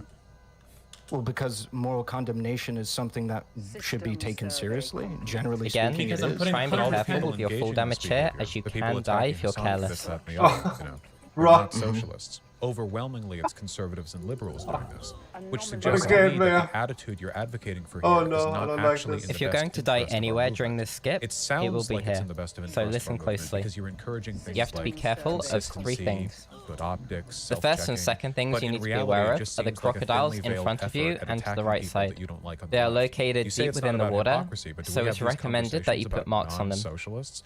I And mean, then there the are third tons thing you have to be wealthy aware of celebrities are the on the mullets left on the that have left social side. projects that they But don't generally donate they millions don't and seem millions to of aggro dollars as Socialist, right? That's the whole point. crocodiles. That idea, rather It's watch So with the the alpha crocodiles, to you're instead going to do mark that. them. But with And then Hassan, when this is a they've critical gone super moral far failing up that has north to be or the to your right, subject of months of you're going to discourse. start You see? swimming straight toward the blacksmith. So allow me to ameliorate that.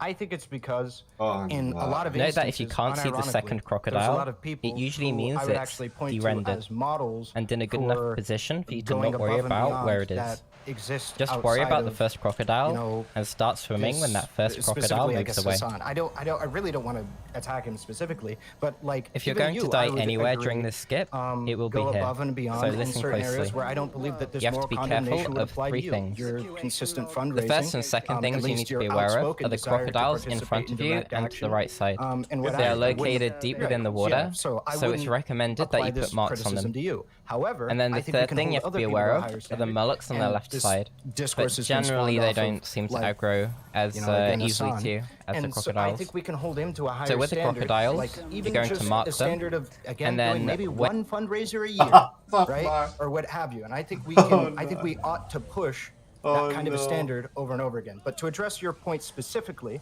about non-socialist people targeting socialist people for this, I don't disagree. There's a lot of people that throw shit at socialists just because they think like socialist means you have no money. But I also think that there are people that think like me on this, where it's like, damn, it really kind of sucks that we don't really see, fundraising. We don't see canvassing. We don't see many of these things coming from specific people that talk about politics. And that ought change. We ought to hold people to a higher standard who are promoting these ideas and things like that. We ought to hold them to a higher standard because if people like Hassan aren't going to go out of their way and support canvassing, who is, right? Who are we expecting to fund canvassing, to get people politically motivated, to get people politically involved, if not people like Hassan? Who else are we expecting to do? Well, I guess, like, to me, ultimately, this does still reside on an attack on hypocrisy. Which it just doesn't register that much in my framework. When it comes to, like, well, who should be doing these good things? The answer to me is all of us. It doesn't register because he doesn't care about being a hypocrite. Socialist should be doing advocacy for the working class any more than the filthiest capitalist pig. I think that all of us should be doing it. I don't necessarily know if there's some heightened... Oh, is this a fucking malroom? Holy shit. I'm sorry, guys. I didn't even notice that. That's good. I didn't even... to me, the idea that, like, people should be held to a higher standard if they actually advocate for these positions, in theory, it's good. You know, it's conceptually valid, and I think there's some, you know, some worth to it. I wouldn't deny that. But in practice, it just seems like, you know, the ability to attack people who you disagree with, which is why these criticisms are all coming from not the left. Like, we don't do this with capitalists, right? Like, if we were like, you know... This is the whole point. If you hold yourself to a higher standard, then that, of course, does open you up to more attacks. But, like, I mean, what's the next step? Should we all just become, like, heroin addicts? Because, like, there's no standards for that, right? Like, I could show up in some place, like... I don't have the obligation to shower, to take care of myself, to not be an asshole, because I could be like, bro... I'm a heroin addict, okay? Don't project onto me your personal responsibilities and what you perceive as failings, okay? Because, bro, I'm a heroin addict. This is what I do. Like, yeah, of course, if you hold yourself to a higher ideal or a different ideal, there's going to be a different set of standards that are going to be morally forced on you. That's like basic 101 everything. Yeah, I don't... The fact that he's a socialist wouldn't even be a part of the argument being made here, but it is every time. I can disagree with that, and I think I can synthesize why it is also, like, him being a socialist is also relevant. But to touch on your previous point about, like, Rachel Maddow and all that stuff, the part of the reason why I talk about specifically Twitch streamers in regards to this, and to some degree some YouTubers, is because that's the people that I have the most connection with. Er I in et game? Unlogge, altså League. Han er virkelig lige hvis de gerne vil spille CS i stedet for. Det er 5 minutter siden, du spurgte mig. Shit, det kan gå. Min ser lige trying to reconnect. Så kan du se, hvordan det er. Trying to reconnect. Og jeg er på den anden side af den. Ja, min sagde det også kort. Siger de stadig det, ikke? Bare giv mig kejser. Jeg så bare, tilbage. Ja, det var godt nok. Det er også kort til at starte med. Den responder ikke, min klient. Nej, det gør min heller ikke. Jeg så lidt besked, fordi jeg er i gang med et farligt skib lige nu, så jeg er lidt skært. Jeg ved ikke, hvad jeg skal gøre. Det kan lykkes mig Counter-Strike, så. Ja, det kan det godt, hvis vi spiller Counter-Strike. Ej, hvor nice. Lortespil. Jeg har ikke spurgt bedre endnu, men jeg ved ikke... Hvad har vi røvet nu? Ja. Så I kan spille Counter-Strike, men vi gider ikke sidde og vente. Fucking shit game. Jeg forventer LP en streamer. Ja, godt gøre. Må jeg kan også godt streame, Mikkel, hvis du vil hellere se mig. Men hvis du streamer på Discord, så kan jeg LP streame på Twitch, ikke? Så kan jeg begge steder. Smart. Ja, så kan jeg har 2 skærme. Ja, den fucker helt op, den der. Jeg var overrasket, jeg fik lov til at også, at vi spiller CS, det er fandme godt. Altså, Peter er klar. Jeg er på Warzone. Der var så problem. Nå, det siger du ikke. Lorteklein. I skal finde en navn til en Peter. Det går ikke, det der. Damien. Okay, kejseren. Og den anden Peter. ForTiiTude, er det ikke det, du hedder på Twitch? Jo, og så et LP, og så ForTiiTude LP. Har du subscribet og followet til ham endnu? Jeg er ikke subscribet. Wow. What? Dude. LP, du skal lige høre, der var en af mine kollegaer, der spurgte ind til dit navn, jeg blev så glad. Og jeg kunne se, at jeg blev glad. Jeg hader jer alle sammen. Han gik på, hvordan det gik i Classic Hardcore, så sagde jeg, min kammerat LP, han er lige død. Så kiggede han bare på mig helt seriøst. LP? Og så er jeg sådan, ja, nu skal du høre.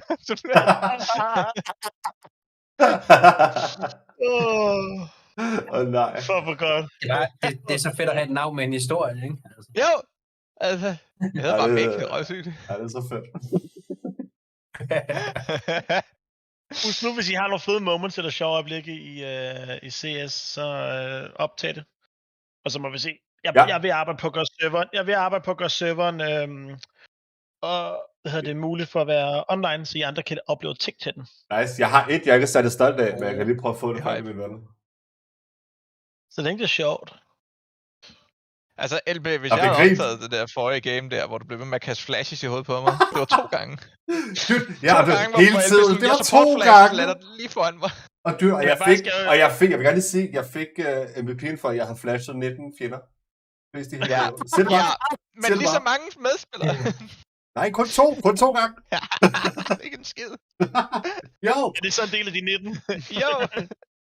Ja. Nå, Peter han spiller om at sammen med nogen fra Old Boys og skal spise bagefter, så han kan heller ikke. Nå, hvad med Patrick? Patrick han vil først senere, måske. Så lad os gå ind og finde en Old Boy. Skal LP lige sætte det op imens? Jeg har... Hvis du gerne vil åbne... hvorfor skal jeg have et... Never mind, jeg er bare dum. Jeg får det, hvad du. Det skib, jeg skal til at lave, ikke? Han siger, at man skal passe på, fordi der er 3 krokodiller, og jeg kan ikke finde nogen af dem i vandet. Jeg har ikke lyst til at finde. LP, der er kun 2 forresten. Der er 2 krokodiller. Okay. Jeg kan ikke finde nogen af dem. Jeg kan ikke se dem. Skal jeg give den video, hvor de er? Jeg har den video, hvor der marker han dem selv, og han marker 3 krokodiller, og så er der en Murdoch til venstre, ikke? Nå ja, okay, så det er nok... Men jeg kan ikke se krokodillerne. Jeg har prøvet, jeg kan ikke finde nogen af dem, så bare sådan, jeg tager ikke ned det vand. Så er det bare go, LP, det er bare commit.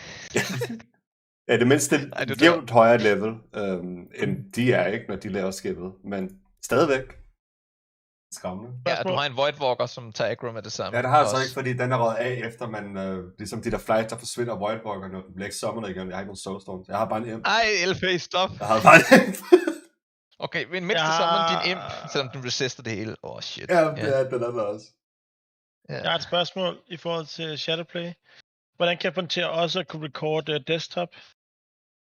Jeg ved ikke, hvordan setting er. Jeg kan simpelthen ikke få lov til at lave den der sidste 5 minutter optaget desktop. Det ved jeg ikke. Ja, det skal slås. Det er en option derinde. Jeg kan simpelthen ikke finde den. Options. Jeg kommer lige hen til computeren. Kigger lige igennem. Jeg kan simpelthen ikke finde den. Ja, du satte Old Boys op, LB. Og vi har sat hvad for noget op? Det har de været. Old Boys Discorden. Nej, jeg aner ikke, hvad der er. Så gør det. Privacy control, Mikkel. Old Boys Discord. Det har jeg ikke lyst til. Kan du ikke... Er det oldboys.dg? Tak, Mikkel. Det var en option derinde. Tak, Mikkel. Bliv medlem. Sindssygt. Opret bruger. Det var nice. Du skal huske, du skal verificere, at du er over 25 år. Sindssygt. Jamen, hvad? Hvorhen? Det der boys der, I er inde på. Hvad med Chris? Kan vi lige call upon the Chris? Er han online? Er han online? Skal vi prøve at spørge hurtigt i chatten? Lige tag ham.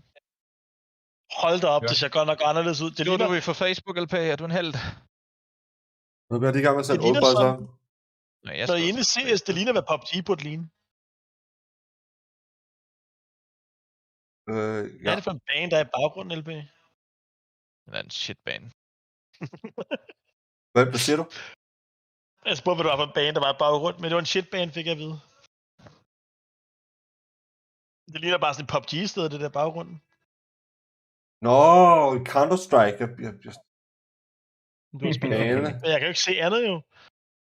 Jeg sidder og kigger på det stream jo. Man kan se... jeg skal lige ind og skyde nogle hoveder med en pistol. Jeg tror, Old Boys er sat op nu. Lad os bare bruge Old Boys, så. Det tror jeg ikke på. Lad os bare prøve det. Har du valgt den range? Har du linket din Steam-account og alt det andet? Gud. I did not believe. Så hurtigt er LB ikke. Og Ben. Hvorfor har du glemt alle mine accounts? Jeg tror, jeg er ved at blive syg. Ikke så godt. Er du på test? Jeg har det forstadiet på ondt i halsen. Jeg tager en test i morgen, fordi at de der børn, der render rundt med, der er fucking... tirsdagen, jeg blev syg. Der er corona til højre og venstre med de der børn der. Det er helt sindssygt, mand. Altså, de lukker jo, når der er jo møde her om et par timer, pressemøde. Det ser ud til, at de lukker folkeskolerne og SFO'erne på onsdag næste uge. De lukker den 15. for skolen her. Er det bekræftet, Emil, eller det var, jeg har fået at vide, det var et gæt? Altså, TV2 står det så, det var bekræftet i hvert fald. Hvad for noget, undskyld? Det må bare være ligesom de nye restriktioner. Coronapassets gyldighed for... Hvad er de nye restriktioner? Ja, okay, der står også, minister bekræfter, at skoleelever bliver sendes hjem. Det er rigtigt, fra den 5. december.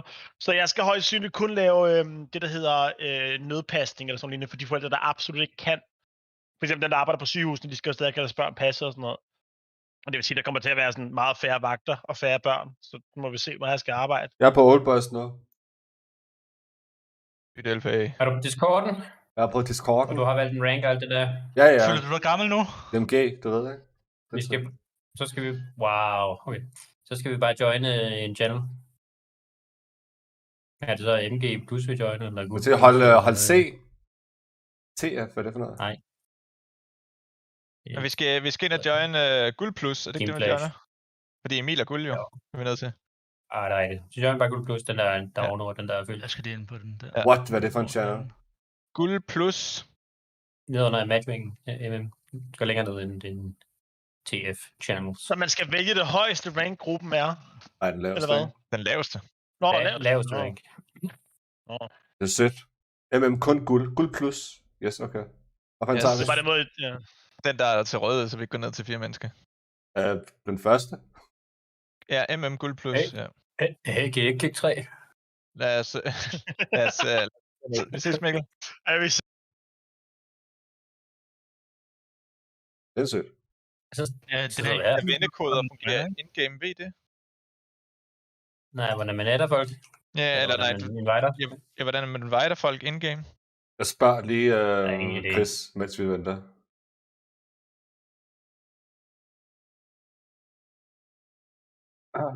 Det var ellers noget, der måske skulle have sket, før vi gik herind.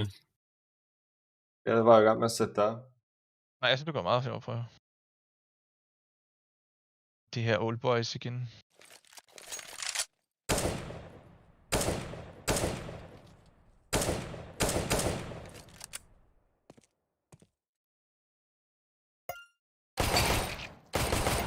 Så er det bare et spørgsmål, om vi skal lave old boys-strategien igen. Altid slange. Det er sjovt, den er bare hængt ved siden, jeg ved ikke, altså 1,5 eller sådan et andet. Det er så griner. Det er truly old boys, altså. Det er så fucking sjovt. Hvor er det fedt egentlig, at det er sådan en, at man får sådan nogle, at sådan nogle nostalgiske ting lige kommer frem også. Altså sådan så obvious nostalgiske ting, som sniger sig frem. Fedt.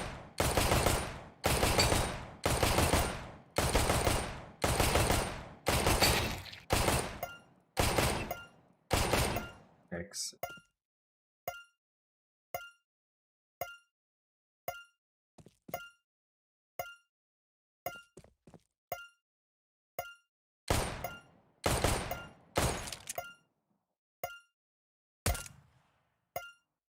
Det tager noget tid. Hvorfor er der ikke nogen, der gider at spille med os?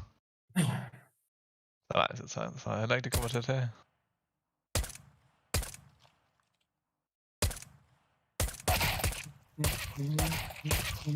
Så lad os lige gå igennem det. Når du joiner en, så skal vi have snakket inde i, ikke ind i vennekoder, men ind i hvilken channel. Vi skal trykke på den der oprettende channel-kanal. Og hvor er den henne? Og så bliver vi automatisk dragget ned i den. Men hvor er opret? Vennekode til. Fuck, hvor er der lige under den channel, der hedder vennekode. Velkommen support, fællesskab, ikke mand med det her shit. Ikke det. Lige ovenover alle voice channelsene, det er med holdet. Og over alle kanalerne. Ja.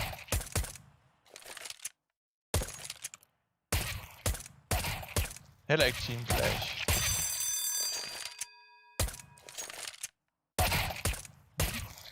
Hvordan gør jeg? Kaste nogle granater med venner. Når jeg 5 trykker en af jer på plus ny talekanal, og hvor i kategorien opret ny kampkanal. Hvor er den henne? Hvorfor kan jeg ikke finde den? Hvad? Hvorfor kan jeg ikke finde den der ny plus, altså ny talekanal? Hvor gemmer den? Der er bare ikke noget plus ny talekanal. Hey. Det er mig. Hvad kan I give mig lidt billede for det? Er du Oldboys ekspert? Der er du lige joinet. Malaga. Ja, det er. Skal jeg have en ny talkanal? Ja, hvor er den gemt sig hen? Jeg kan ikke finde den. Hvis du kører ned under her, de her matchmaking-kanaler, så er der spil e-sport-tal, og så kommer der spil Faceit, og så er der oprettet en ny kampkanal. Yes, jeg ser den. Og dernede under, der har du en, der hedder en ny talkanal. Stærkt. Så har der en dernede i, og så hiver den os andre med ned, og det virker. Team for at få alle vennekoderne, ikke? Sådan der. Jo. Cool. Jamen, jeg prøver at hoppe derned. Jamen, er det ikke... Den dragger afsted, ikke? Harmonisk? Jo, hvis der er bare en, der hopper derned i, så tager den også andre med. Bare i os altså, hvad er det for noget? Hold op. Og hvordan er det så, man investerer med vennekoder? Så skal man op i kanalen og skrive et eller andet. Hvis du har været vennekoder og så skrevet udråbstegn team, så kan du ind i CS starte den her kuvert. Og så er der en mand med plus, add eller tilføjet ven. Og der vil du så copy-paste den ud indover fra Discord. Okay, så du skal adde den som venner eller hvad? Nej, det behøver du ikke. Når du trykker på det der checkmark, der så viser den, så vil du bare højreklikke og så invitere. Det er smart. Altså, jeg forstår ikke noget, men det er okay. Det er lidt nyt der, men altså, det skal nok gå det hele. Hvorfor jeg kan ikke åbne det her endgame? For jeg til at acceptere den invite der. Sådan der. Det er, når man har det her nye keyboard her, der ikke har den der slash keybind. Derude på højrefløjen. Hvad skal du bruge slash keybinden til? Det var der, man havde Steam overlay på. Nå, den har jeg bindet til break. Jamen, jeg har den ikke på noget lige nu. Og hvad er det så? Sidste gang, der spillede vi ikke Premiere, men der valgte vi bare en map, eller hvad var det? Alle får lov til at bande et map, det var sådan, det fungerer, var det ikke? Når du klikker på Active Duty ved i venstre side, så viser den alle dem, der er i mappoolen PT. Eller alle bare et ban ind ad gangen. Ja, om lige nu dem, der er sat til Premiere. Skal jeg lige fjerne den?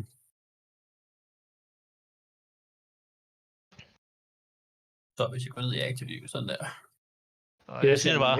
Jeg banner Mirage. Jeg banner der stod. Ja. Det der.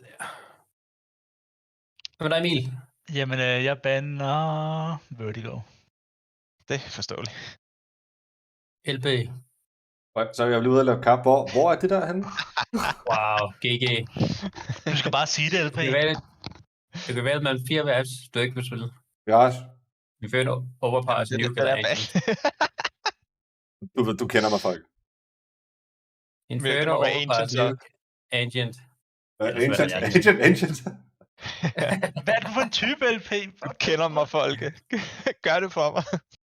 Ancient. Så tager vi jo, så tager vi... Ja, vi kunne næsten godt spille... Nej, vi spillede overpass sidste gang. Så spiller man bare de her to. Ja. Kan jeg starte, LP, eller du... Ja, du starter bare. Crazy. Okay. Jeg siger, det er også de fleste, det er de maps, du ofte spiller på, eller på Old Boys. Okay. Jamen, altså, jeg vil gerne have noget Ancient i mit liv. Altså, hver gang jeg spiller med Folke, så banner han den bare. Altså, jeg kender en, der har 100% win rate på Ancient, men han har også kun spillet dem 2 gange, så... Jeg har 100% draw i Vertigo. Fuck jer, dreng, i går. PS i Vertigo. Hvad er der galt med jer? Det er da sjovt. Det er et lortemap. Det er da et sjovt map. Det er sjovt. Jeg synes ikke, det var et sjovt map. Det er skudt for stadigvæk, hvis man kunne blive skudt fra. Det er lige på det, nemlig det. Det er der flere steder, du kan. Ja. Det er det. Inferno, helt. Og vi CT. Det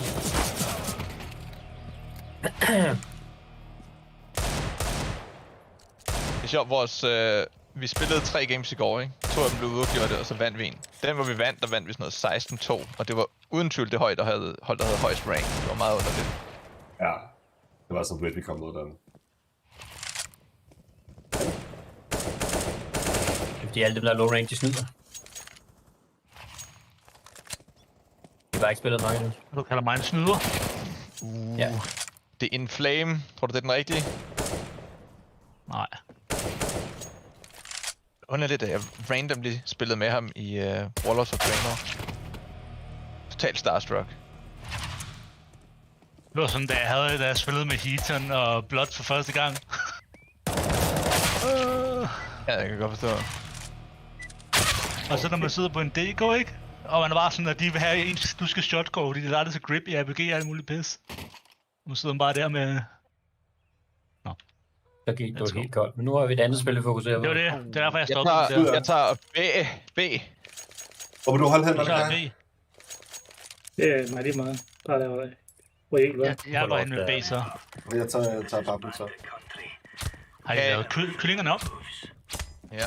Jeg står bare for info, Emil, og så trækker jeg mig. Jeg skal lige stoppe den der fucking Warzone download. Jeg kigger lige med sig. Nej, de jumpede. Der er steps ud for en B, minimum 2. Ja, i så pack, kan jeg se. Ja, gemmer mig bare, ikke? De er kommet længere ind. Nej, bare chill, boys. Jeg bliver målet, Emil. Jeg trækker mig her. Jeg holder bare, hvis pusher. Jeg har ikke cross. Nej, Der er en top midt. Der er en bag. En kar, ja. Jeg bliver lige en pinset her. bathtub, ikke? Han er low. Ja, jeg kommer bag ham. Bomber var kar. Bare lad mig tage ham, Ja. I kan godt gå tilbage nu, by the way. Bagfra. Kommer en banan også. Oj. Sidste. Okay, jeg er varm. Okay. Altså, jeg fik et instinct. 4 liv. Okay, de var rimelig langsomme af en eller anden årsag. Det var sygt, han var top midt stadigvæk. Fik bare det der klassisk running. Dobbelt med en klok. Hey, det var et ace. Så er vi i gang. Det var sgu da meget effektivt. Var det et spinbot, der blev aktiveret hernede i spawn? Det er det. Jeg spørger dig bare. Der er en Mexican. Jeg fucked one way smoke. Jeg trækker mig. Jeg kan ikke se, om de går boiler.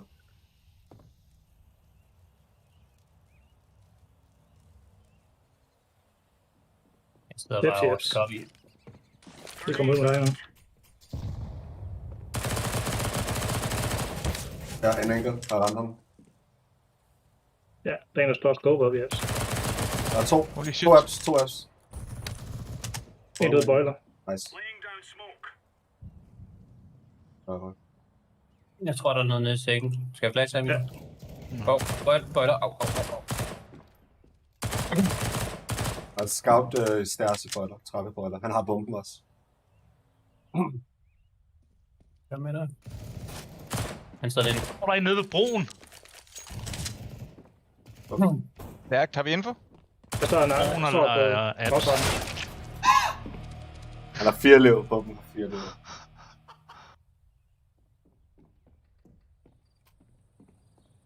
Kom ud, boiler.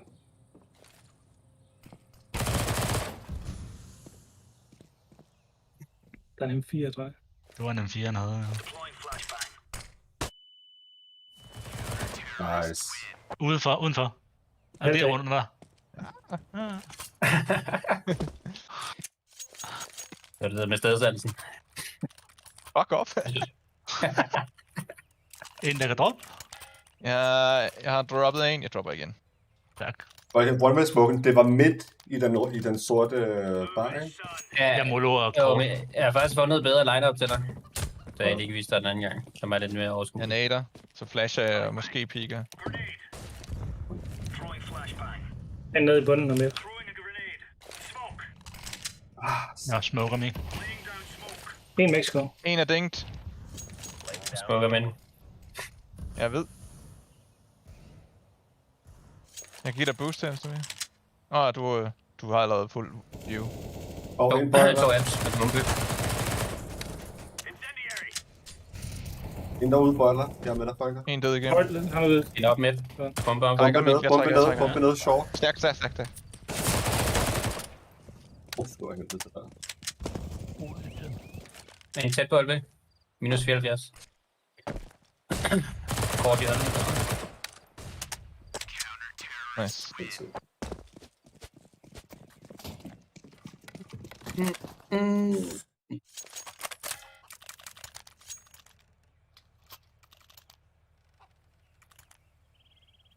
Jeg tror bare, jeg er net dybt. Malakai, du skal bare sige, hvor du gerne vil holde den. Så skal vi andre, vi skal nok tilpasse os. Vi skal nok swappe lidt rundt omkring. Som vi gør i forvejen. for vi alle så mange muligt. Jeg smider den lige for dig, Albi.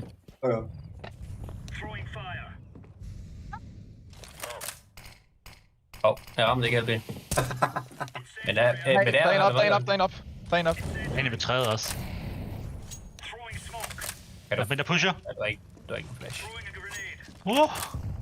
Lyt. God smoke. En second. En second, en hen ned i T midt. Jeg trækker min. Nej. Okay. Der er en top midt. Okay. Han er ramt. Han er forbi. Han er crosset. Lidt. Så.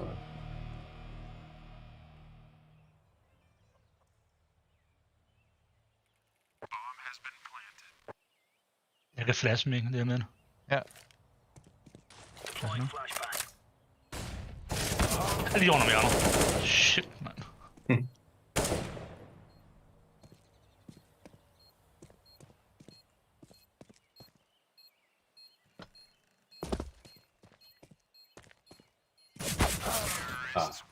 Kom igen. Jeg tog en rundtur. Jeg smider en pistol, Emil. Om jeg kan smide en pistol? Ja, da i hvert fald. Er vi semi-by? Nogle af jer er jo meget rige på at købe eller lidt. Kører bare en MP9, så jeg rundt næsten rundt. Så også andre fattige, vi må nøjes. Sådan som situationen nu er.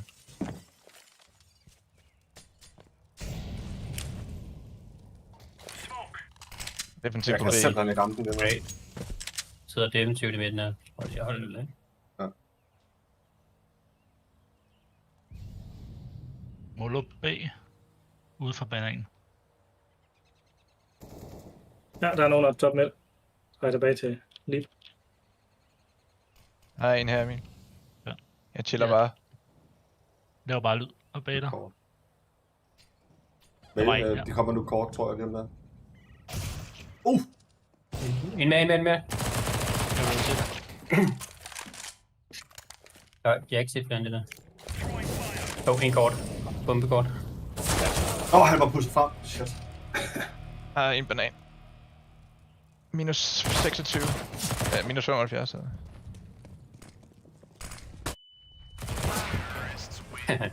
Kom igen. Den dink der kunne jeg lige have dræbt den.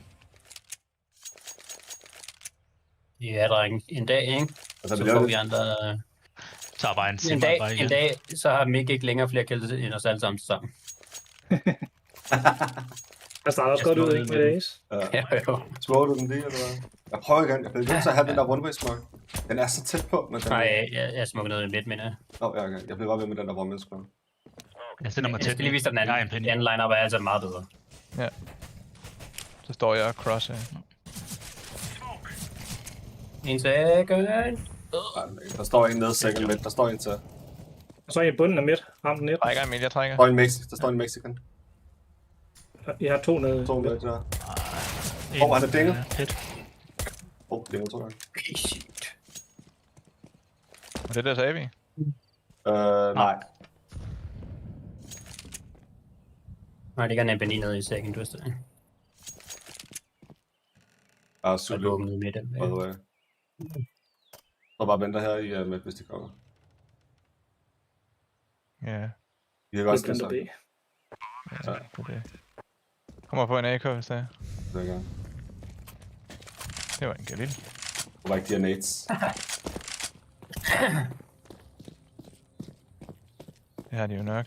Ja, det var et flot billede, du har fået. Det er for blast. Den var godt nok shit. Godt. Kødsted. Boxer. Box. Ja, hvad? Pas på måleren, LB. Du har kit, ikke? Nej, jeg har ikke. Nej. Åh, vi når det så. Wow. Det er kedeligt. Nå, Du jeg døde får ikke. ikke. Der er noget. Der er Ses, noget. Ja. Unlucky. Gonna ruin it, though. Det var en god måde, han lavede der. Jeg tror ikke, det var det, han sigtede på. Der. Hvad, vi køber vel nu, ikke? Hvor vi været i runde.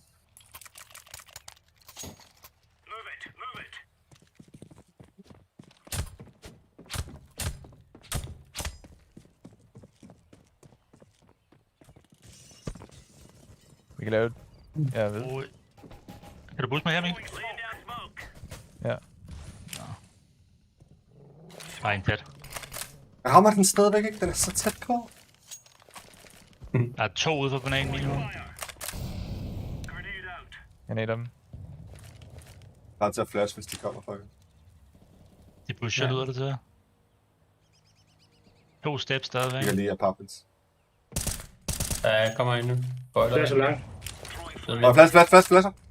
Hvor kan du vide, at du er? Der er stadig en. Der er en tæt på, folk. En tæt på. Han lader spørge.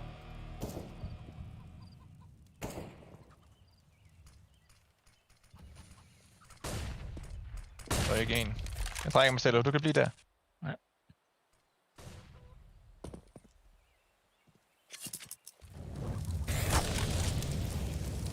In apartments. Hvor døde du, LP? Apartments. Der er en kort og en app. Der er en kort. Nej! Vi kommer ud af apartments nu. Ind ned pet. Hvor til? Der er ind ned pet. Nice. Der er en bed. Sådan. Hans lig stak af. Vi har bombe her. Vi ved ikke, hvor den sidste er. Hvordan går det Jo, kort. Han er mod kort. Ude på en boiler her.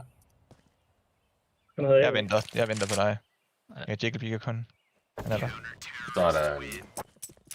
Lægger af ved kort. Stop da. Jeg har AV. Og så er der en masse. Så er der i hvert fald nok. Så er der nok. Folke og Emil med den. Nu har jeg en shotgun. Nice. Ja, det må jeg ikke have. Jeg klarer mig. Hvordan vil du holde apartments med den der? Shotgun. Det kan jeg godt prøve. Nice. Jeg kan godt lide at mollo tidligt, Emil. De har gjort det et stykke tid. Jeg kan godt, den kommer nu. Jeg er langt og står klar til at flash for dig, hvis det er. Så fedt, hvad? Hvor er jeg Jeg nåede at få en måler ned. Det var det eneste, jeg kunne gøre. Jeg lever over mod de rusher, eller hvad? De rusher fuldt. Holy shit, det var en tidlig flash, der kom der. Er de go? Okay. Sygt. Du kender den, ikke? Ja. Ikke i år. Banan. Hvis booster kan I få en hurtigt. Nå. Jeg er først. Jeg har M4. Ja. AV, kar. Godt nok ind og kigger mod. Jeg flasher højt, LB. Banan sidste. Nej. Fuck. Nej. Der var 2. Det var sindssygt, Folke. Yes. Jeg troede, det var 2 mod 2. Udmærket. Jeg er glad, Folke. Det var sgu da godt spillet, LB. Retake. What? Ja, det var 7 retake. Du skulle bare lige have en igennem smoken og lidt af det diverse.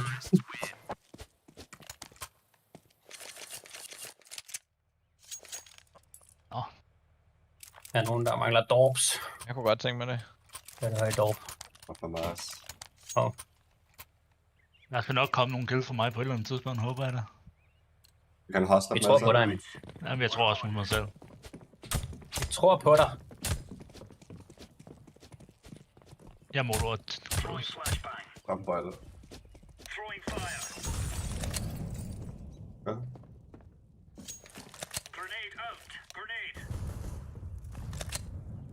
Smoker og roterer. Der er en tæt midt, tror jeg. Prøv at lave de her push-up. Bomb ligger midt. En back ind der. 2 døde apartments. Og det går igen, ikke? Han har en sniper med. Nej, jeg fandt noget. Navy, ham der. Var det en... Ja, Navy. Ja. Holy shit. Det kører lidt at køre glascannon Navy. Ja, når de andre har pistoler. Det er det. De snakker der ikke så meget sammen, så. Det kan være. Heldigvis. Modsætning til os. Vi snakker hele tiden. Det er det. Vi kan ikke holde kæft. Lækker bunny jump der, Emil. Jeg så den. Standarden, ikke? Au, for helvede. Gå ned på rampe. Au. Ja, Og der er en, der kommer apartments, go steps apartments. Gå på boiler. jeg er lidt lav mig, jeg falder tilbage. Ja. Men jeg kan droppe Nick. Jeg kommer her.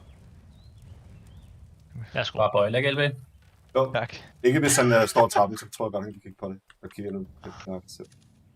Det er rigtigt. Pizza. En second. Stadig second. Jeg kan flash checken, hvis du vil have en der noget af begge.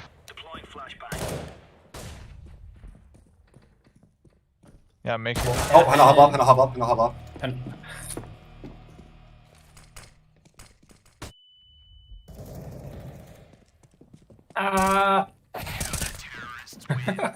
Han er smart på. Du sidder der med dine 5 liv og din USP. Og 19 liv, så var det rødt. Jeg havde også kun 8 liv, jeg var også lidt bange. Gem mig bag væggen ud til balkongen.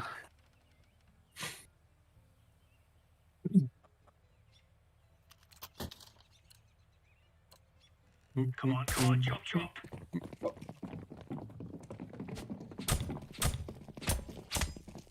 Kan du flashe... Kan du flashe over, LB? Til second? Ja. Og jeg pre-fired, han får mig stadig, der 2 gange ild. Sygt. Smukker med.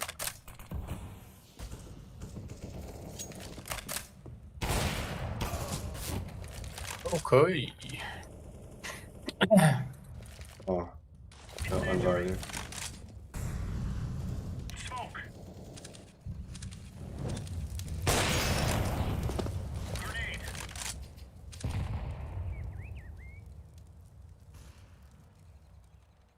Bomben er banan. Jeg kigger banan.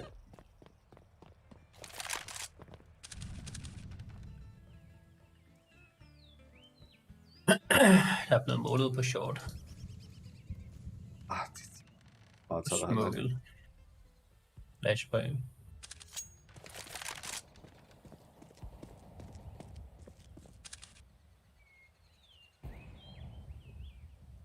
Du er inde bag sig.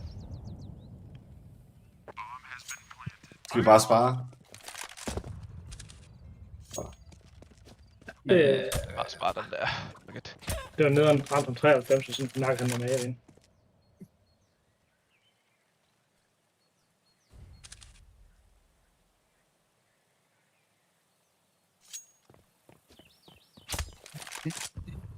Game time. I get it. Haha.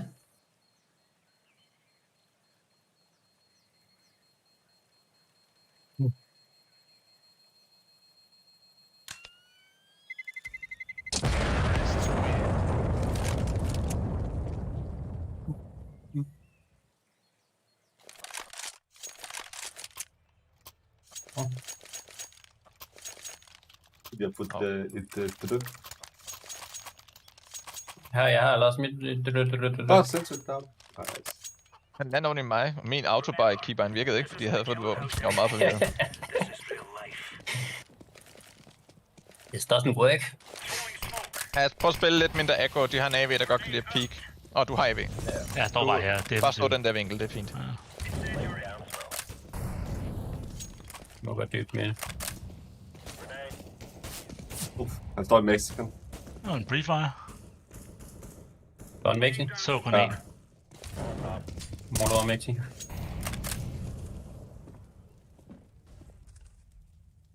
De presser ind mod B. Jeg kan rotate over.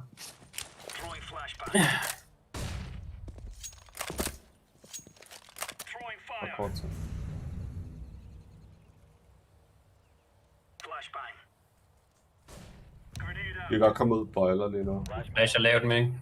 Ja. De resmoker. Resmoker. Coffins.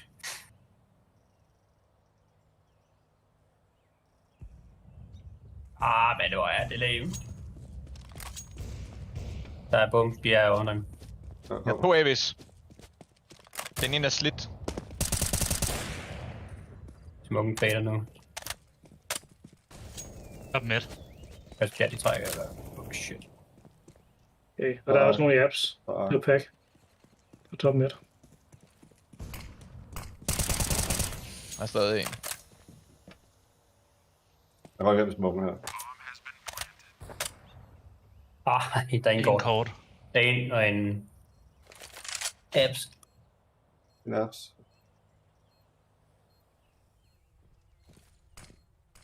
Hvordan så det?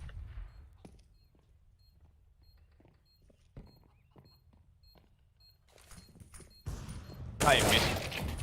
Korter midt. Korter midt. Der er 3 tilbage. Nå, der er 3 tilbage. Sker der for, at han var en dværg om der, så jeg ville skyde lige hen over på ham, bare fordi han gik lavere ned. Jeg er ikke før. Vi er sparring. Vi er nade. Ja, jeg laver en nade round. De er altid sådan ret hurtigt nede midt, så jeg tror, hvis vi nader midt, så tror der er en, der dør. Og jeg kommer med fra bananen, tror jeg. Det er også godt. Ja. Det er midt. De har en AV, der sidder og holder for ramp. Han er svær at nade fra bananen, tænker jeg. Jeg prøver bare at nade den langt. Jeg er næsten nade den herfra. Sådan. Sådan. Lad os prøve for second. Sådan. Okay, midt. Rigtig. Maxi. En tilbage. Tilbage. Jo, Maxi tror jeg. Ja, Nå, jeg var lige sådan... Første headshot har bare ikke at fejle. Kæft, det er nade. Præcis, det er nade runde. Sådan. God eko, drenge. Jeg håber på et det er lige sådan, det skal være. Jeg har fået et drop. Ja, det tager. Jeg tror, jeg prøver det igen. Jeg kan booste dig på ved wall i min, så kan du holde af ved der. Så lever jeg bare, hvis de måler mig. Okay. Min har også set en god tid. Bare husk at kigge eventuelt til venstre til første flash. Nej, hvor er jeg blevet, mand. Ja, det var godt nok også blandt. Der er vi nede på ramp igen. Han er ikke pikket endnu. Han er helt nede på stadion. Jeg smukker boiler. Ja.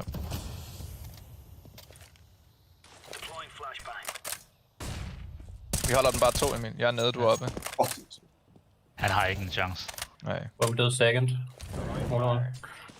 Flash igen. Flash igen. Pas på, han er i på ramp. Ej, så piker han, når det var væk. Bump med ned, second mid. Ja, jeg trækker mig, Emil. Ja. Du holder bare der. Jeg kommer og topper. De tager den nu, de har smukket den af. Ja, fint. En boiler. Bare hold en vinkel, så du kan trække dig, Emil. Så du ikke, så de ikke bare får gratis... Jeg er her. Jeg er her, folk.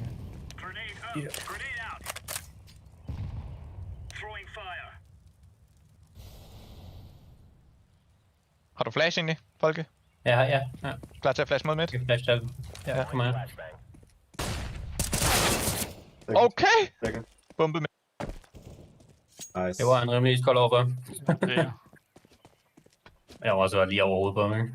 Sådan er vi blevet.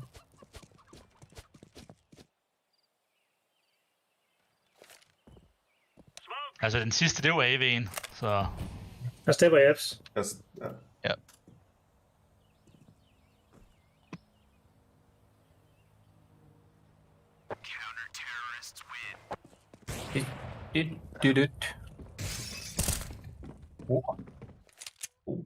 Hopper han seriøst ud der? Der er ikke det vinduet sprang ud siden her. Det var creepy.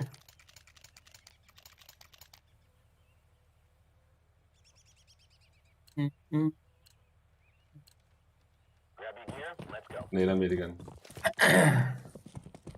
En vel eksekveret runde. Vi bare gør det sammen igen, Mink. Det rammer jo ikke nogen. Der var en tæt på. Skal jeg puste op på taget, LB? Ja. Jeg er helt død. En til.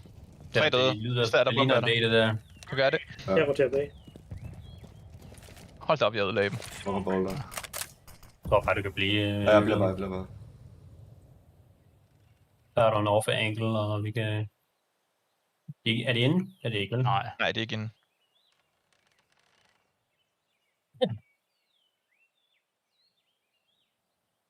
Det er fint, som I står nu. Jeg har egentlig set til 2 på A, og Emil har på side. Jeg kopper holder af selv, så du... Ikke bliver darke derfra. Der er hul i venstre side, bare sådan, du ved.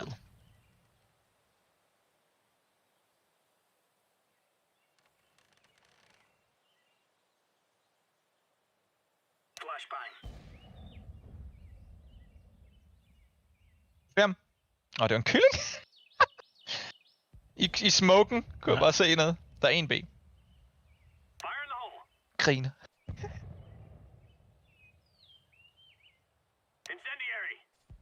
Ja, Arne lidt. Det var AV på B. En op midt.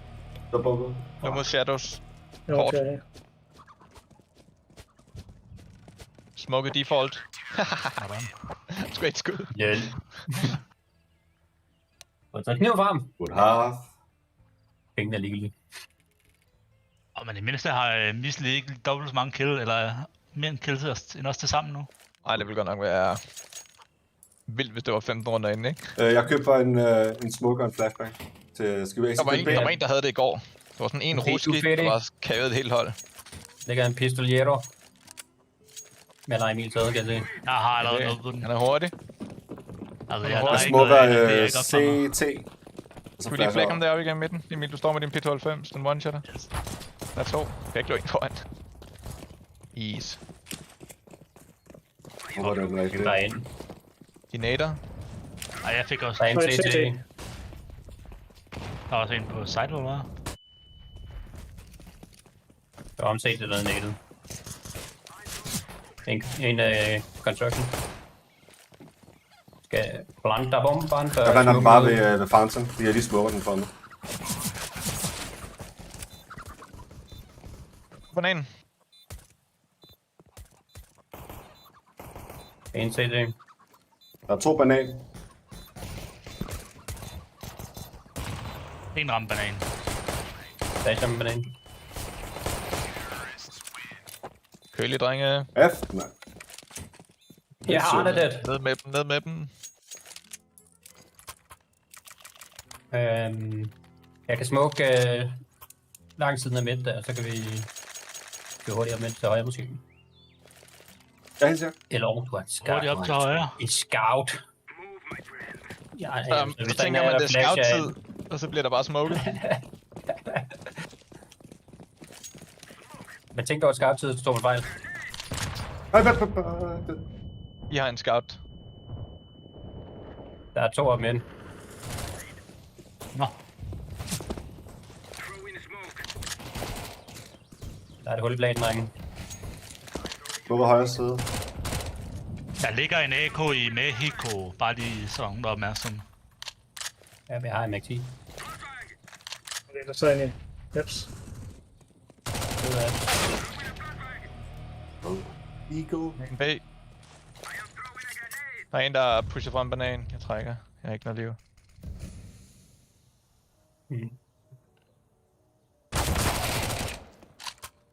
Sygt, der kan komme en forbi. Men det er jo... Jeg skal på andre. Jeg synes, du får en fod der. Jeg synes, du tog en fod dernede. Ja. Tænk nok, at vi kommer over med det. Der er vi mod en. Apartments. Han er oppe i vinduet.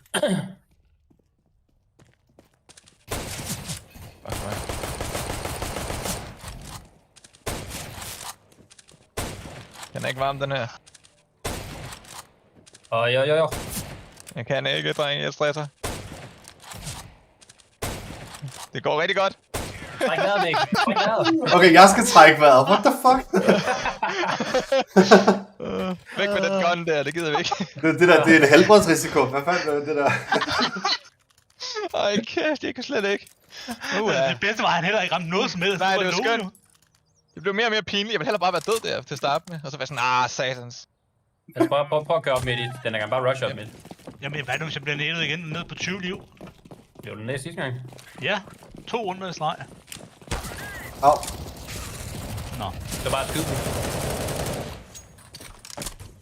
Nej, det er mere. Holy shit. Han er dængt.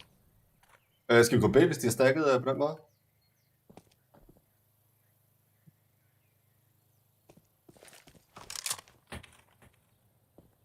Men det betyder ikke, at de 2 sidste var B, men det kan vel. Vi kommer LB. Smoker af her, så de tror, vi går kort. Jeg flasher dig ind her. Flash også. Og jeg kunne selvfølgelig også have smoke CT. Jeg ved ikke, hvor fanden jeg gør. Der er en flash.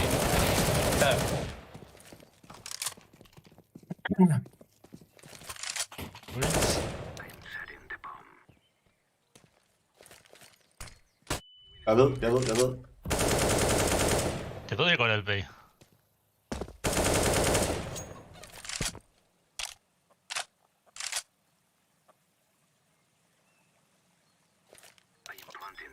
Hvad er der? Der er en construction. Okay, en banan så, og en construction. Jeg kigger kort.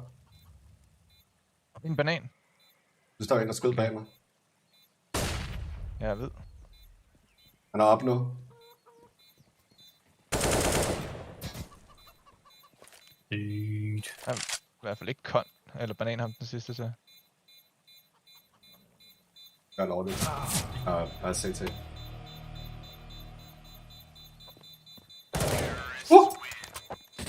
I ansigtet. Altså, hvor har du spist morgenmad henne i dag? Ja, ikke med scouten i hvert fald. Nej. Nå, nu smoker vi midt. Er du sikker på, at jeg ikke... Hvad sker der, for der er så mange af dem jo? Ja, det er bare lade være. Bare kør deep. Så kan det altså være lige meget. Vi har jo ikke en default, men lad os bare chill. Du er default. Emil op B. Au, for helvede, jeg ved. Det gør jeg godt, jo. Au. Amen. Der er en op apps. Hey, en ned midt! Der er en midt! De rusher midt! Holy shit! Du bliver skudt bagfra i den midt. Stærk. Ja. Så er det en, der står en boiler. Flasher lige.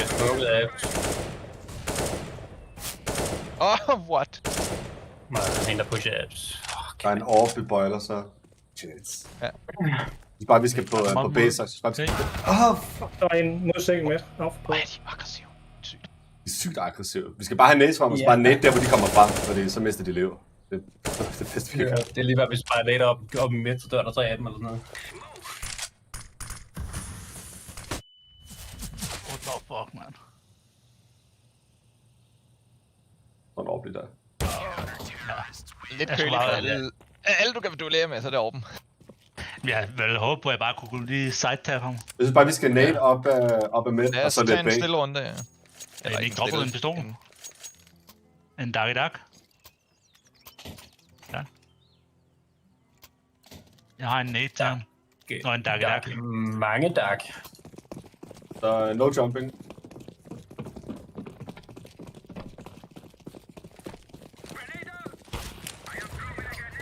Hvordan fuck kan han allerede skyde mig, mand? Han pusher ned sengen ned. Det er foon. What? Det er foon. Det må det være.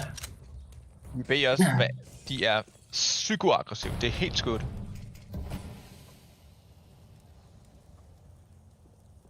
Gør den bare tørt ned igennem midt, uden nogen smokes eller noget med det.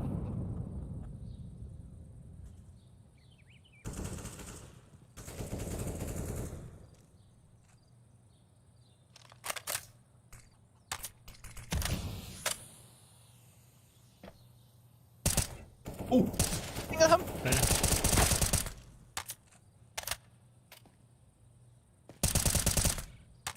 What? Og så en tæt på i banan.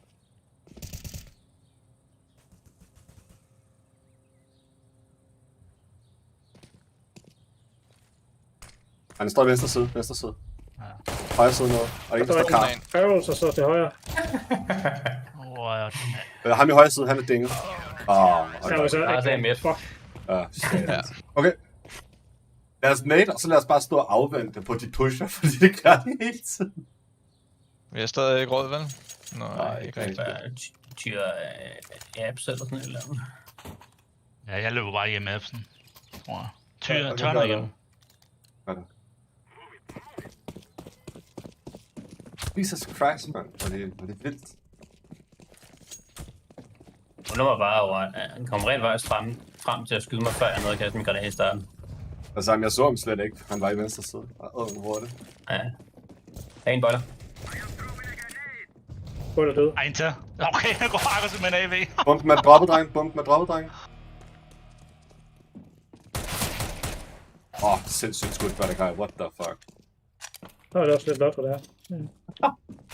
Ak! En lang. Ja, god. Jeg kom ned til dig, løber ved. God idé. Jeg gider ikke åbne den.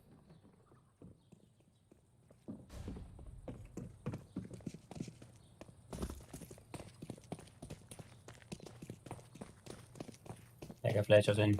Ja.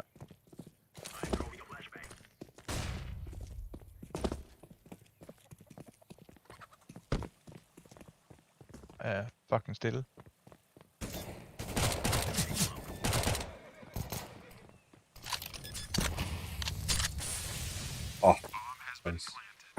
Plebs. Det var fra banan der, sidste CT eller construction. Burde faktisk komme over til dig, men jeg kan ikke komme forbi. No. Han er oppe. Han er badekar. Ja. Sådan. Ja.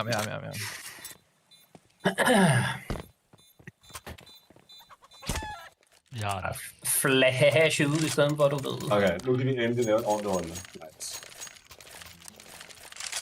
Vi venter vel bare.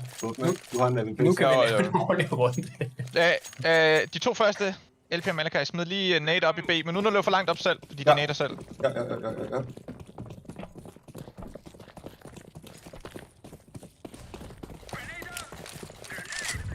Nej. Hvad fuck? på 30. Jeg går her, ja. Det er unlucky.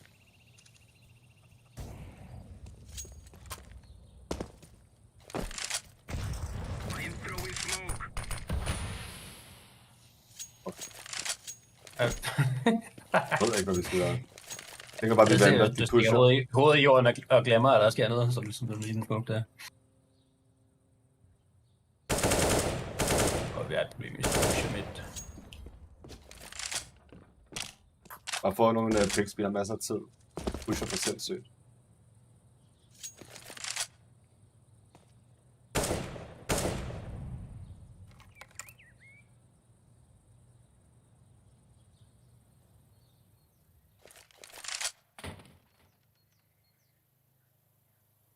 Come up, yeah.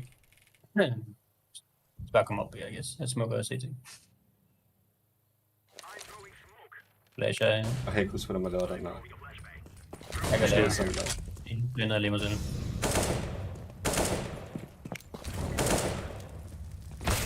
Jeg ved ikke, hvor han er. Jeg kan ikke se ham. Og Fountain. Han er Fountain. CT. Var det også banan, det der, eller hvad? Holy shit.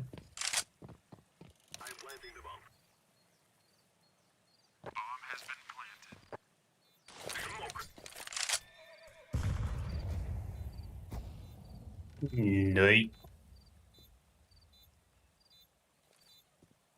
Det lyder som Church at se til. Sidste AV. Tid.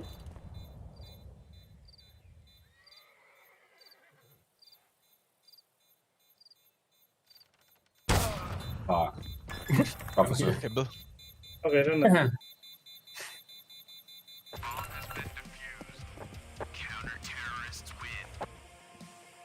Jeg smider Mac til dig, Emil. Og så rusher du bare. Hvor skal jeg rush hen? Jeg ved ikke. Et eller andet fedt sted. Det fedeste sted, det er banan. En, der har en flash. Er du sikker på det? Jeg er ret flash banan, men jeg synes ikke, de kommer banan så hurtigt, men jeg kan godt flash banan. Tak. Vi skal lige passe varmt af ved midten der. Den kommer til at være lidt en bølle. Hvor der er en med. Der er nogen, der pusher midt. Jeg ved det godt. Jeg har hørt dem hele vejen her. En boiler. Nede bag. De er 2 nede i bunden og med. En tilbage. First. Sygt folket. Jeg synes, jeg hører en oppe i apps før. Jeg er oppe i apps lige nu. Altså, måske på boiler. Ja, han er venstre side midt. AV. Ja. Der er ikke nogen flash. Han er skadet. Han blev. Ja. De er tilbage at bombe, tænker jeg.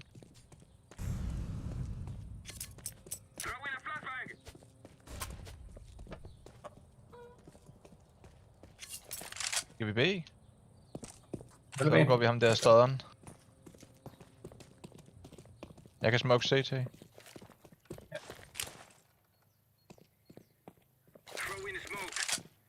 Der er en derinde på. Fuck. Sygt. Nice. Vi skal stå crossfire, han er AV. Jeg kan bare stå bedre. Han er været helt banan. Fuck, det forstod jeg ikke. Jeg troede, vi havde spottet ham CT. Det er min fejl.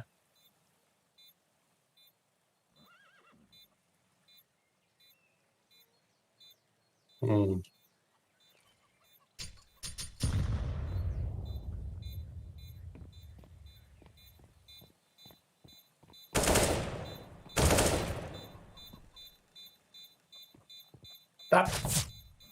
Vinder på tid. Stærk. Sådan, fuck. Ja. Casual quad. Casual quad. Jeg smider det dig ved. Skal du også bruge? Ja, kan bare. Jeg kan godt købe en Martin. Der ligger en AK bag dig. Okay.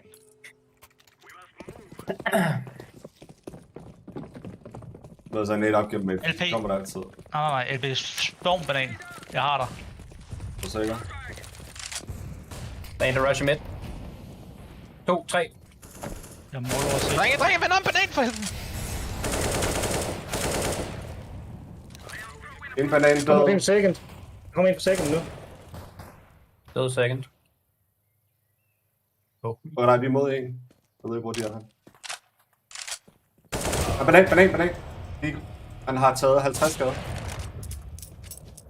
Yikes. Det er bare Team Rush med en ekstra med.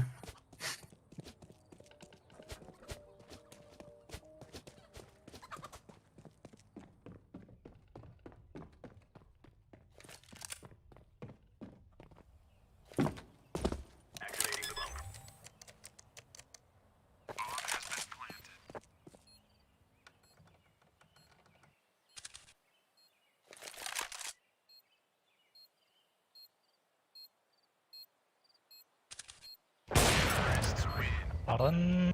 GG Sådan, VP.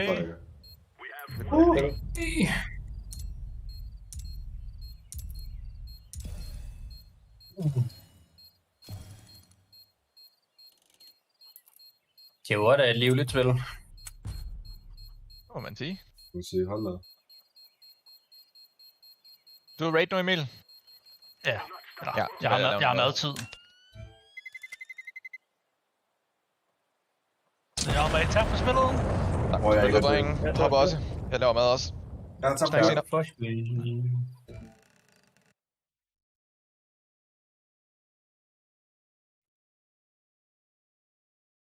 Så gik de bare alle sammen.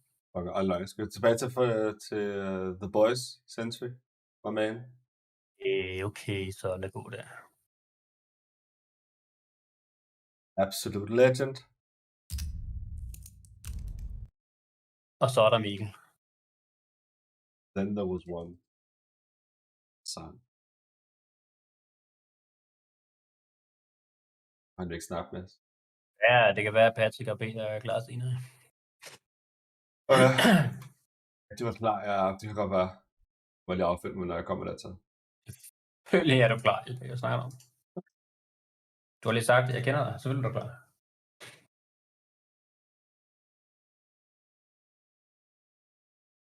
Men ved du det selv? Det er jo det store spørgsmål.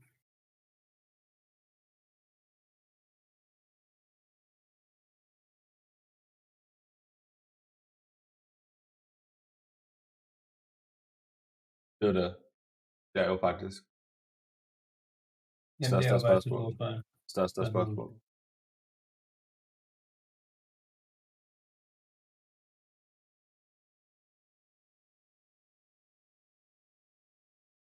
Prøv at se, om man kan lade være med at dø.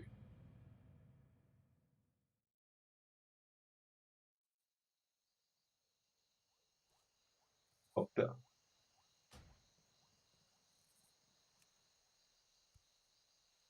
Sådan.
Hvad så?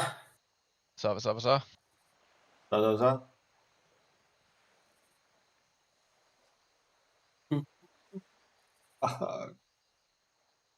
Godt nok et nemt spil, hvad?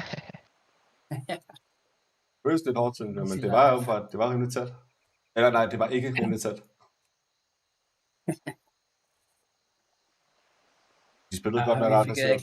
Vi fik kørt alle vores executes, som bare aldrig nogensinde virker, når folk bare spiller hjemme. Nej, det er jo så det.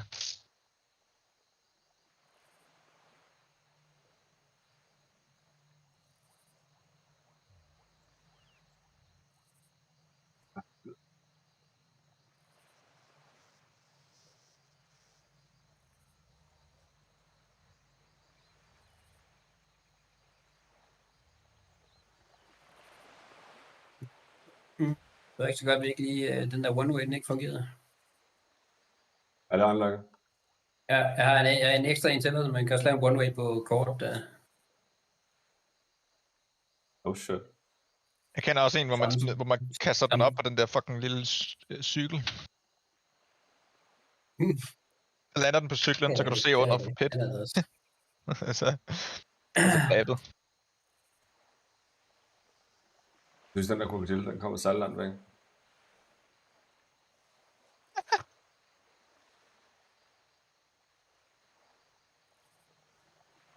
Crocodile.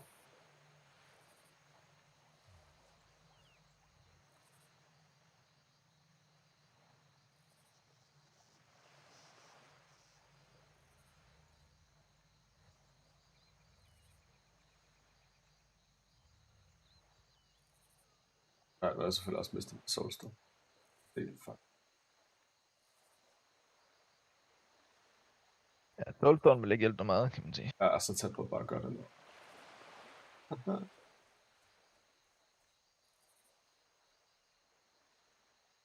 23. Hvor stor er chancen for, at den vil sidste en 4-8 levels over? Rigtig høj. Den er for høj, som de siger.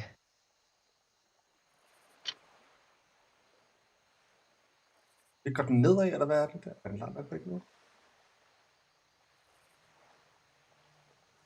Nej, der var den anden.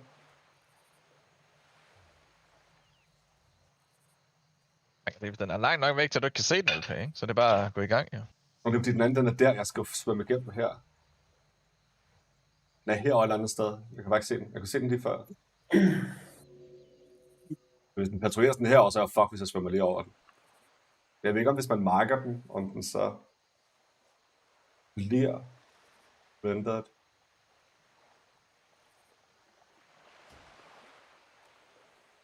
Nej, gør den ikke. Fed.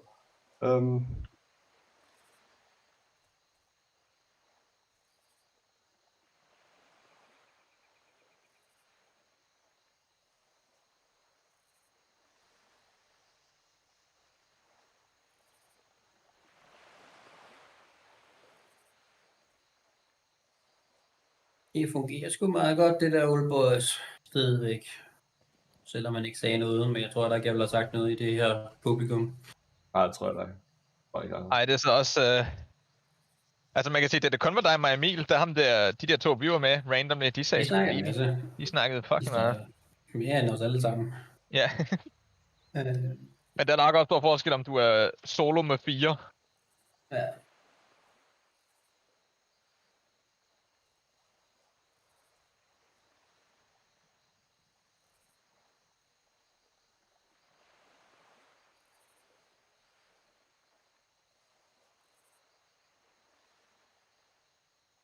Jeg tror sådan noget.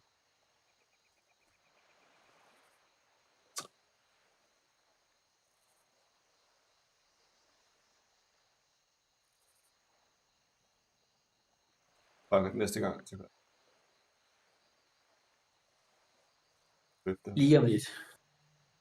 Ganz alles.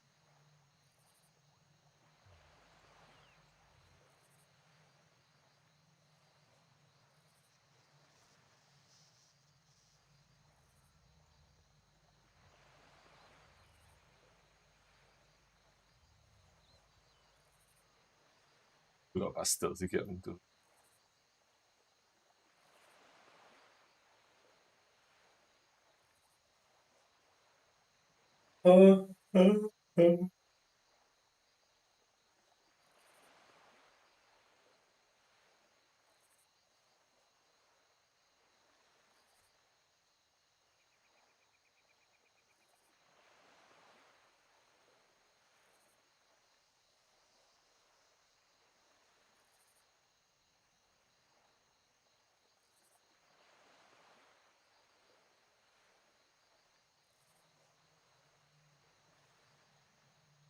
Det er så irriterende.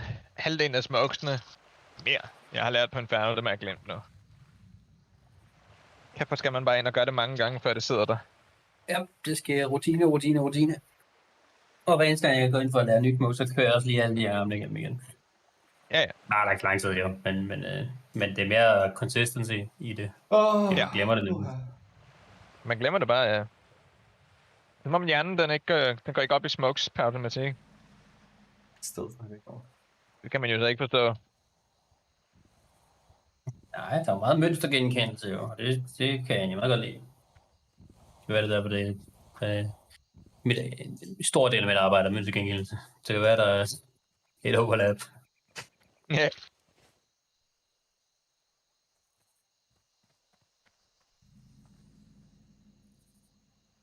Det giver op for mig, jeg tror, en af grundene til, at jeg synes, at Overboys er sjov, er, at man laver, altså, der er mange flere CT-granater, end der er på de andre maps. Ja, vi spiller CT hele tiden, så... Det er det. Men også bare, altså fordi, jamen, i hvert fald når man spiller A, så spiller du så langt fremme på mappet, at du bruger dit utility-ram for at få plads på mappet tidligt. Ja. Eller så spiller du helt tilbage på side, og så kan du nærmest ikke bruge dit utility, men så kan du så gengæld smide dig ned på B, op fra A, side af. Så det der med, at man kan smide på tværs af mappet og alle sådan nogle ting, synes jeg er ret grinende. Det er ret, der er muligheder for CT. Jeg gik bare op for mig, da jeg skulle øve smokes, så er jeg sådan, nu kan jeg da nogle smokes til, og så jeg kan lige så mange smokes på CT, så hold da op, det er jo alligevel. Overhovedet ikke ligesom alle de andre maps. Hvem var det, der lige lignede? Var det Mikkel? Det tror jeg. Det tror jeg. Vi kommer ind på grund af ham, men så skrev jeg. Men han sgu ikke. Ja. Så nu er der også sidder i den her skide The Boys channel her, og ikke vil snakke med andre mennesker. Sådan kan det jo gå.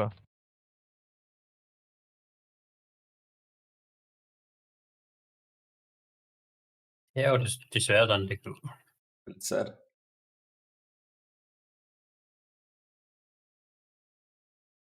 En klog mand sagde en gang. It is what it is. Det lyder meget klogt, når du sådan siger det. Ja. Den er også high brain. Big brain. High brain. High brain. High brain. Wow.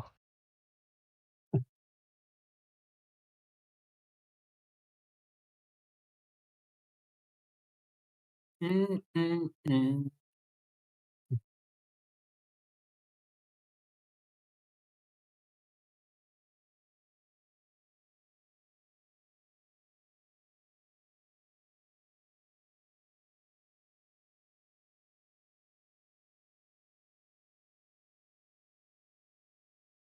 I am throwing a smoke.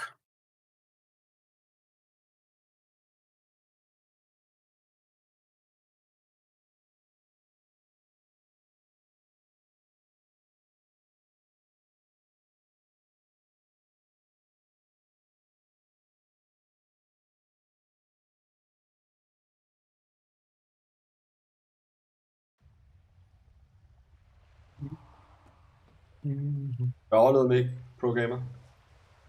Stærkt. Aggroede du den overhovedet? Opnå?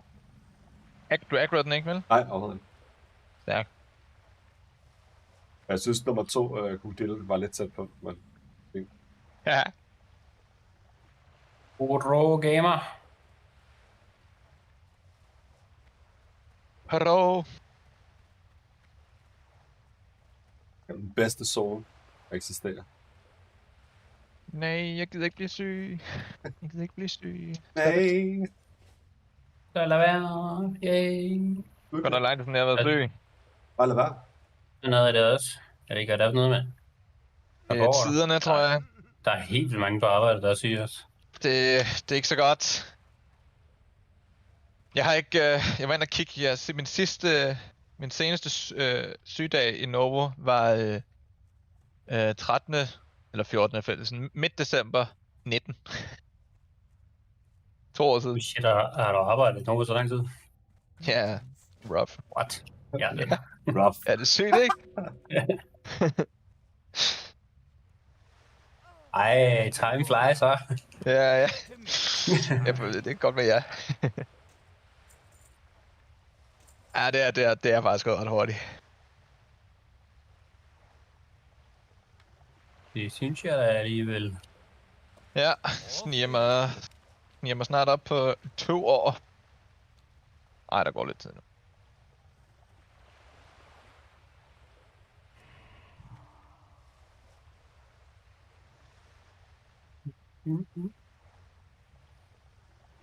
Jeg tror, du er ved at være en Novo-veteran.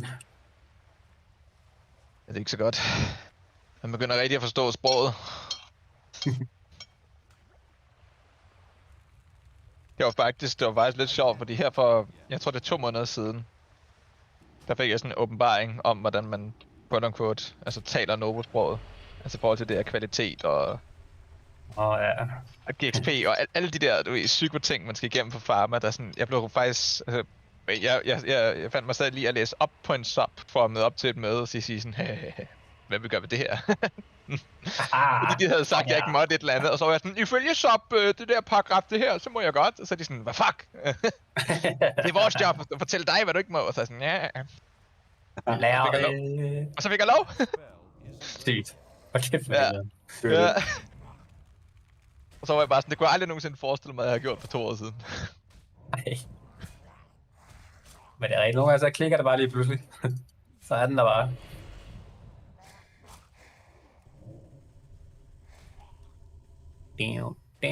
Down.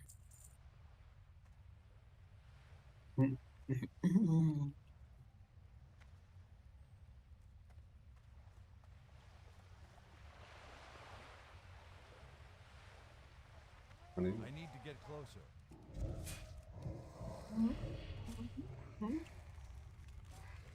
My mana is low. Det er jo lidt kedeligt, hvis jeg nu kommer til at skulle arbejde for noget, og så bliver det ikke engang det samme sted, ja. Det synes jeg er lidt underligt. Ja, hvor vil du så skulle være? Det er i Søborg, jo. Søborg, ja, det går jo ikke. Det er jo helt fucked. Så Nej, men de laver jo ikke noget derude i bagsøjlen og vogterne. Vi laver ikke noget. Kun sådan noget security. Ja. Ja, det er rigtigt. I laver ikke noget, der er lægerelateret. Udover, der er, altså security er jo også en del af... Jeg fik at vide, at der ikke var særlig mange læger, men der er nogen i de der... Ja, hvor skal stå for sikkerheden af drug trials. Ja, det er rigtigt.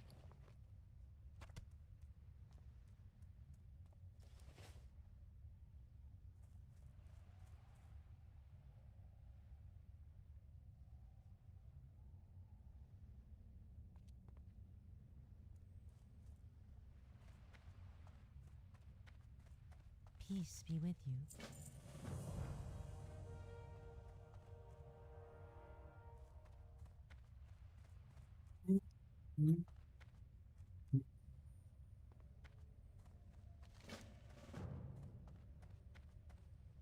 Peace be with you.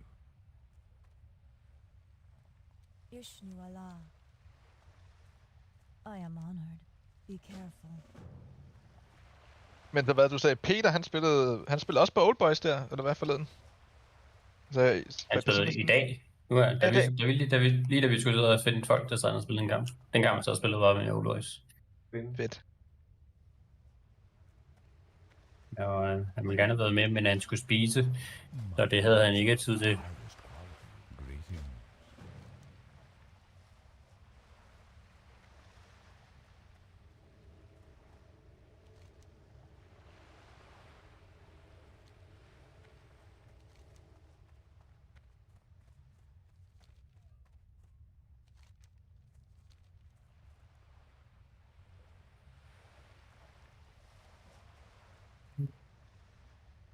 Nå, det var de overpass modes. Nu er jeg måske at spille noget. Vi får se det på en eller anden måde.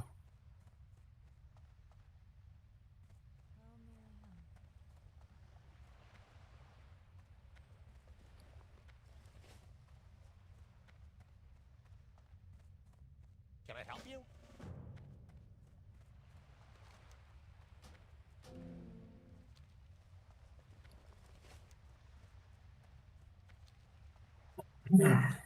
Ishnu Allah.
It's too far away.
Og Patrick, han siger så meget nej til CSGO. Hvad er der galt med ham? Ja, man ved. Hvad med? Hvad med OK? I can't cast that yet. That's still recharging.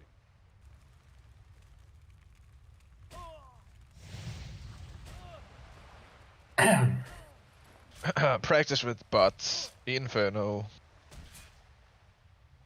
Inferno.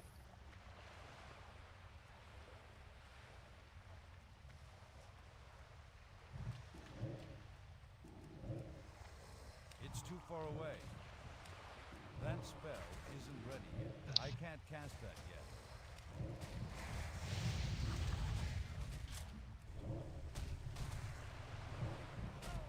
I need a target.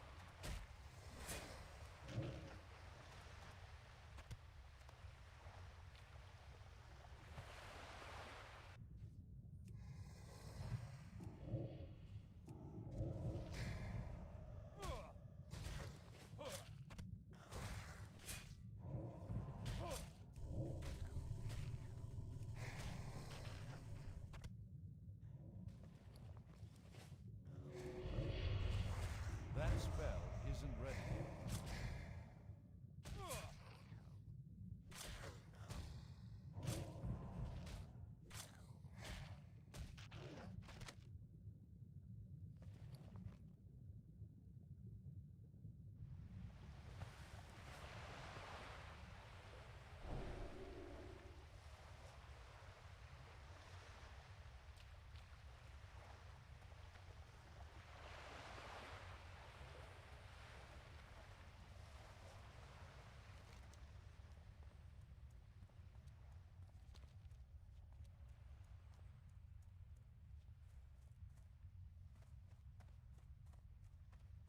Goddess bless you.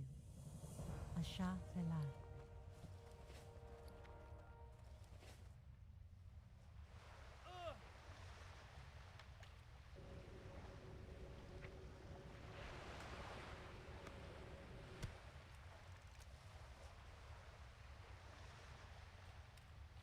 Skal jeg fiske igen? Fedt. Fordi jeg skal lige rive nogle dates med. Så skal jeg invite mig til dine ting, så. Hvordan gør jeg det? Højre klik. Friendlist. Ja. Jeg ved ikke, om det skal være open game, før man kan eller noget. Nu kan jeg ikke få lov til at invite dig. Jeg ved stadigvæk ikke, hvordan LB bare joinede, hvis vi den ene gang. Ja, det jeg fatter det. Så bare join. LB, han må være på min super friend list eller sådan et eller andet. Ja, det skal ikke være på den her. Så kan du lave en lobby. Jeg kan join din lobby. Best of friends. Join friend. Næh. Inferno, siger du, eller hvad? Ja, det er det, jeg tænkte.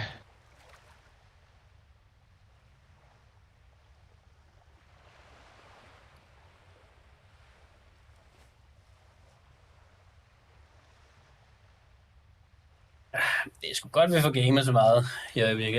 Ellers havde det været endnu mere kedeligt at være syg. Ja. Men du lyder meget bedre, end du gjorde i, hvad var det, mandags? Det var det, kan man ikke join CT? Det var det søndags? Ja, det var onsdags. Onsdag, torsdag, fredag, lørdag. Shit, det er så lang tid siden. Og så gik det lidt bedre søndag og mandag. Og så skulle jeg jo arbejde igen. Men jeg var faktisk stadig forkølet søndag og mandag. Men det kan gå ud, så giver folk jo ikke en fuck.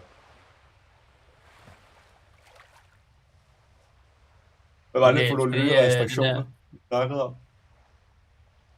Du kan se dem ind på TV2 News.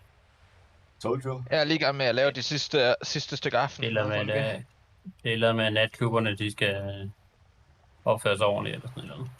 Jeg sagde det, så snart at kommunalvalget var færdigt, så ville der komme restriktioner. Told you.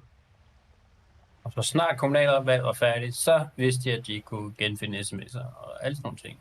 Vi er alle sammen med på din konspirationsteori, LB. Det er jo bare, det er jo ikke valgsikkert. Det er selvmord begynder at snakke om restriktioner, og nogen gider stemme på det. It's only natural. Det er fordi, vi gamer mere, når der er restriktioner. Ja, jeg er præcis. fuldstændig. Giv os nogle flere. Altså, vi kunne godt lukke ned nu. Hvis Brænd det er. op samfundet. Luk det. Ja. Lav nogle restriktioner, der gør, at jeg ikke behøver at tage på arbejde. Ja, Men i stedet for det- den. Luk det. Der går nok lidt tid, før vi får sådan nogle restriktioner. Ja, jeg tror, det skal være virkelig langt ud. Jeg tror ikke, det kommer så lang tid. Er der den her one-way, man kan lave her, Falke? I B. Som set her. Ja. Lægger den her. Der er også en manual. Og så kan du kigge under, de kan ikke skyde. Au. Ja, lige præcis. Godt. Der er så sygt mange one-ways i CS nu, fordi man finder flere og flere af dem. Der er bare, den er egentlig også meget nice. Altså fordi den dobler som en banana smoke. Så højre hjørne, der er der en lille smule, kan man lige peek. Og lige peek igennem. Den er klam. Okay, hvordan smider man den? Den skal have en bananaspil. Den er bare lige midt i den der søjle her, ikke? Ja. Og så bare lige venstre side af den der midt fountain ting. Venstre kant. Kan man op eller ned? Når venstre kant? Helt så langt ud til venstre du kan, hvor du stadig er på fountain, ikke? Den er totalt klar nu. Og du kan da tage frag, og så lige hoppe op på kanten, og så kan du ikke blive skudt lige. Ja, man kan lige være sådan... Samme line-up, ikke? Og så lige væk op her. Ja. Hvis jeg nu kunne hoppe, ja. Lige KZ deroppe, ikke? Og så... ja. Men jeg synes faktisk, det er nice, den der. Grineren. Man kan vist også kaste den fra CT, mener jeg. Hvordan nu er det her? Nu mener man kan kaste den sådan... Eller så... Nej, det er bare ikke uden en det er bare en god smoke. Ja, hvor her? Det er bare derinde, og så er der der er et vindue. Det der vindue. I midten af det? Ja, i midten af toppen af det. Hvad skal man sige, den øverste tredjedel eller sådan noget, ikke? Det er lidt svært, fordi jeg bruger også set størrelse på safety-grunden nogle gange til at være sådan en. Den one way. Der er den. Prøver vi det igen. Men sådan en der er nice, fordi det er sådan en, du kan snyde, selvom der er CT er smukket af, når man skal retake. Det er det. Jeg er begyndt at kigge meget mere på retake smokes end på T-smokes. Så det er også en gammel klassiker, den her til, når man skal clutche og et mono plant spottet. Default plant. Ja. Så man stiller sig på hvad for en af de her? Den tredje. Altså 1, 2, 3. Så i midten. Og så sigter man på spidsen af den der søjle der. Jump to. Og så lægger den bare. Perfetto! Det er hårdt. Hårdt at tabe til.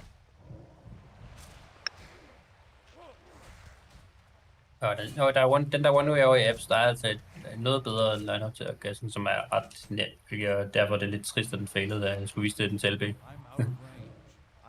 Altså, hvor var du sigtet? Jamen, du skal faktisk bare... Du sidder bare på hjørnet. Du liner bare... Altså, sådan dørkammen er linet op med dørkammen. Og så sigter du bare. Ja, sigter du bare der. Jeg har øvet den selv, ja. Nu se, om jeg kan. Den er sygt nem, og du kan gøre det, selvom du crouch. Du kan gøre det, selvom du står op. Den er ret meget leeway. Du skal sigte lidt til højre for selve sådan en lille bit. Men den er sygt nemt, ikke? Og den lander, den popper også hurtigere, og den ja, den er god. Du kan hurtigere selv line op, så du ikke er bange for at blive rushed. Sådan. Det er meget fordi folk står også og wallbanger ind og rammer der, hvor man står, hvis man prøver at lave den anden. Ja. Det er i hvert fald den her... Det er faktisk en anden ting, ikke? Det er kommet. Og når de wallbanger til det hjørne der... Ja. Det er rigtigt, det kan man også. Nå. Men prøv at se, det her plejer man at stå, når man... jeg vil ikke sige plejer man at stå. Der er nogen, der står, når efter terroristerne er plantet, eller sådan et eller andet, ikke? Står og gemmer sig af sådan nogle wankers for lige at gå ud og dæbe ind, når man skal skyde. Men det viser sig, at man kan faktisk wallbang det der, fordi det er et vindue. Den der, det er praktisk talt fuld damage igennem den der væg der. Okay. Det gør næst så, hva'? Det kom totalt bag på mig. Jeg var bare sådan, what the fuck, det er sikkert. Og du gør det, altså hvis de står op, så kan du gøre det, tror jeg ikke engang, du kan hoppe op på noget. Men hvis de crouch, så kan du bare hoppe op på en af kasserne, så kan man skyde den med... Men, det er rough.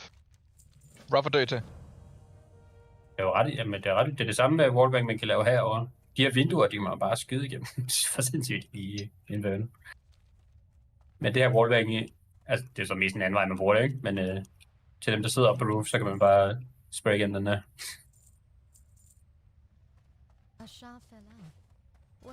Det kan man så også gøre den anden vej, selvfølgelig, så man kan jo være heldig at få et eller andet ind i apps. Men hvis man sidder heroppe, så kan man nok hellere holde sit spot en lille smule hidden. Ja. Og hvis man hører, de hopper op, så kan man vente 2 sekunder, og så bare... Ja. Så har de det hårdt.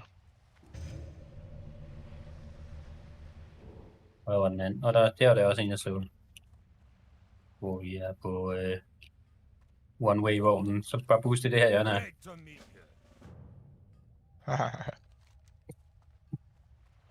Og det er klamt. Jeg havde en rigtig sej smoke hernede fra Mexico, når man har taget med. Så skal man bare stå her, og så skal man sigte et eller andet sted. Jeg kan ikke huske det. Et eller andet sted. Hvad er smoken til? Den er til kort. Okay. Nej, jeg får som det var sådan der. What brings you here?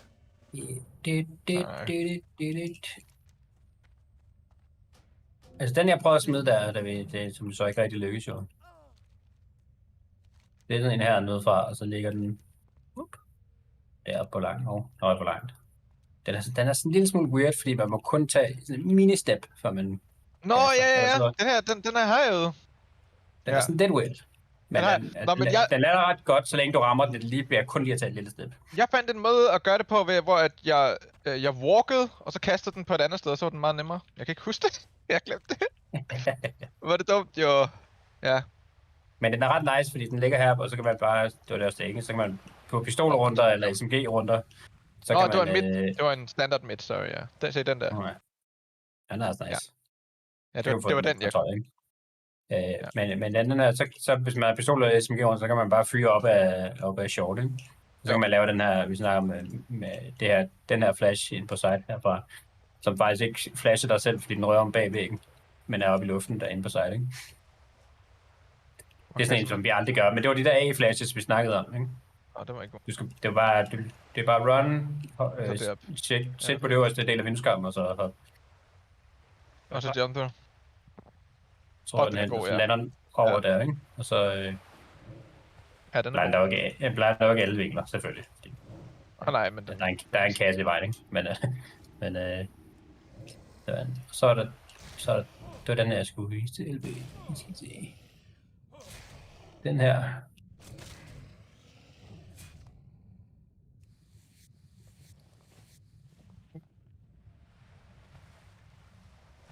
Kaste en one-way hernede fra, som lander lige oven på den der kasse der. Eller, ja, så kan man kigge under. Så har man derop, så rører ned på tønden, og så ligger den lige der.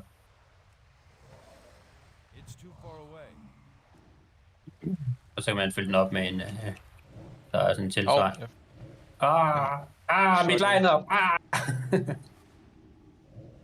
Så hvad siger du? Står man herinde, eller hvad? Og kigger hvor? Det er nok, du kan se, der er 4 firkanter på døren der, ikke? Ja. Den der firkant derovre. Øverste højre hjørne af den firkant, og så op til toppen af døren.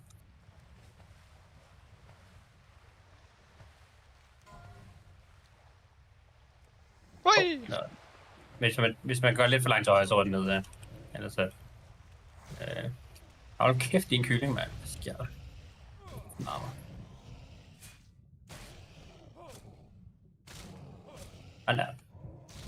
Der ligger den der. Så kan man lave sådan en her, hvor man heller ikke er udsat, men hvor man kan flash af på døren også, og så ud i løb. Den er faktisk også ret nice. Der er den her, kender du den? Du går op i det her hjørne her. Og så, jeg tror det er sådan her. Ja. Du har åben her. Du kan ikke blive skudt for parts. Stopper den molus? Det ved jeg ikke. Gør den ikke, nej. Nå, den gør nas. Godt at være nice. Ja. Og så er der en eller anden måde, hvor man kan one-way hen på, hvor den lander på cyklen. Så har du en one-way på den. Den lander her. Ja. Jeg kan ikke huske den. Der er sådan en rigtig god... det er ret sjældent, vi spiller det her. Det er også kun B jo. Men der er en rigtig god pop-flash herfra til sådan lander lige på hjørnet. Til midt.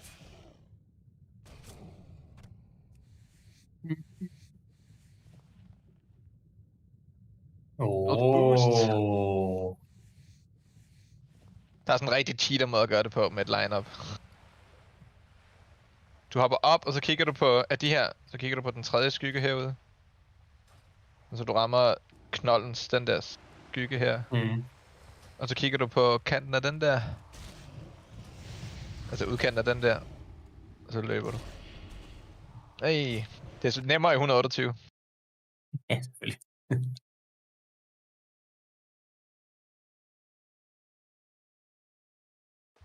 No. No.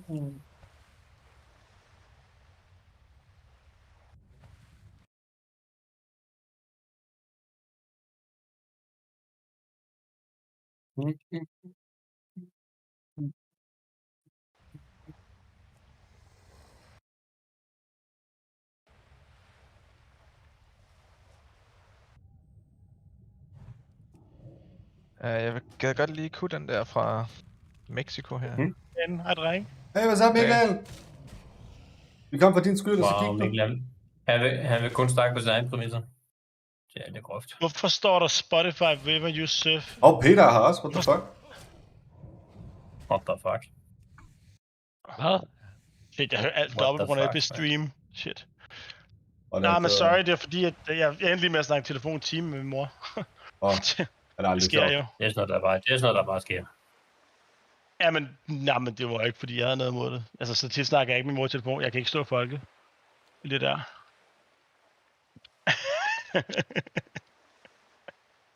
Skal vi... er det gaming? Altså, jeg gamer. Er det det, der er? Ja, 1B. Hvordan er det, jeg får levels? Han er i fuld gang med at game. Hvorfor er det, jeg får levels i det der TFT, når jeg ikke spiller det? Er det first win of the day, eller hvad, der giver mig det?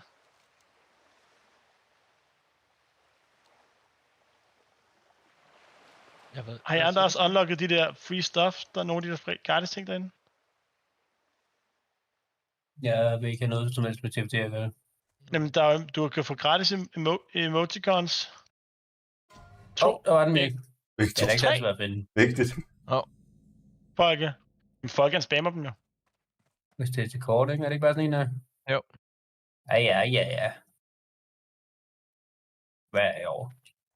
Lige for den skulle ligge længere, lidt dybere, så den også dækker bøjler. Måske. Du får gratis emoticons, Folke. Er Det var ikke, fedt. de hedder? Du spammer dem hele tiden. Hvad er det, de hedder? Okay, hvor er det du siger, man kaster den? Gå ind der, og så altså, jeg leger bare toppen af taget, og... Er det ikke sygt B, jeg må gøre, eller? Nå, er det det, man skal? Det er det, man skal. Ja, nu har jeg bare prøvet mig frem. Jamen, det er det, man skal, det kan jeg huske. Den er ikke på CSGO Nades, nemlig. Det var en anden en, jeg fandt. Der er lige sådan der er sådan en B-wall, som jeg synes var ret interessant også, faktisk. Jeg ved ikke helt, hvad man kan bruge den til, men den er der jo. Det kan være, man kan finde på et eller andet kreativt. Den er der. Hvor er den? Ind på B. Nå, lige men den hører, sammen, den hører sammen med den anden her. Sådan der. Og så kan du bare chill forbi, no problem. Ej, det er faktisk meget sejt. Ja, endda molo first, hvis man føler sig helt usikker. Vi træner rampiller. Jo. Jeg ved ikke, det var bare lige en, jeg lærte her. Jeg kan ikke helt finde ud af, om den man rent faktisk ville kunne bruge den sådan noget. Jeg ikke, hvor kaster man den første? Det er hernede på den der væg, ikke? Liner man op, og så er det altanen der, hjørnet af altanen, og så kan du se, der er sådan et lige den øverste del af træet, det er sådan et lige på venstre side af det. Ja. Så det flugter med venstre side af den øverste del af, og så med hjørnet, ikke? Normal throw eller jump throw? En normal throw. Spiller du hardcore med en Warlock LP? Er det ikke sådan rimelig fæsent? Altså, det er lige før at sætte den, og kunne nok, fordi så har du noget at spille rundt om. Ja, den er faktisk ret interessant. Og det kan den. Man skal ikke undervurdere hardcore. Nej. Men... Og jo, det er langt mere safe altså, end en priest, men en priest var også rimelig safe. Men, så man den der 2, og så giver man motor lige den der også. I hvert fald ikke clarity. Så kan de ikke... Exhaust. Jeg kan ikke gøre noget ved det. Den anden, den er en deep CT smoke, synes jeg faktisk også er nice. Så du kaste waterbreathing på dig selv, LB? Eller er du måske ikke endnu? Nej. Det tror jeg, vi skal til at prøve mere med sådan en smoke herovre. Hvis man kun har en, og det er low buy round-agtigt. Ja, så bare... Fordi så kan du splitte op, når du går ind og tager sitet. Så kan du køre nogen, der kører construction, og nogen, der kan køre op på sitet. Det der guild navn. Fuck. Jeg genså lige en video med Stewie. Jeg tror, han er min yndlingsspiller. Han er så fucking BM. Altså ikke i person, men den måde han spiller på, er bare monster flash, monster ham. I CS? Yes. Ja. Hvilken dato er det i dag? Det er den 8. December. 2021. Det er december. Jamen, det er sådan noget, jeg spørger mine patienter om hele tiden, jo. Der er fandme 80% af dem, kan jeg ikke huske det. Hvad? Nå, når de vågner eller hvad, eller sådan nogle ting? Men det er jo også det bedste og sådan noget. Når de vågner? Nå, okay. Jeg tænkte, at de vågner for sådan, hvis man har været... Bliver man ikke spurgt om sådan noget, når man har været i narkose eller sådan noget? Det ved jeg ikke. Det er altså mange Hollywood-film. Det kan godt være, det. Men vi spørger alle... Det er jo mega strækt. Man ved jo ikke, hvor lang tid man har været i narkose. LB, du dør? Ja, det er faktisk ret ubehageligt, det her. Du dør sgu da med det der. Ja. Hvad er klokken? Er du real, mate? Fuck off. Ja. Du kender godt de her måler, ikke? Til jump throw. Det er den til Newbox, og den her, det er til Dark. Omega, LP var ved at dø. Ja, det var ikke tæt på. Og så er der den her, ikke? Som er til... Med coffin, ikke? Eller, den er til first. Men den kan man næsten kaste, hvor man har lyst til. Du kan bare gå op og... Okay, de er aggressive. Ja. Men så har man også taget, ikke? Det er mere det der med, at den spreader hernede på jorden bagved kassen. Ja, okay. Det bliver rigtig sjovt med det. Ja, der er mange release og sådan noget der. Jeg kender ikke moloen til Dark. Eller det er bare, kan du se her? Okay. Der er sådan en trappe, hvor murstenene går op. Den øverste af dem, den lille. Så det der hjørne skal du se på. Og jump. Kommer hans.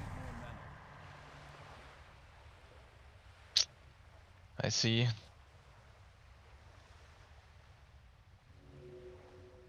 Hold op, han døde sgu. Hvad med til Newbox? Ja, det er det her, hende her der. Og så skal man... Jeg begyndte at wing den lidt mere. Den plejer bare at gå meget godt. Men der er sådan et de der teglsten der. Ja. Og taget. Du skal sætte sådan en lille smule over. Sådan mellem de der to teglsten. Nope. Jeg prøver at se, jeg skal lige se, hvad det egentlig er, jeg siger til dig. Så det der sted mellem de to teglsten, ikke? Og så sigter du bare lidt over, sådan så at sigtegrundet flugter med den næste valley. Der. I see, ja.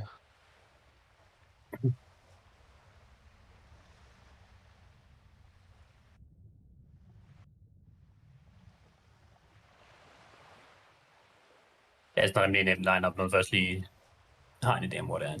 Det er sådan nogenlunde forgivning. Den faktisk. Den er meget. Nej.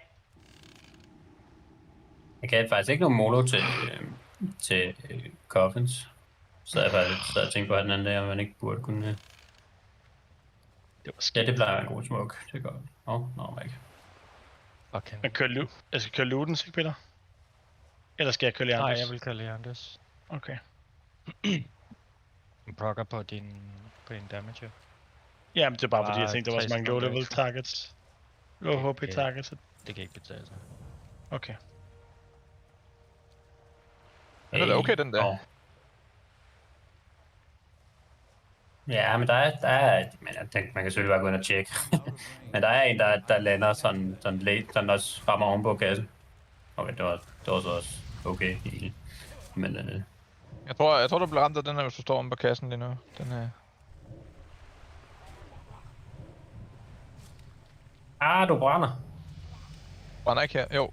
Brown ind i det gør også. Men det er også et lækkert sted at stå alligevel.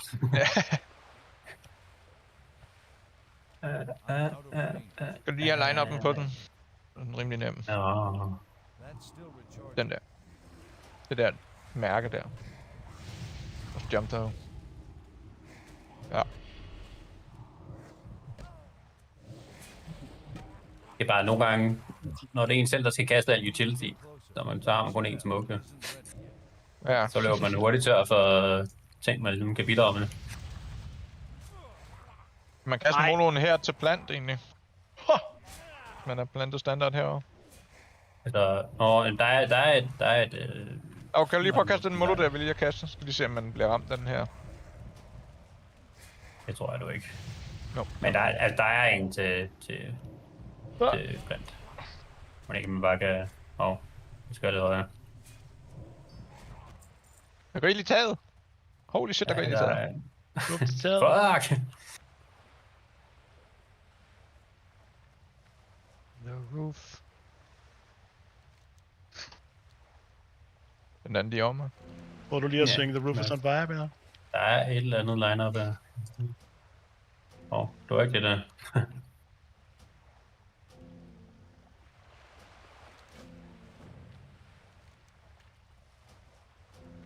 Nope, den gider ikke.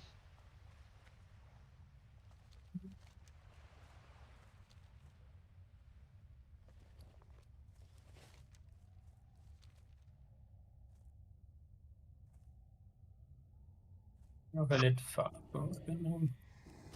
That's still recharging.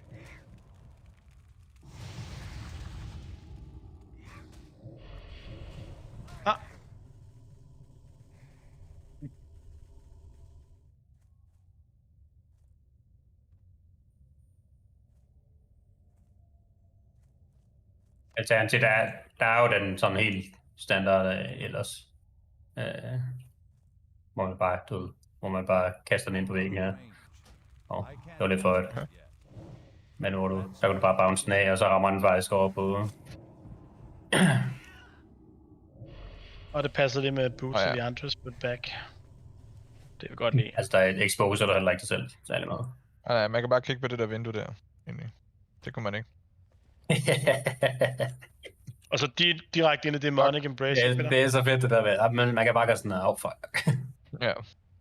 Man skal kigge noget længere. Det vigtige er nok bare, at man er covered for CT. Det er nok det vigtigste. Ja, okay. Ja, okay. Man skal kigge længere ned, end man tror. Du kan legit kigge på den her kant hernede.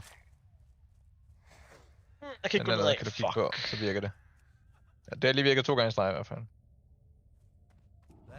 Ja. Og det er der, hvor du ved, der bare ligger molos herude, så du løber bare... Way! Okay. Gør du det igen? Men specielt det der med, at de er et par stykker tilbage, og de smukker dig af, når du er ude i banen. Der er du sådan, Så kan du bare være sådan, fuck ja! Yeah. Brænd en bitch, så bare gå ud sådan. Lad den brænde ud, så fucking spray den igen, den der smoke. Bare håber det bedste. Du er 1 mod 3 alligevel.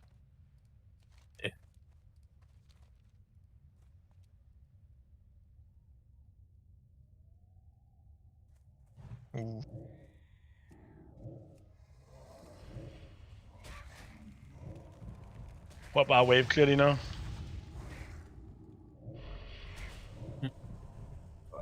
Jo, der er de her. Fik jeg vist de her retake på A. Smokker. Tror jeg, hvis der er en der. Og så det er det som mere molos. Den er god, den der. Jeg kan ikke følge op på det der. Molo til Graveyard. Og så er der den her, som faktisk kan være ret. Den er sådan lidt mere tricky at lave, men det fede ved den er, at den faktisk spreader helt om til hjørnet af sitet også. Hvis man laver den rigtigt. Jeg ved ikke, om den der gør, tror jeg ikke. Det gør den her, jeg synes også, det føles, som om den var lidt off. Men den dækker stadig det vist af sitet, ikke? Men den kan spread helt ind til hjørnet. Jo. Hvordan laver man den for spawn-smoken her? Det er bare helt ind i hjørnet, og så er der... helt ind i hjørnet, ikke? Og så er der de der små... Du kan se de der små tappe, der er på toweren. Ja, hvad for en af dem er det? Den der. du se det? Kan du ikke, fordi jeg skyder igen. Nej. Ja, den der, okay, ja. Altså normal throw? Ja. Du er aggressiv, Peter. Det er meget for, fordi så kan du ikke blive snakket for pit. Så det synes jeg egentlig. Nej, det skal faktisk ligge lidt længere, tror jeg, så den kommer hjørnet af side, tror jeg. Okay, det giver ellers Underground en god one-way til gengæld. Nå, men det er jo der, hvor du følger den op med en moller. Jeg tror aldrig rigtigt på det, Peter. Eller jeg så hørte det i hvert fald ikke. Nej. Ja, vi havde nu også et spil, hvor de kunne spille rundt om den. Ja, den der, den sidder lidt for meget godt til, man står på side, men altså også åben at stå på default på side. Den er den ikke bedre end det? Nej, man kan stadig stå. Ja, det er svært. Jeg tror, det er svært at komme det her. Jeg tror ikke, det kan lade sig gøre med en smoke. Men hvad med den, der lander her? Den kan jeg så godt lide. Ja, jamen det er jo hovedsageligt, det er jo altså for at få den der long range væk, når man kommer heroverfra. Det er også til sidst, jeg prøvede, hvor man kan sådan lave en molo til... Den er bare sådan lidt svær at få til at lande ordentligt. Den ikke rammer helt ned i hjørnet. Nej.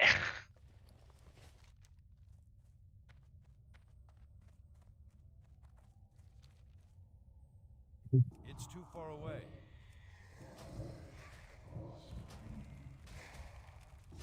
Ja. Det tror jeg var dagens Inferno-tekst. Sindssygt. Virkelig. Jeg kommer... Nå. Så kom jeg fucking til at auto-attack trappen. Det er uheldigt.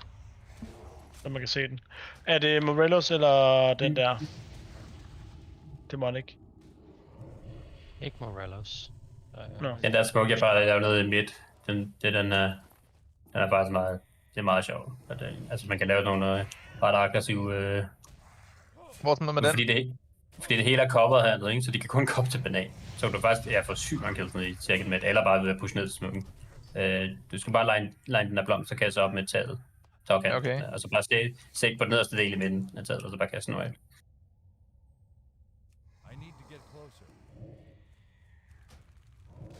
Den bloomer faktisk ret hurtigt, nemlig. Ja, det gør den. Men hvis du kommer ned for T, og den ligger der, så er det også bare... creepy business.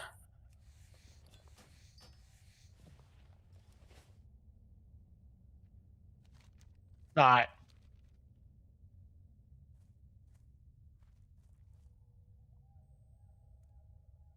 Fucking... jeg kan aldrig rigtig finde ud af, hvem det kan betale sig for at smoke top mid.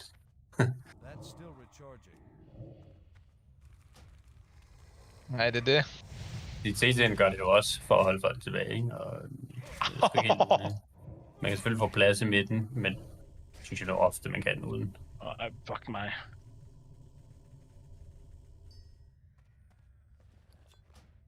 Jeg kan godt lide at gøre det som T, og så bare... Du vil få helt herop, pushe helt op til, og så have 2 banan, og så lave et execute på et eller andet efter noget tid. Men du kan jo relativt gratis komme helt herop, jo, i hvert fald, uden at bruge noget. Jo, men du kan se, hvor meget midcontrol vi mistede sidste game. Hele tiden. Ja, altså fordi de rushede minutter, eller fordi han stod og snippede. Begge dele, ikke? De både rushede og snippede, altså det var flere runder selv. Selv hvis de ikke havde en AV, så fik de stadig meget midcontrol. Altså, hvor den der smoke, kunne det være svært for dem. Må jeg spørge Peter om noget hurtigt? Ja. Fordi, Peter, hvad var det, du sagde? For jeg har ikke hver gang, du har sagt, jeg ikke kunne høre det. Køb det money. Bare okay. Okay. Tak, det var det.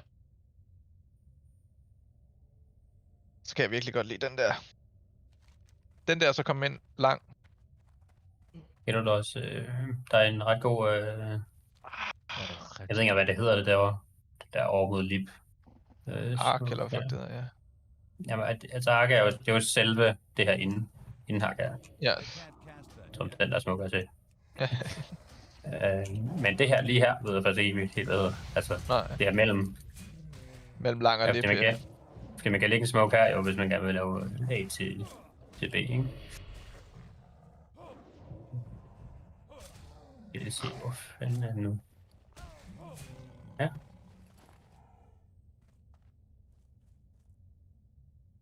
end den der måske.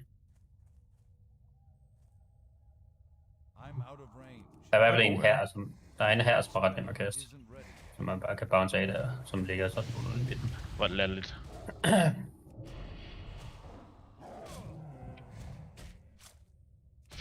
Ej.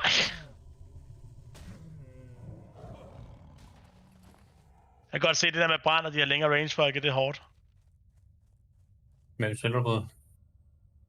Der er Nidalee, Ash. Ja, og så er der en Brown til at beskytte dem, og så er der en Quinn, ikke? Men 6 Nidalee, Ash. I det mindste er der en, der kunne bruge den, det vil sige. Ja. Det er stadig hårdt. Ash er en bitch.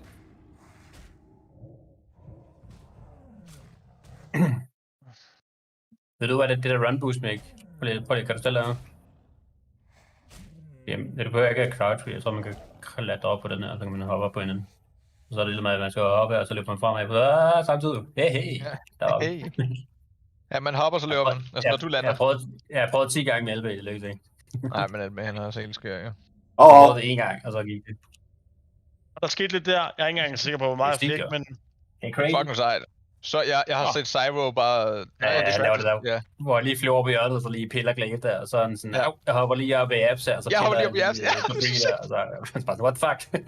Ja, kaster der fart på. Så bliver jeg strælet sat på plads, og så lige op. Ja, jeg spiller. Ja, nice, det var sjovt. Det er lidt for besværligt ofte, men de der steder, hvor man kan lave det her, hvor det går hurtigt, fordi man har de her små ledges til at bare hoppe op, er egentlig ret grineren.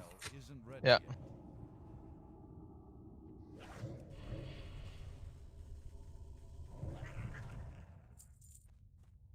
Der skal være. Kan kramme.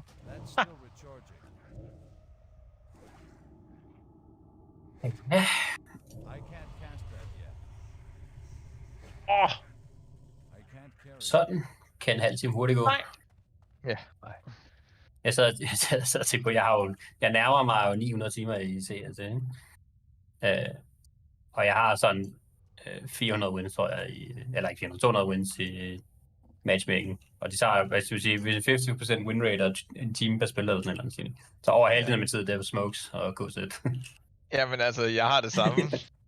Hvad har jeg i CS? Skal vi lige se. Hvor er det samme?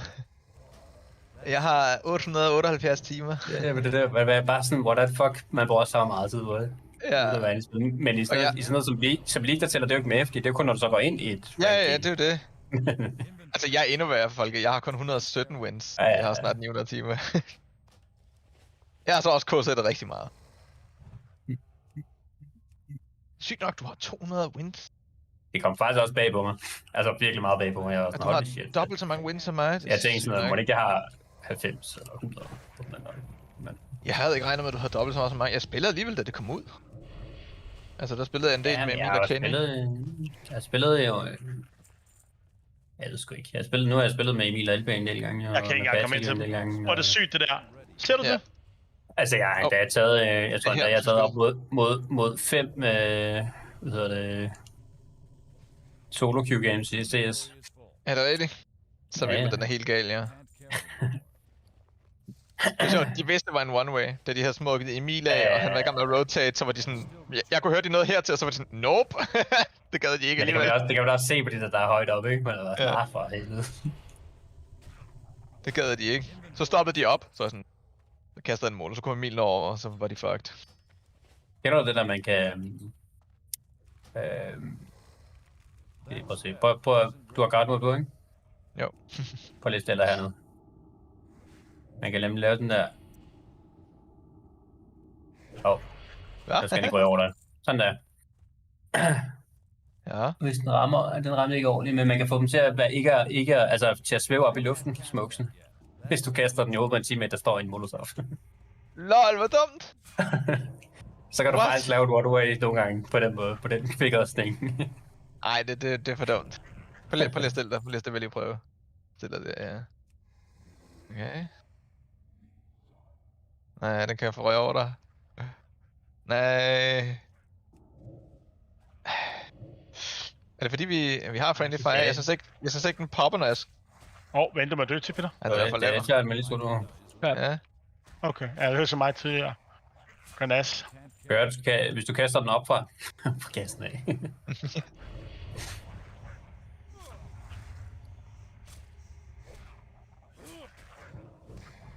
For mig sådan der er godt nok lavet ud, og det synes jeg ikke, at Wii U Models, den kan noget specielt. Nice. Den fløj bare igennem det, den der. Ja. Jeg ved ikke, hvordan man får det helt til at virke, men jeg har set på video med det. Og det er også bare, hvornår fuck vil man nogensinde gøre det, jo. Men det er da meget sjovt.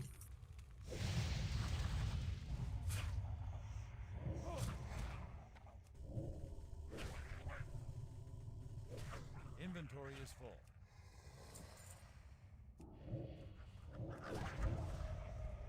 Også det, at man bliver slået af Ash ind i, at man bliver ramt af spyd fra den lige, eller man bliver slået af, eller stunt af Brown ind i et spyd af... Rough business. Ja, det er godt nok hårdt. Hold det op, Cassidy, det var interessant. Det var ikke så dumt. Ja, det spyd tog jeg lige. Og den der.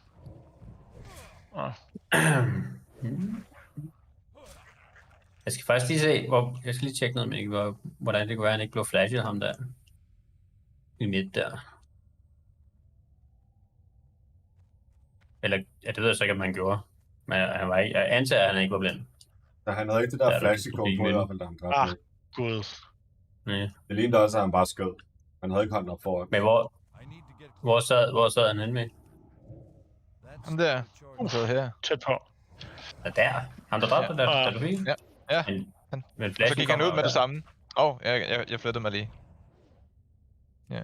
Nå, så kan det være kan man se den på afstand der, hvor jeg sidder nu. Jeg blev fucking hvid. Jamen, der plejer at være et ret god popflash. Det er ret god popflash, jeg ved ikke, hvordan han... Du har ikke kigget væk, bare tilfældigt. Bare randomly. Det kan det godt være. Fucking BM, mand. Fordi jeg troede egentlig, at han var pushet sådan herop-agtigt. Sådan så han sad lige ned under, hvor den popper, fordi jeg tænker men her blev også stille. Så jeg har ikke nogen forklaring. Nej, han... Det er godt, vi har kasset den. Den er rigtig nice. Jeg kan virkelig godt lide den. Også fordi det er en en dobbeltklik flash. Så bare ved hjørnet, så hjørnet taget, så er det venstre først. Venstre højre, så er det slipping. Går man lige under hjørnet. Jeg tænkte tårne, men der var der en, der skulle gøre det for ham. Siger hello. Også noget, man kan gøre det hernede fra. Fuck, vi dræbte tårn. Vi smadrede tårn. Ja, og jeg tår mere her. Den er ikke lige så god. Men det var værst, at han ikke rammer noget som helst på vejen, ikke? Så der er ikke noget soundcue. Det var okay outcome, det der. Ja, men hun fucking dodgede min tippers med hendes E. Det er sygt. Fuck, det er heldigt, mand. Ja. Peter, Shadowflame eller Rabadons først? Okay. Hvad fuck, jeg? Der er en flying shooting maniac. Hun døde lige til min tippers. Det var nice, hvis man lige kunne klippe i spil. Ui. Godt, Peter. Det er godt, du er god til spillet, så vi kan vinde der. Jamen, hun stod bare i min fucking... Ebbe, du er ved at dø før i WoW. Overhovedet ikke. Jeg så det selv. Jeg det var ved at gå galt. LB, det var ved at gå galt. Der er over 100 liv. Jamen tidligere der, du er ikke over 100 liv på noget tidspunkt, der var du under. Der var også en gang, man har brugt den her rigtig meget med. Den er smukkere. Du er fucked. Den der smuk. Ja, fordi så kan du blokere, når de måler bolde til i starten af runden til en. Okay. Så hvis de rusher, ikke, og du prøver at molo ind ad vinduet. Wow, ramte døren. Det er selvfølgelig ikke... Og lave for nogle... alle de her fucking lort, altså. Skal nok molo alligevel. Så du det, Peter? Men jeg synes ikke, at man ser rigtig folk molo bøjle længere. Nej, det sker ikke rigtig mere. Hvor er han streng? Hvor er han streng? Det er så også sjældent, at folk er bøjler, synes jeg. Rigtigt. Jamen, altså man gør det jo for at stoppe dem fra peak, second mid jo. Altså hurtigt peak, ikke? Altså de var det godt nok meget i det her spil, men jeg synes, det her spil var også atypisk. Ja, men vi gør det jo heller ikke rigtig selv særlig ofte. Måske en eller 2 runder. Jeg tror aldrig, jeg går under i Inferno, men der er noget, der er gået helt galt. Men du er totalt gris. Ja, altså med det, jeg er alene mod 4 og død. Ja, stå på, kasse den. Nej, men så giver GP også god skade. Og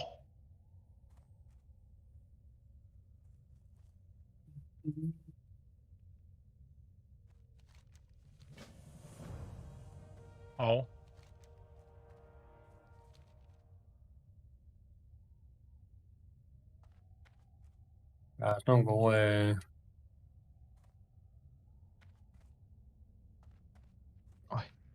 Jeg troede lige, det var min, der sprang for hurtigt. ja, der er nogle gode lineups til pop-flashes herinde fra os. Jeg synes, at du holder ikke rigtig B, når vi spiller, fordi alle har lyst til at holde B. Men B er faktisk mega sjovt at holde, fordi der er så meget utility, man kan bruge. Elsker at holde B. Og så mange main, altså det der med at gå ud og tage kontrol over det igen, og jeg synes, det og efterlade en person, og alle de der ting, det er så grineren. Jeg synes virkelig, det er sjovt, ja. Det er noget, man kan godt... det er så svært, den her. Ja, hop det op, eller? Ja, man kan godt. Nice. Jamen tak, det... Den der. That spell isn't ready.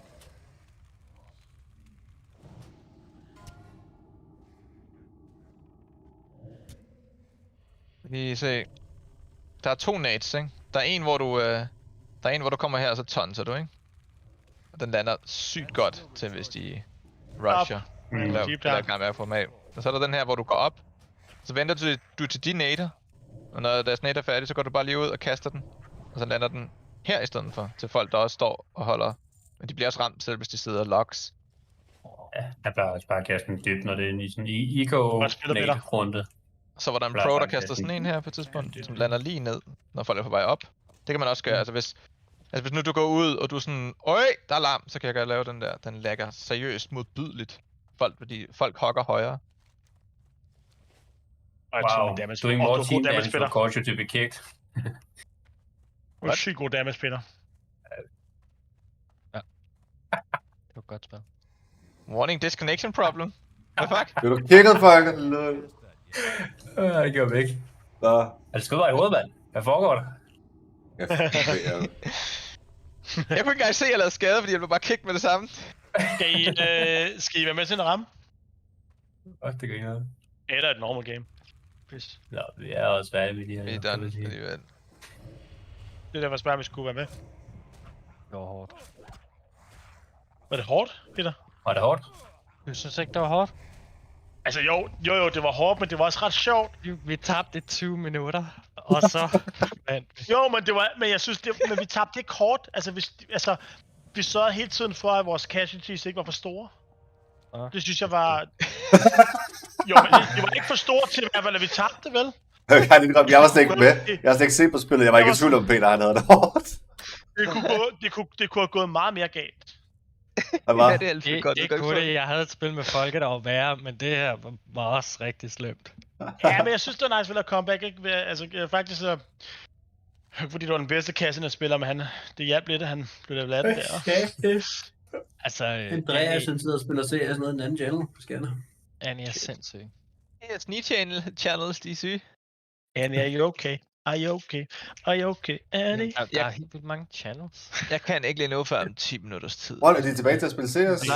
Så har jeg tid til en af ramme, så skal jeg snakke med Nick kl. 21. Jamen, Andreas, han har spillet sådan on-off hele tiden, faktisk, siden vi flyttede ned fra. Så går jeg ned og ryger, tror jeg.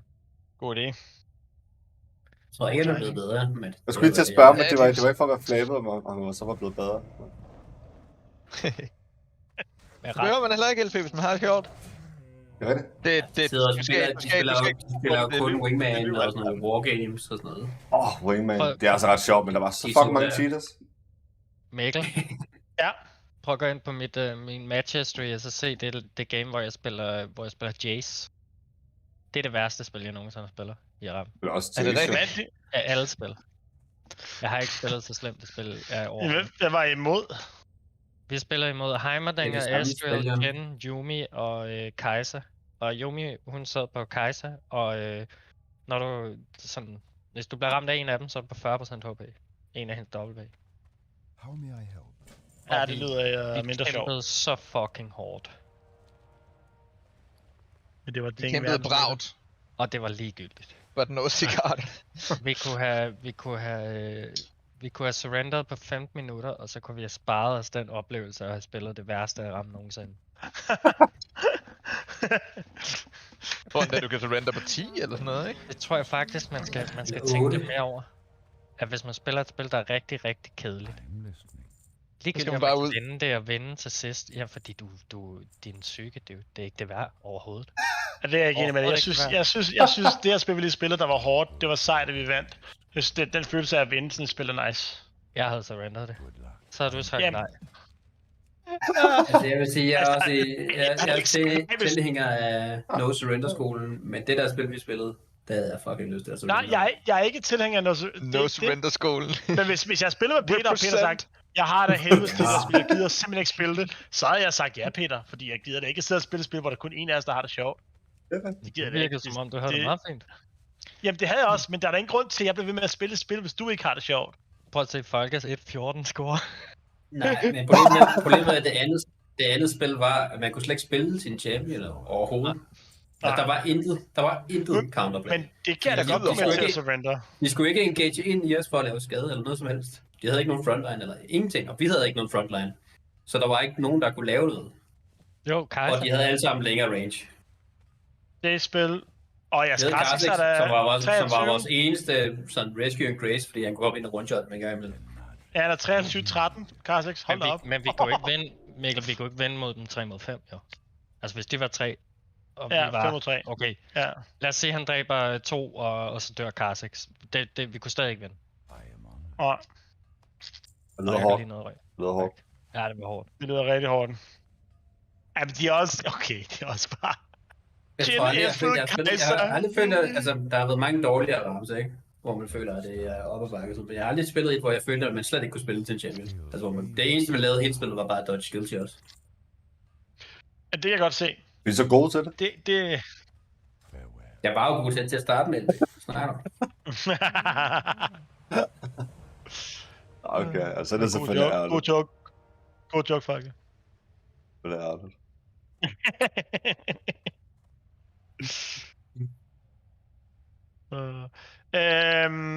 Hvad siger du til Folke? Hvad tid er du fri i morgen og hjemme i morgen? Jeg kommer for klokken 18 først. Okay. 18? Hvornår starter du? Jeg kommer forbi. 8. What? En arbejdsdag. Det kan godt være, at jeg kører ud til dig klokken 18 alligevel, så og henter den der computer der. Computeren... Nej, vent. Jeg tror faktisk ikke, jeg tror kun, jeg har til 35 i morgen. Nå, men så kan jeg køre lige efter arbejde. Så kan jeg køre lige efter arbejde. Kan du ikke skrive til mig, når du ved det i morgen? Jamen, jeg ved det nu, for jeg er ikke helt du er sikker? Okay. Du sagde, jeg tror, så jeg var ikke sikker på. Okay, jamen så kører jeg ud efter arbejde. Jeg har fri kl. 4 eller 5 og henter den. Er det i orden?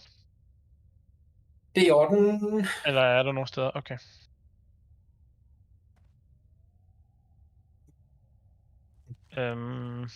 Jeg har ikke noget mus og keyboard til den. Ja, det skal du ikke tænke på. Men det skal der ikke bruges jo. Det skal ikke bruges, det skal bare tændes, så skal vi ikke tage kontrol. Det er meget simpelt. Jeg har endda også skærm faktisk. Big engage control.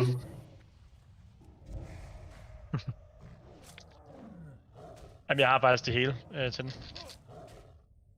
Mikkel. Hvis det er, jeg ikke kan få det der til at køre med den der server der, med unraid, og man kan komme ind og overføre ting til den, kan man så gøre sådan en eller anden åndssvagt omvej, hvor man går igennem, det lyder måske dumt her, hvor man går igennem Windows på den der Boden Arnaen der med fjernkontrol, og så kan overføre via den vej til, det lyder nok rigtig dumt, det jeg siger lige nu. Det lyder ikke særlig hurtigt at overføre filer på den måde. Jeg er ikke helt sikker på, hvad du mener. Hvis jeg ikke kan overføre til serveren, vil jeg så overføre filer til Anna i stedet for? Igennem Anna til serveren. Ja. Eller bare overføre den til Anna, og så kan man lave sådan en automatisk overføring fra Anna til den der unraid server. Men har du det samme setup, som Nick har egentlig? Nej, jeg har unraid. Jeg tror ikke, Nick har unraid. Jo, Nick har unraid, jo. Har han unraid? Nå, okay. Ja. Så har jeg det samme. Men jeg har connection til hans server. Men det er hvad jeg skal snakke med ham, som jeg sætter op, fordi jeg bruger at læse på nogle WireGuard. forskellige guides. Et VPN-program til at få connection til den. Men det er bare det, jeg skal snakke med ham om, så jo. Det er jo så nemt. Hvad er det sgu? Jeg faktisk tror lige tænder den gang. Men det skal jo problemet med at få hjælp, hvor Nick kan også så travlt, mand. Jeg har ikke lyst til at... Men du kan lige, hvis du gider at høre om senere, om på et tidspunkt være tid til det, eller om det er noget, der vil tage for lang tid, eller sådan noget. Ja, det kan jeg godt. Jeg er bare, der er jo sådan, der er 3, man kan køre, ikke? Og jeg kører dem så scripts med 12 harddiske. Så der er en, der højere, der med uendelig, ikke? Men det er sådan lidt dobbelt op eller noget. Jeg lever med 3, det er hårdt, men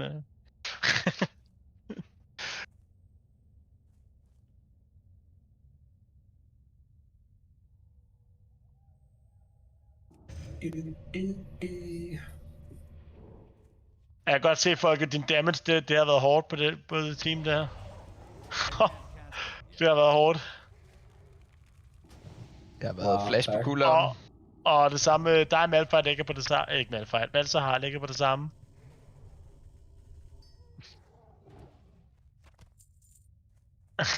Falke, jeg skal lige høre. Prøv du at lande et brand downway på en gen med en Yumi-bog. Det var fucking umuligt. Jeg er jo brandman, vil jeg lige sige. Og du har ikke nogen, der kan se sig for dig. Altså udover Malsa har ult og men han har Gale Force og en milliard movement speed. Jamen det eneste CC har på holdet, det er altså andre, der kan sætte det op for dig. Det er Malsa har ult eller Caitlyn's traps jo. Du har ikke noget, der kan hjælpe dig med at få gang i det jo. Det er jo forfærdeligt jo. Nå, sorry Mick. Det er, at hvis man har Hextech Flash, og ens Flash lige er ved at blive klar, kan man så lave Hextech Flash ind i Flash, hvis man timer det ordentligt. Jeg har aldrig set nogen gøre det. Kommer der ikke altid 20 sekunder på? Det lyder som en practice tool idé. Ja, kommer der ikke altid 20 sekunder cooldown på den? Hextech, er den disabled, når Flash er ved at blive klar, eller hvad siger du? Det er godt. Nej, det jeg siger, jeg tænker, der kommer altid 20 sekunders cooldown, efter du bruger Hextech. Nå, så det virker også på Flashen. Det er mit bud, ikke? Hvis jeg skulle gætte mig til, hvad der sker. Men det kunne være sejt, hvis man kunne gøre det. Det kunne være et sygt move. Det kunne bare være rimelig... Det der med lige Hextech Flash ind over en væg, så flasher over en anden væg, og så ulten. Er det bare gone? Nej, det er et engage. Ja, det er det. Det er jo Mick jo. Det er sådan en Iversen move. Flere flashes, ikke? Og så er det all in. Ja. Lad være med at sige det. Flere flashes! Ja. Hvad hedder det ikke? Flere flashes. Any truers? Det var sjovt, da han spurgte, om han måtte spille veje i går. Ja, jeg var hurtig der. Jeg vidste, han spørge om det. Jeg var med det samme Sam. Det var en solo queue champion. Og jeg var bare sådan, for jeg ved, I andre har sagt det så mange gange til ham. Eller har i hvert fald sagt det. Det gider I ikke.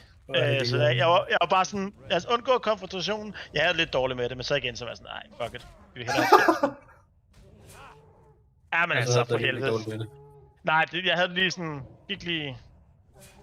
Det var lige sådan. Men var det ikke hende, der var top-rated? Nej. Hun er god i solo queue, LP. Jo, fordi hun er en solo queue champion.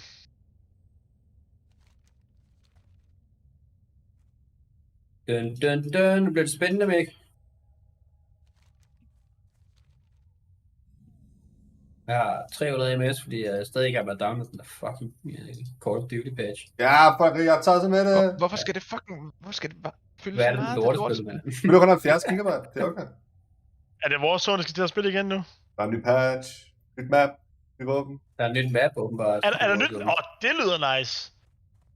Ej, nu skal jeg starte det der Blizz. Så kan man have early access, hvis man har købt det der Vanguard. Ja, fuck det er et dårligt spil, hvad man købte. Ej, skal jeg købe noget? Nej, du skal ikke købe noget. Early access. Okay. Og det er 24 timer early access. Du skal spille det i dag. Fuck, hvorfor kan jeg ikke finde spillet op i...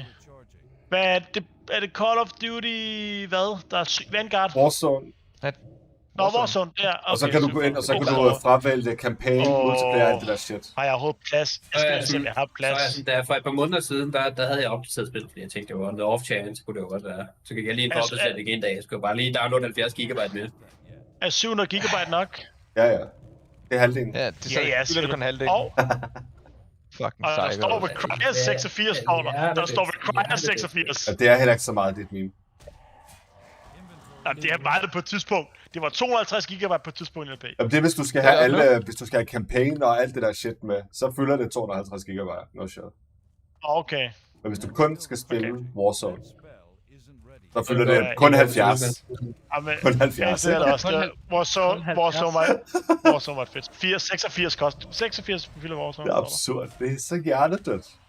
Jeg tror ikke ligesom engang WoW fylder så meget. Jeg var inde og fjerne en hel masse. Nej, WoW fylder 60 som rimelig meget standard. Næsten alle expansions har fyldt 60. Jeg ved ikke, hvordan de... Altså, der var på et tidspunkt, hvor den kom op på 80 eller sådan noget lignende, hvor de så kan... Nu sørger vi lige for, at det ikke fylder mere. Ja, det er sindssygt. Jeg har tosset med konceptet om, at man laver et dårligt spil, ikke? Altså Call of Duty er bare base game. Det er sådan lidt, det er rimelig stenet. Men så er det bedre mode, det er så free to play, det kan jeg godt lide. Men det er den måde, det er vel en eller anden måde, de packager det på, ikke? Der gør, at det kan fylde mindre og mindre, ikke? Nej. Nå.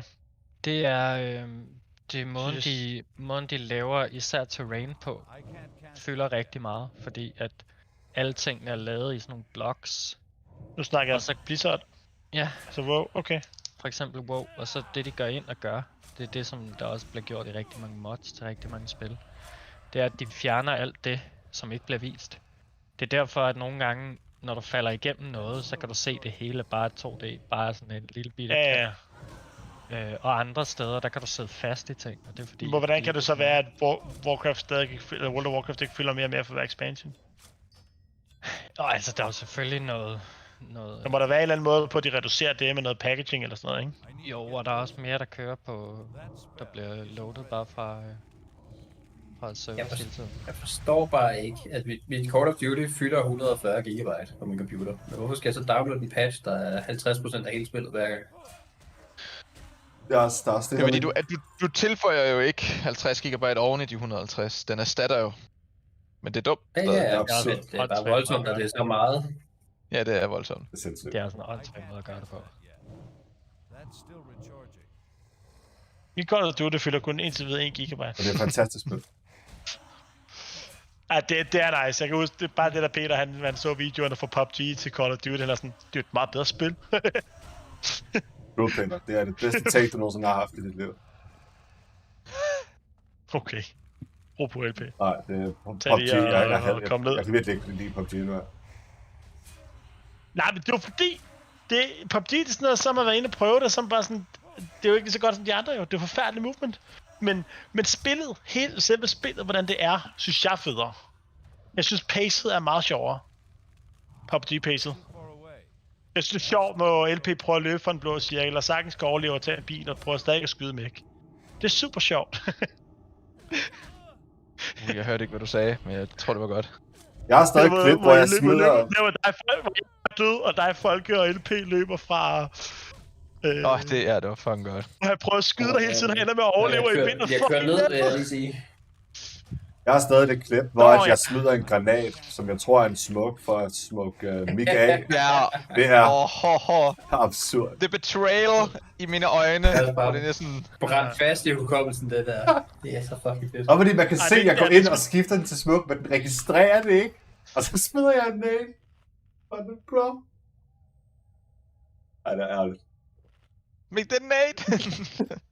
Der er desværre ikke lød på, men jeg kan huske det. Ja, jeg kan også huske, at jeg sagde det. Jeg var totalt panik. Bare undskyld mig. Ja, vi skal virkelig lave sådan nogle memorial. Det var ikke. Memorial. Memorial for PUBG-videoer, det bliver jeg nødt til at få lavet. Jeg skal virkelig kigge nogle klip. Jeg har en masse videoer, jeg så kan linke til dig, der er fede. Rigtig gode. Ja, jamen det er helt sikkert. Altså, og så hvis der ikke...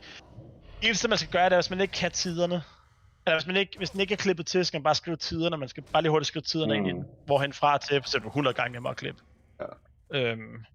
Men du laver det sådan, så vi kan gemme direkte på din server, eller?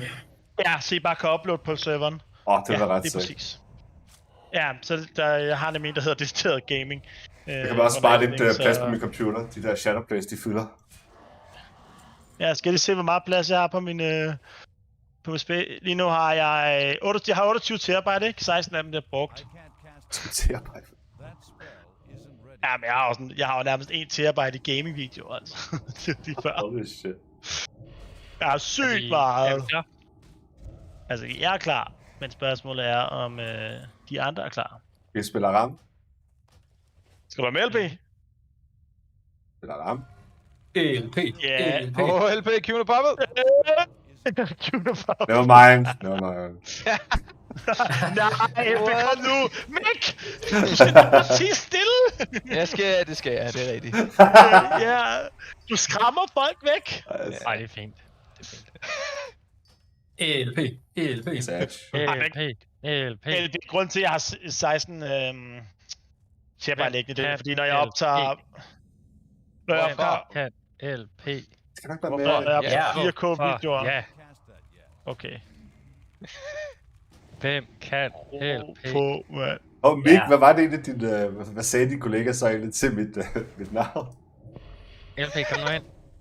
Han var sådan, han hedder rent faktisk Nikolaj, men han er blevet kaldt LP det meste af hans liv, fordi han engang havde kunne lide Linkin Park og havde en t-shirt på. Ja, okay. Altså, det kan jeg egentlig meget godt lide, sagde han sådan. Så begyndte vi at snakke om. Ja, han synes det var meget fedt. LP. Godt. Jeg har to. Skal vi logge safe ud? Reviver lige... Jeg kan ikke logge ud her. Reviver lige LOL Plays. Jeg kan ikke logge ud her. LOL Plays, boys.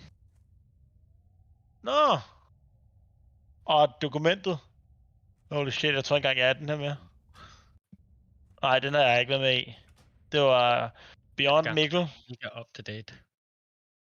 Warding, står der noget... Jo, jeg skulle med det under kalenderen i hvert fald. Ja. Ude kalenderen. Ja.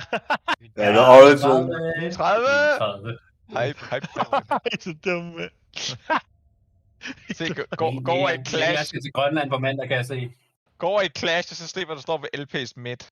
Og jeg skal til Grønland på mandag den 9. Det er jo ikke mandag den 9. Det er jo fucking torsdag den 9. i morgen.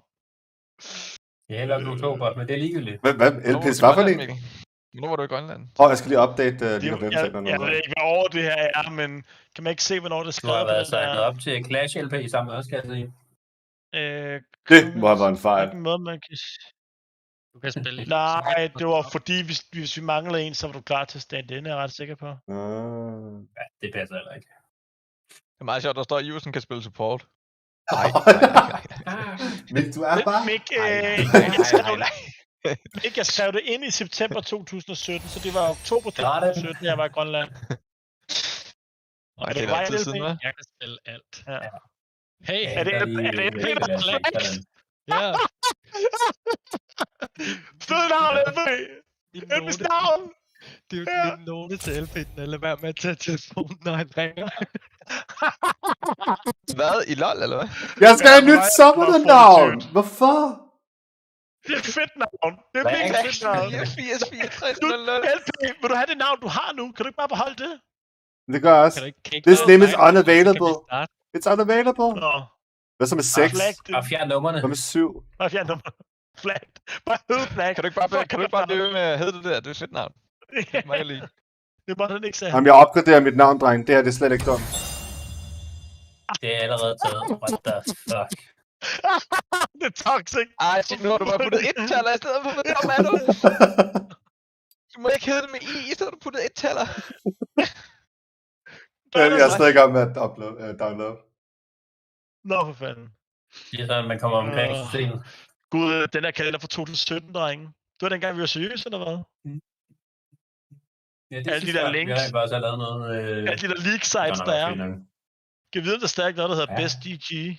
Altså, Challenger Mode, de har stadigvæk i deres turneringer og sådan noget. Det er ret lignende. Der skal vi da ind. LOL Class, det er der stærkt noget, der hedder Top Gamers Position. top champions. Okay, Lucian har den højeste win rate som MC. Det var også inde i Battlefy, folk af vores, den der WoW-turnering, jeg var med i, den blev holdt. Jeg var den eneste, der lavede en account, fordi vi engang spillede League derinde for 4 år siden. Nice. Alle mulige weird hjemmesider, jeg har accounts til. Det var lige på år, vi skulle finde alt muligt random. Den der LOL-class.dg, er den ikke outdated? Dude, er de ikke alle sammen outdated? De er alle sammen 4 år gamle. Prøv lige at gå ind på den. Hvorfor? Fordi, prøv at se, hvad den siger, der har. Den har Renekton som nummer 1 win rate top. Den har Mumu som nummer 1 win rate i jungle. Med 55%. Jeg ved ikke, hvad det er, den prøver at sige den hjemmeside. Den er også not secure. Yes, they came to decide it's not secure. Fishy. Ja, men når Mumu har 55,67% win rate i jungle, holy shit. Alle videoer var 0 minutter og 0 sekunder. Mumu har haft ret høj win rate. Han så højere, men han ligger under den. Det er de der videoer der, som er sådan patch 7,6, det er lidt tid siden. Ja, okay. Ja. Season 7 guide, ja. Den sletter jeg bare lige med det samme. Det smukkeste, det er vores warding map med alle commentsene og alt det der. Hvor er det? Den er... Et piece of work. Nå, ja. Ja. Hey, vi kan køre.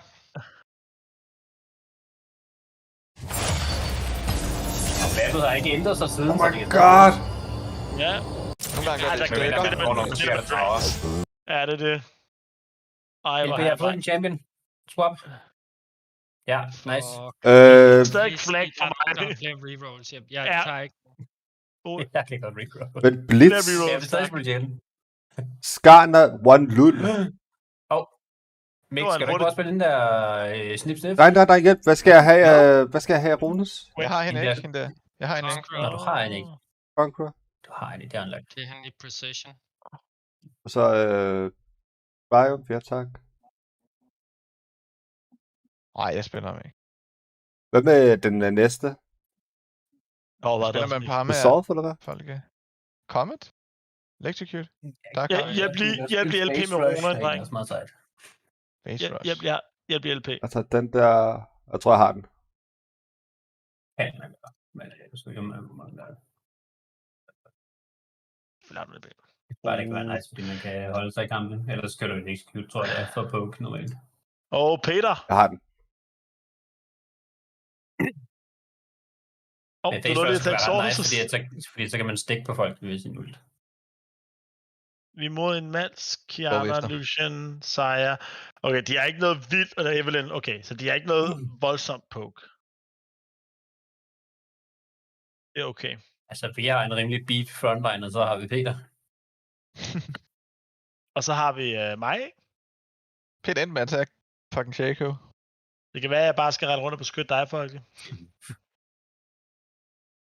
Ja, men de er jo ikke rigtig... Okay, de er selvfølgelig Kiana i Eve, men det er ikke den der vilde dive, eller? Nej. Niklas, du er at spille Grass, Mikkel. Jo, det er lidt dumt. Det er min fejl. Jeg var faktisk ikke inde at tjekke det, fordi jeg er for doven. Det er dumt. Jeg er ved at fokusere på, at det ikke går for sådan kører med. Det får jeg til at blive gamle og grå. Det er vist for sent. Ja, det er rigtigt. Jeg bliver kaldt både oldgammel og meget ung ude på skolen, så det Hvad? Jamen, børnene, de er både meget gamle og meget unge. Jamen, fordi deres forhold til alder er jo helt vildt. Altså, jeg kan da huske, da man gik sådan 3. 4. klasse, 9. klasserne. Wow, hvad sker der her?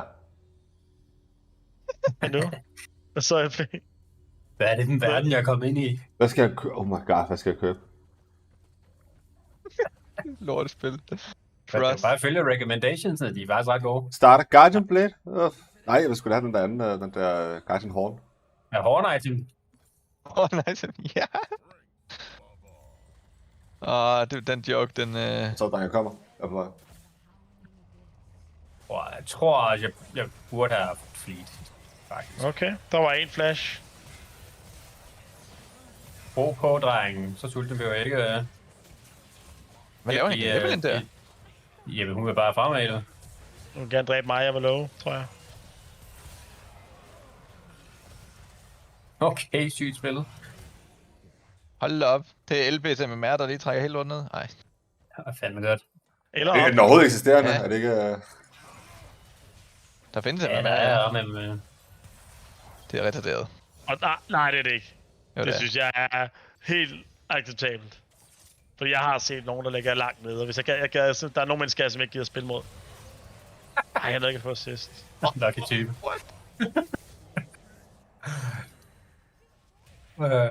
Wow, 2 blev ramt af den der. Hvor dårlig er de? Altså, Swain er jo en support nu. Ja, det kan være, at Jin Swain det er en syg lane. Er Swain en support? Ja. Man har en toplaner, ja. Ja, og den Mighty have fallen. Midlaner. Og nu er han en support. Det er som det går med.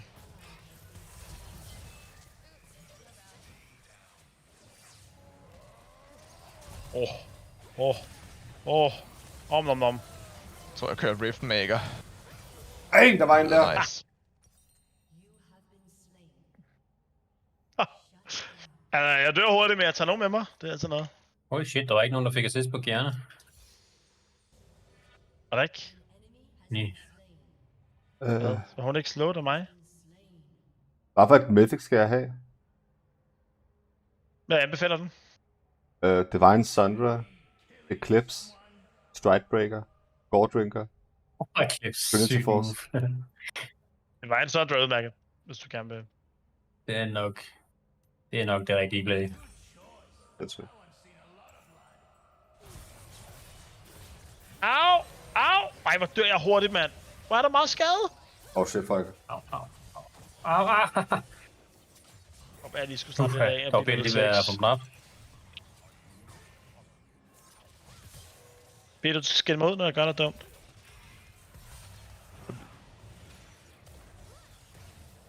Der er bare mere stille.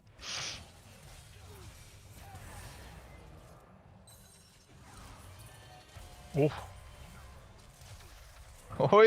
Yeah. Nice.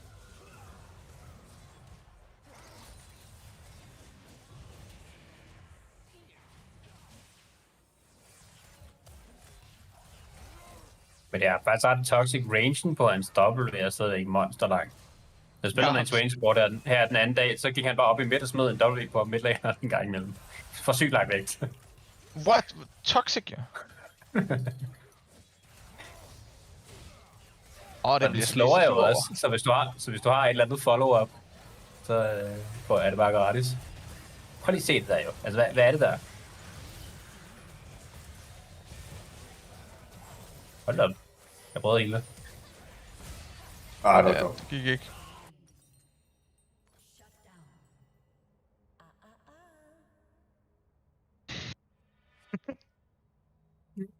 Man må godt ske sådan en lille pige, specielt hvis man spiller ham her. Jeg ved ikke engang, hvad jeg skal gøre her. Det der var okay, faktisk.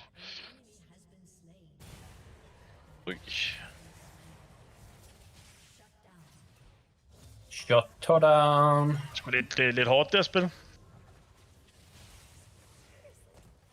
Det er hårdt? Ja, det er spillet hårdt. What? Det synes jeg, der er... Mega nemt. Du vil ikke døre hele tiden. Altså, det er hårdt for mig. Jeg kan ikke være dem, nej. Men det er hårdt for mig, jeg synes, jeg dør hele tiden. Det er bare, fordi jeg er dårlig, jo. Det er fordi, du løber tør for liv.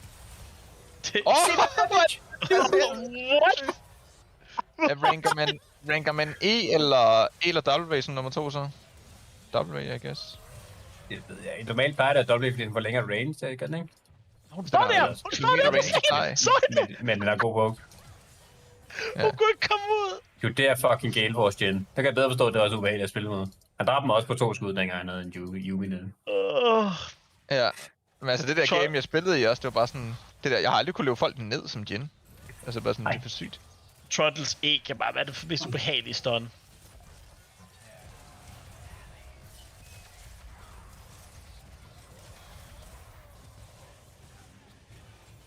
Men hvor gør Lucian ondt, altså? Prøv at se det der! Så flasher hun også. En her. Hun er ikke sjov. Jeg er først ult om 1 sekund.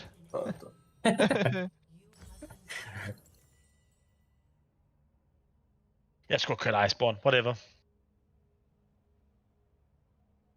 Det var min fejl. Wow.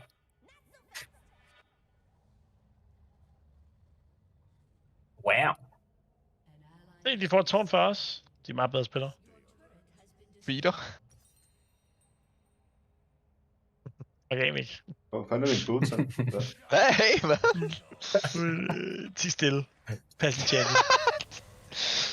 What the fuck? Fuck, hvad jeg skal gøre, mand? Jeg gør hele tiden, så jeg ikke skal sidde her og defende tårnet alene. Kan jeg jo ikke sådan turtle? Hælder dem. Au. Fuck, hun gør ondt. Det var jo ikke rigtig nogen, der lige indover. Okay. Glem hvilken karakter. Fik vi ingen? No.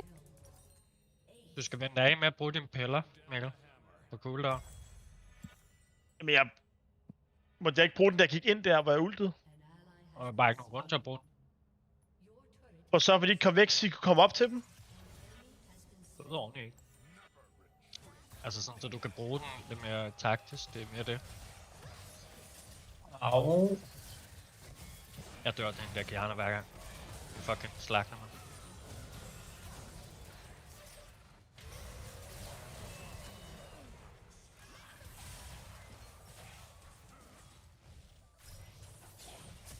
I need to fucking throw an inhib. Okay.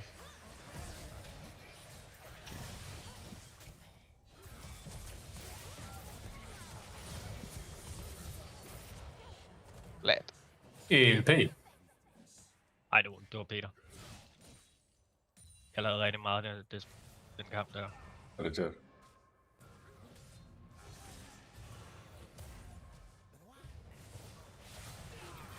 Ej. Det var jeg. Peter.